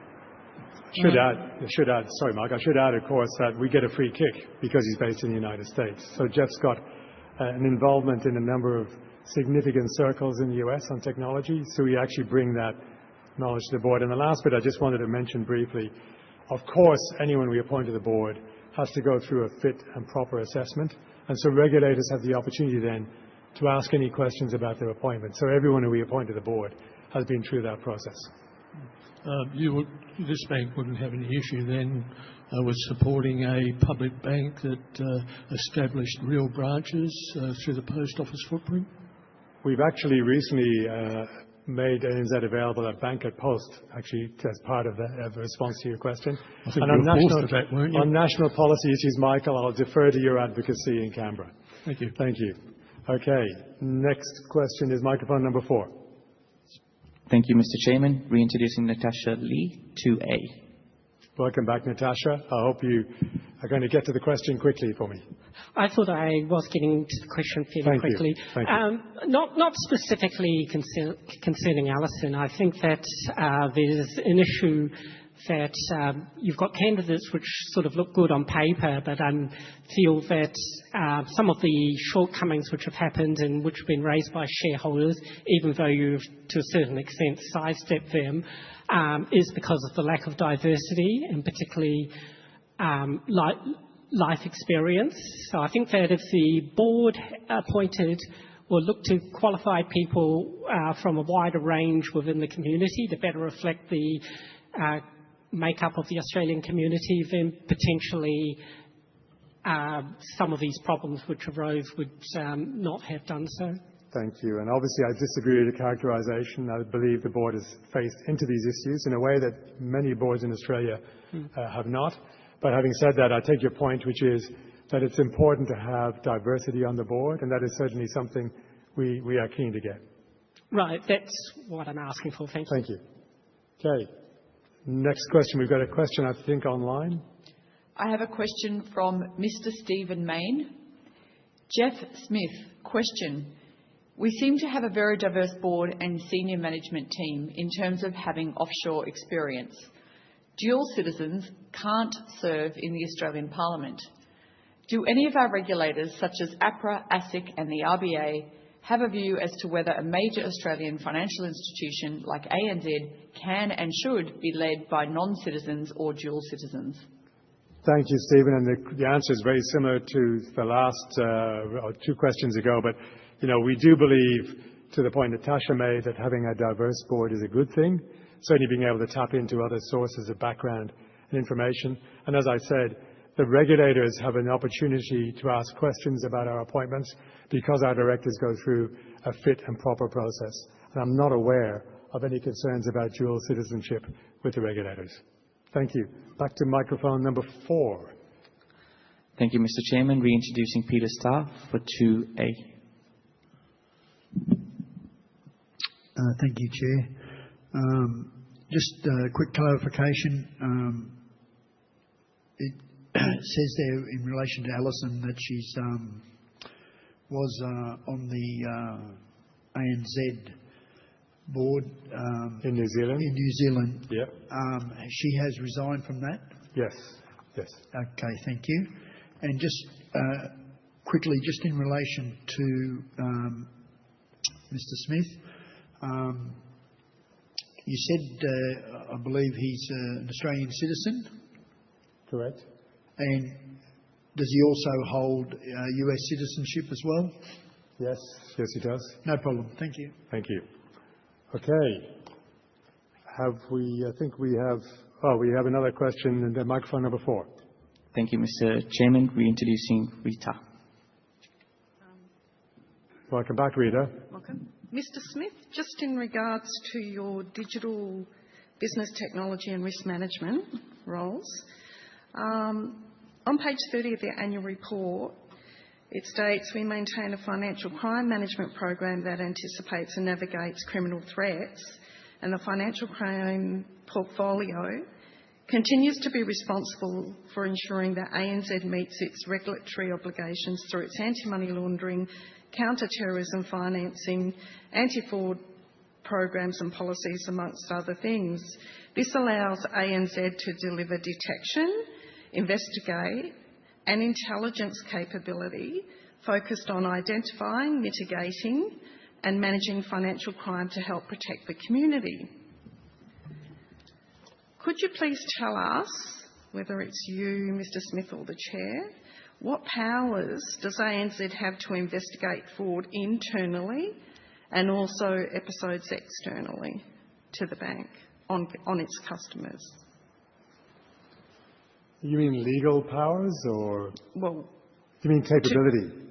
No, powers. There's a difference.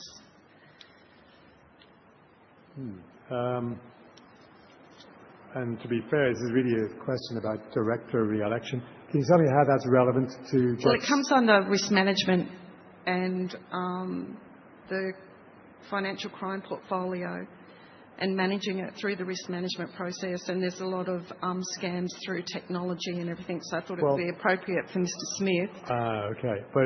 So given that there's a lot of self-assessment, self-reporting, self-investigating, what powers does the bank have to actually investigate fraud? And why is that relevant? Legally? Why is that relevant to Jeff's re-election? It's extremely relevant. Can you link it for me, Rita? I'm happy to answer it if it's relevant. As I said, I've asked this question because of him sitting on the Committee for Digital Business and Technology and Risk Management, which non-financial risks and financial crime come under. Look, I'm gonna give you a very quick answer, but frankly, the question is not relevant. But in terms of the initiatives the bank has done, yes, we have. Where we're allowed by law, we work quite hard to identify fraud. We run a number of algorithms internally to look for unusual patterns of behaviour, and we have been recognised by AUSTRAC as an organisation that is at the forefront and is very proactive in working to identify potential sources of financial crime. And in terms of ourselves, we've worked quite hard to deliver the payee confirmation, which has been worked across all the banks. That saved 300,000 payments which were cancelled by customers over the last several months as a result of seeing a mismatch.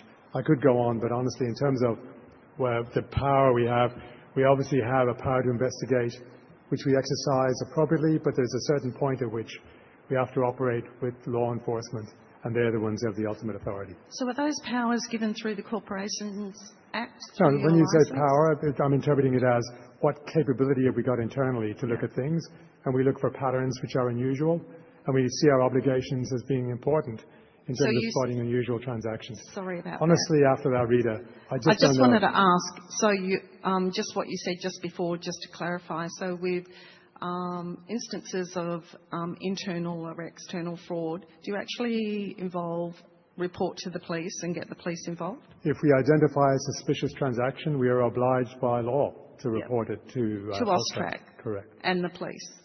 It would be the decision on when to involve the police, as I understand it, is a separate matter. It depends on the nature of the initial findings. Has the bank done that in the last 12 months? Oh, I can't answer authoritatively. Any matters? I'm pretty sure that we would have. But again, how is this relevant to Jeff's re-election?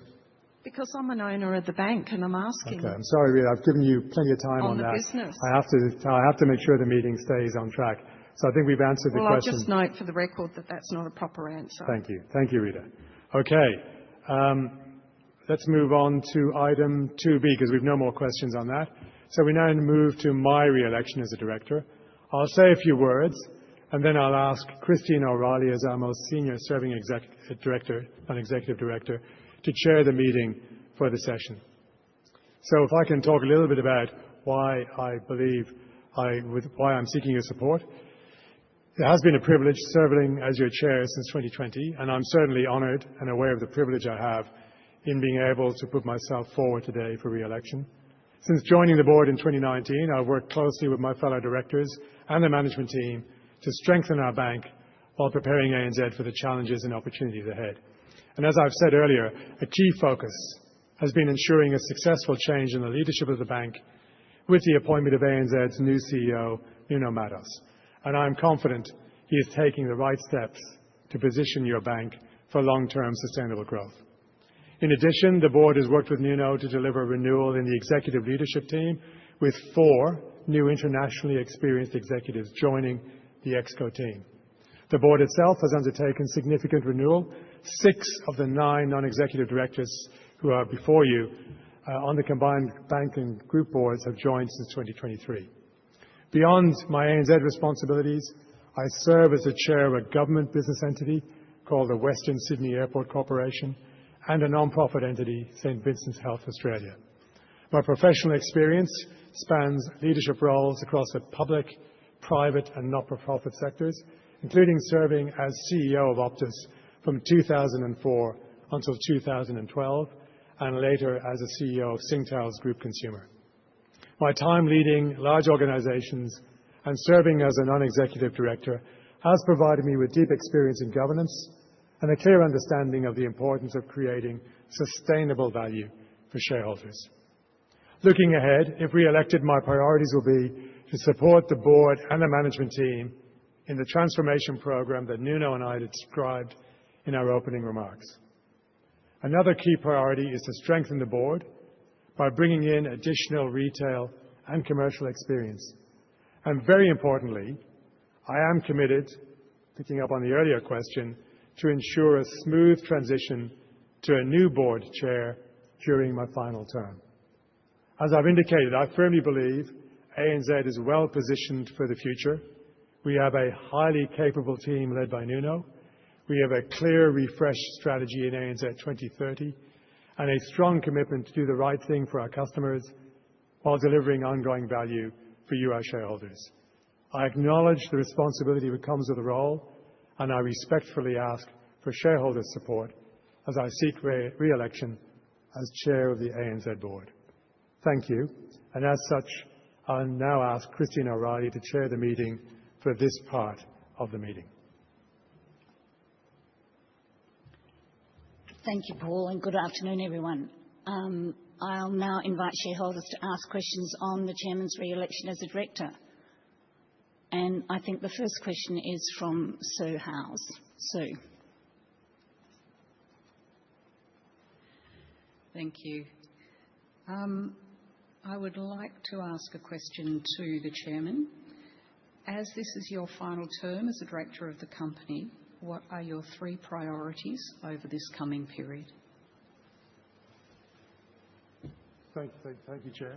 So obviously to support Nuno in delivering on the transformation that we have committed to ensure that the board has the right mix of capabilities and directors, and to ensure a smooth transition to the new chair. Thank you, Sue. And our next question is online. Claire. I have a question from Mr. Stephen Main. Is the chair intending to serve a full 3-year term and retire as chair after the 2028 AGM? Does the chair believe the next chair is currently serving on the board? Have we retained a recruitment firm to assist with the chair succession process? And will the search extend to individuals not currently serving on the board? Westpac Chair Stephen Gregg told his AGM last week that Westpac has the most banking experience on its board out of the Big Four banks. Does our chair agree with that assessment, and where does he think ANZ currently sits in the rankings on that metric? Thank you, Chair. I'm going to give Stephen the Michael Sanders Prize for multiple questions in one.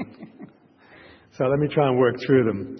I have said in my letter in the annual report that my goal is to have a smooth transition to the new chair during my term. And in other words, that I don't plan to stay until the very last day. In terms of the process, actually the way the process works is that the board establishes a committee who oversees the search, and they will decide on the recruitment firm that is used for that.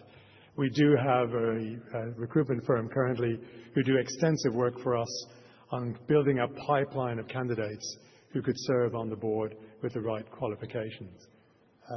Yes, I would expect, but it is the board's decision, that the search for a new chair will extend to individuals not currently serving on the board, but it will, of course, consider directors who do sit on the board.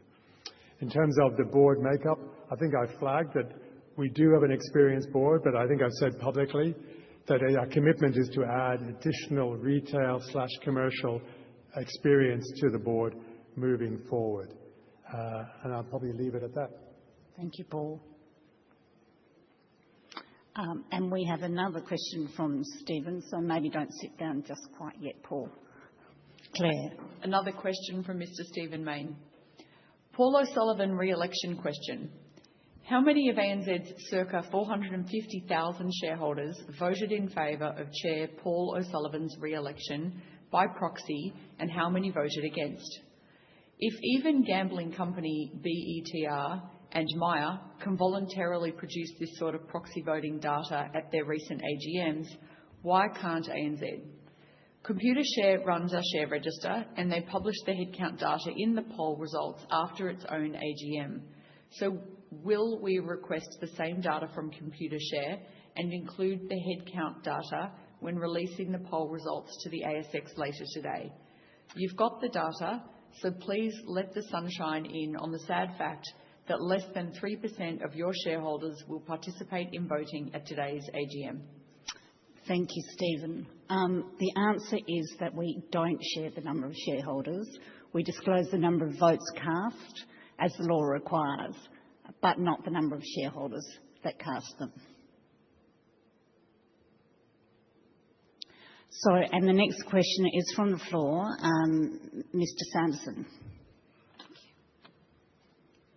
Yeah, thanks for getting the surname correct. It's not Sanders. Clan McDonald Glengarry. We do make VAT 69 whiskey, I believe. I do apologise, Michael, if I got it wrong. Accept it. We won't go into dispute over that. Mr. Sullivan, media reports say that ANZ hired Brunswick, including Prue Bennett, to contact major shareholders and proxy advisors ahead of your re-election. The Australian Shareholders Association recommends a vote against your re-election. Will you disclose the Brunswick contact today? Who approved it? What was its mandate? What was its start and end dates? What was the monthly retainer? What was the total budget? Is there any fee tied to voting result or vote percentage threshold? I have heard $55,000 a month and a $100,000 success bonus. Will you confirm or deny those figures? Will you state the total cost to shareholders of this re-election campaign? Thank you, Michael, and I think it's important to characterise Brunswick's role. Brunswick, who advise a number of the ASX top 100 companies, were brought in to help us with our wider investor relations program.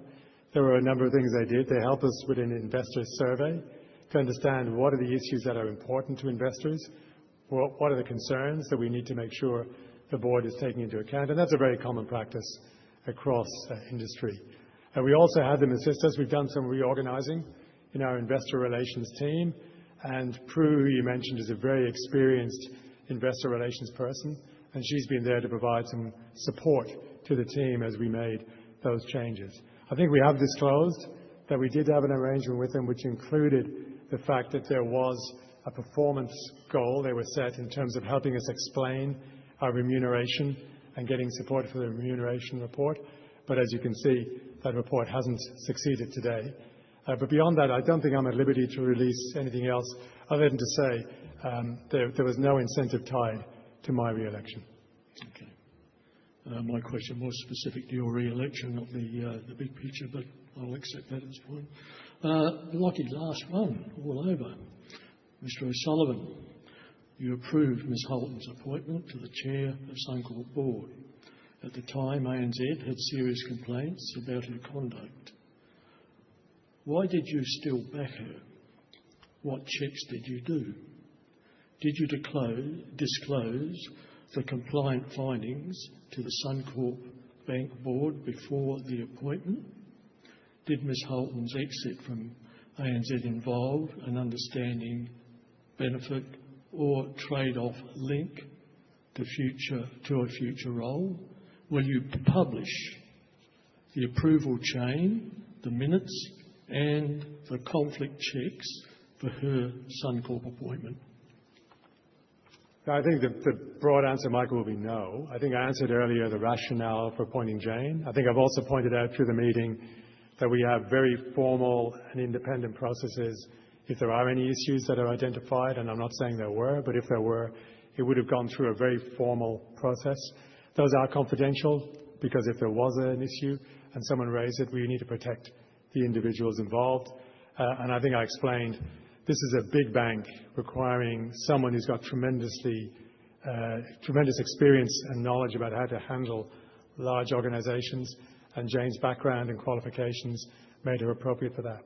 So if somebody that was the help would have no chance of getting onto your board? Well, I think the fact that you've got a migrant like me who arrived here 35 years ago without a job, and that someone like me can get onto the board, that shows you that the help can get there.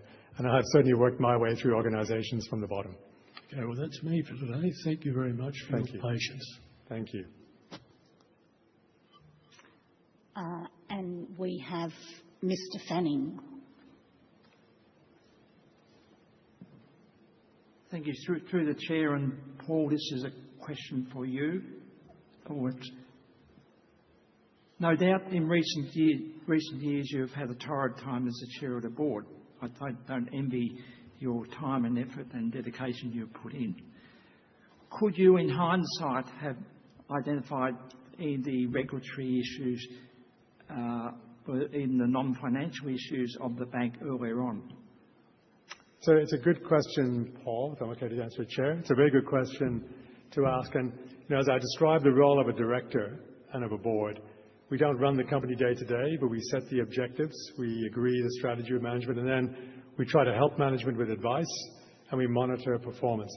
And the balancing act, the tightrope you walk as a director, is always, on the one hand, wanting to be supportive and offer assistance, and on the other hand, deciding when is the time to call it, to say it's not going to happen, we need to make a change.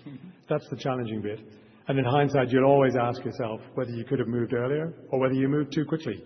And I would doubt that you would meet a non-executive director in Australia today who wouldn't share those observations. Other than that, what I would say is the board was leaning proactively into these issues. We were proactively leading in a non-financial risk. We were proactively leaning in on deceased estates. We had assurances that were given to us in terms of a hardship. We proactively leaned into our markets. So the board was very active and proactive in leaning in on the issues. The question would always be, in hindsight, what's the right timing? Okay, look, congratulations on the job well done. And the second part of the question relates to 10.1.2, page 88. And Paul, you did address it before, but I would have liked you to put a little bit more meat on the bone.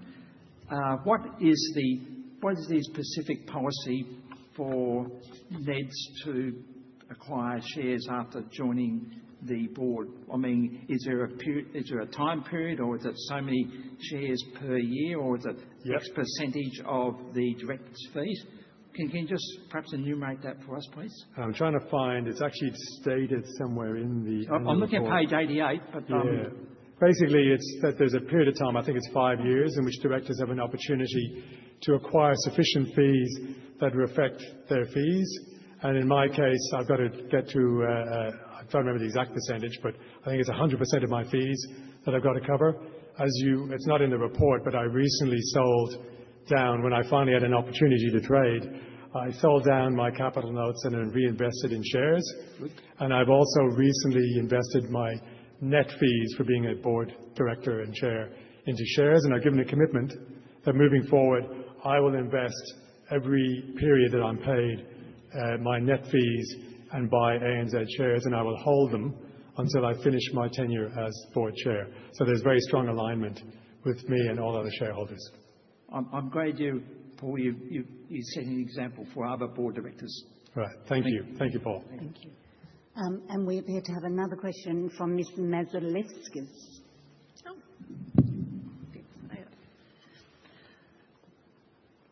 Chair, since 2016, ASIC has taken 11 civil actions against ANZ, most recently the $240 million penalty for serious misconduct. You only left Optus, a subsidiary of Singtel, in August this year, towards the end of Optus, August I think it was. While you were chair at Optus, a major systems failure in November 23 left around 10 million customers without phone or internet services, including 2,100 people unable to make 000 emergency calls. Australians were assured it would not happen again, yet subsequent outages did occur. The Bean Review made 18 recommendations and Optus declined to clearly confirm which had been implemented, instead promising its own independent review. Across both ANZ and Optus, we see repeated failures in systems, controls, transparency and customer protection while you have been chair of both companies. My questions are, how can customers and shareholders be expected to trust assurances of accountability and culture change when leadership remains unchanged? And do you accept that remaining in your role under these circumstances undermines public trust and falls short of the standards that ANZ's customers and investors and Australians reasonably expect? Thank you, Rita. I don't think it's appropriate for our chairman to be talking about Optus in this meeting. We are talking about ANZ. I do appreciate your question was broader than that. I actually do think Paul has addressed a number of those issues already in this meeting, but I don't know, Paul, if there's anything you want to add. Just to add that I think you're conflating two quite different things. And when we talked before at AGMs, the Optus role was in an organisation where the equivalent board to this was actually the Singtel board. I was not a member of that board. My role was largely advisory and to be an escalation point for government issues in Australia. That did change in early 24, and I helped Singtel and Optus set up the local governance prior to stepping off shortly later. So a lot of the issues you raise actually happened under a different governance model. Yeah, but your role was chairman. Okay, I'll just ask my other quick one. Earlier, Chair, you said that you do get complaints and you do normally follow them up. At last year's AGM, you asked me to email you directly regarding my unresolved matters, which I have done, yet I've received no response. Instead, I was advised by ANZ Customer Resolution that any further correspondence on the matter would be filed without response. Can you explain what governance or escalation process applies when a shareholder follows a direct request from the chair and receives no acknowledgement or response, and how the board satisfies itself that such matters are handled appropriately? Now, in total, there's about 8 or 9 emails that you haven't responded to. I feel like I'm being ghosted, in other words. Yeah. Okay, thank you, Rita. So, could I have a response?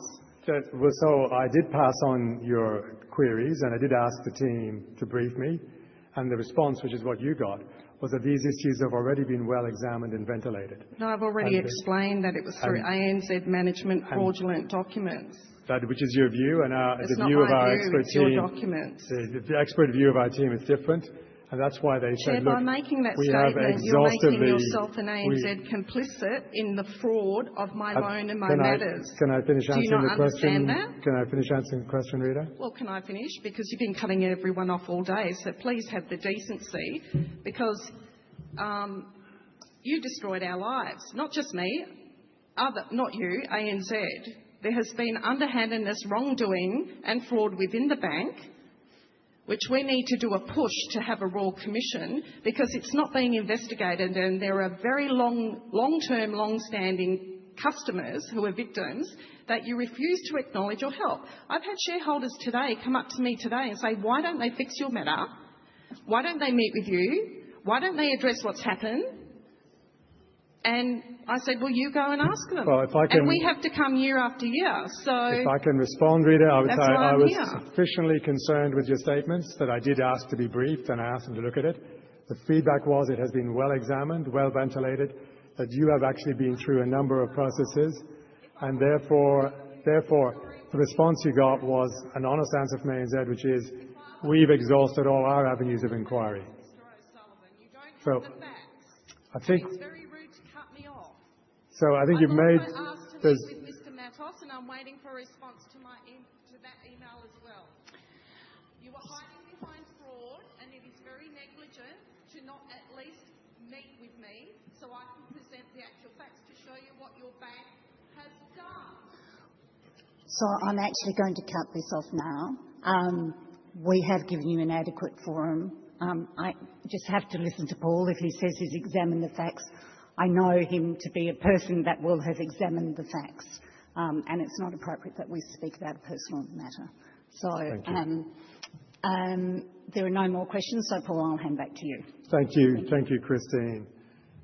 Okay. Having dealt with all the formal matters of the meeting, the ability for people in the room to vote via their smartphone will close in 1 minute. For anyone in the room using hard copy voting cards, can I please remind you to sign them and give them to a Computershare representative before you leave today. And you can see them moving around with the boxes. This concludes the formal business of the meeting. Final results of the resolutions will be announced via the ASX as soon as possible. And on behalf of my fellow directors, I thank you all for attending this AGM and for your ongoing interest as shareholders of ANZ. Subject to the finalisation of the poll, I now declare this AGM closed, and I wish you all the best for the festive season. Thank you.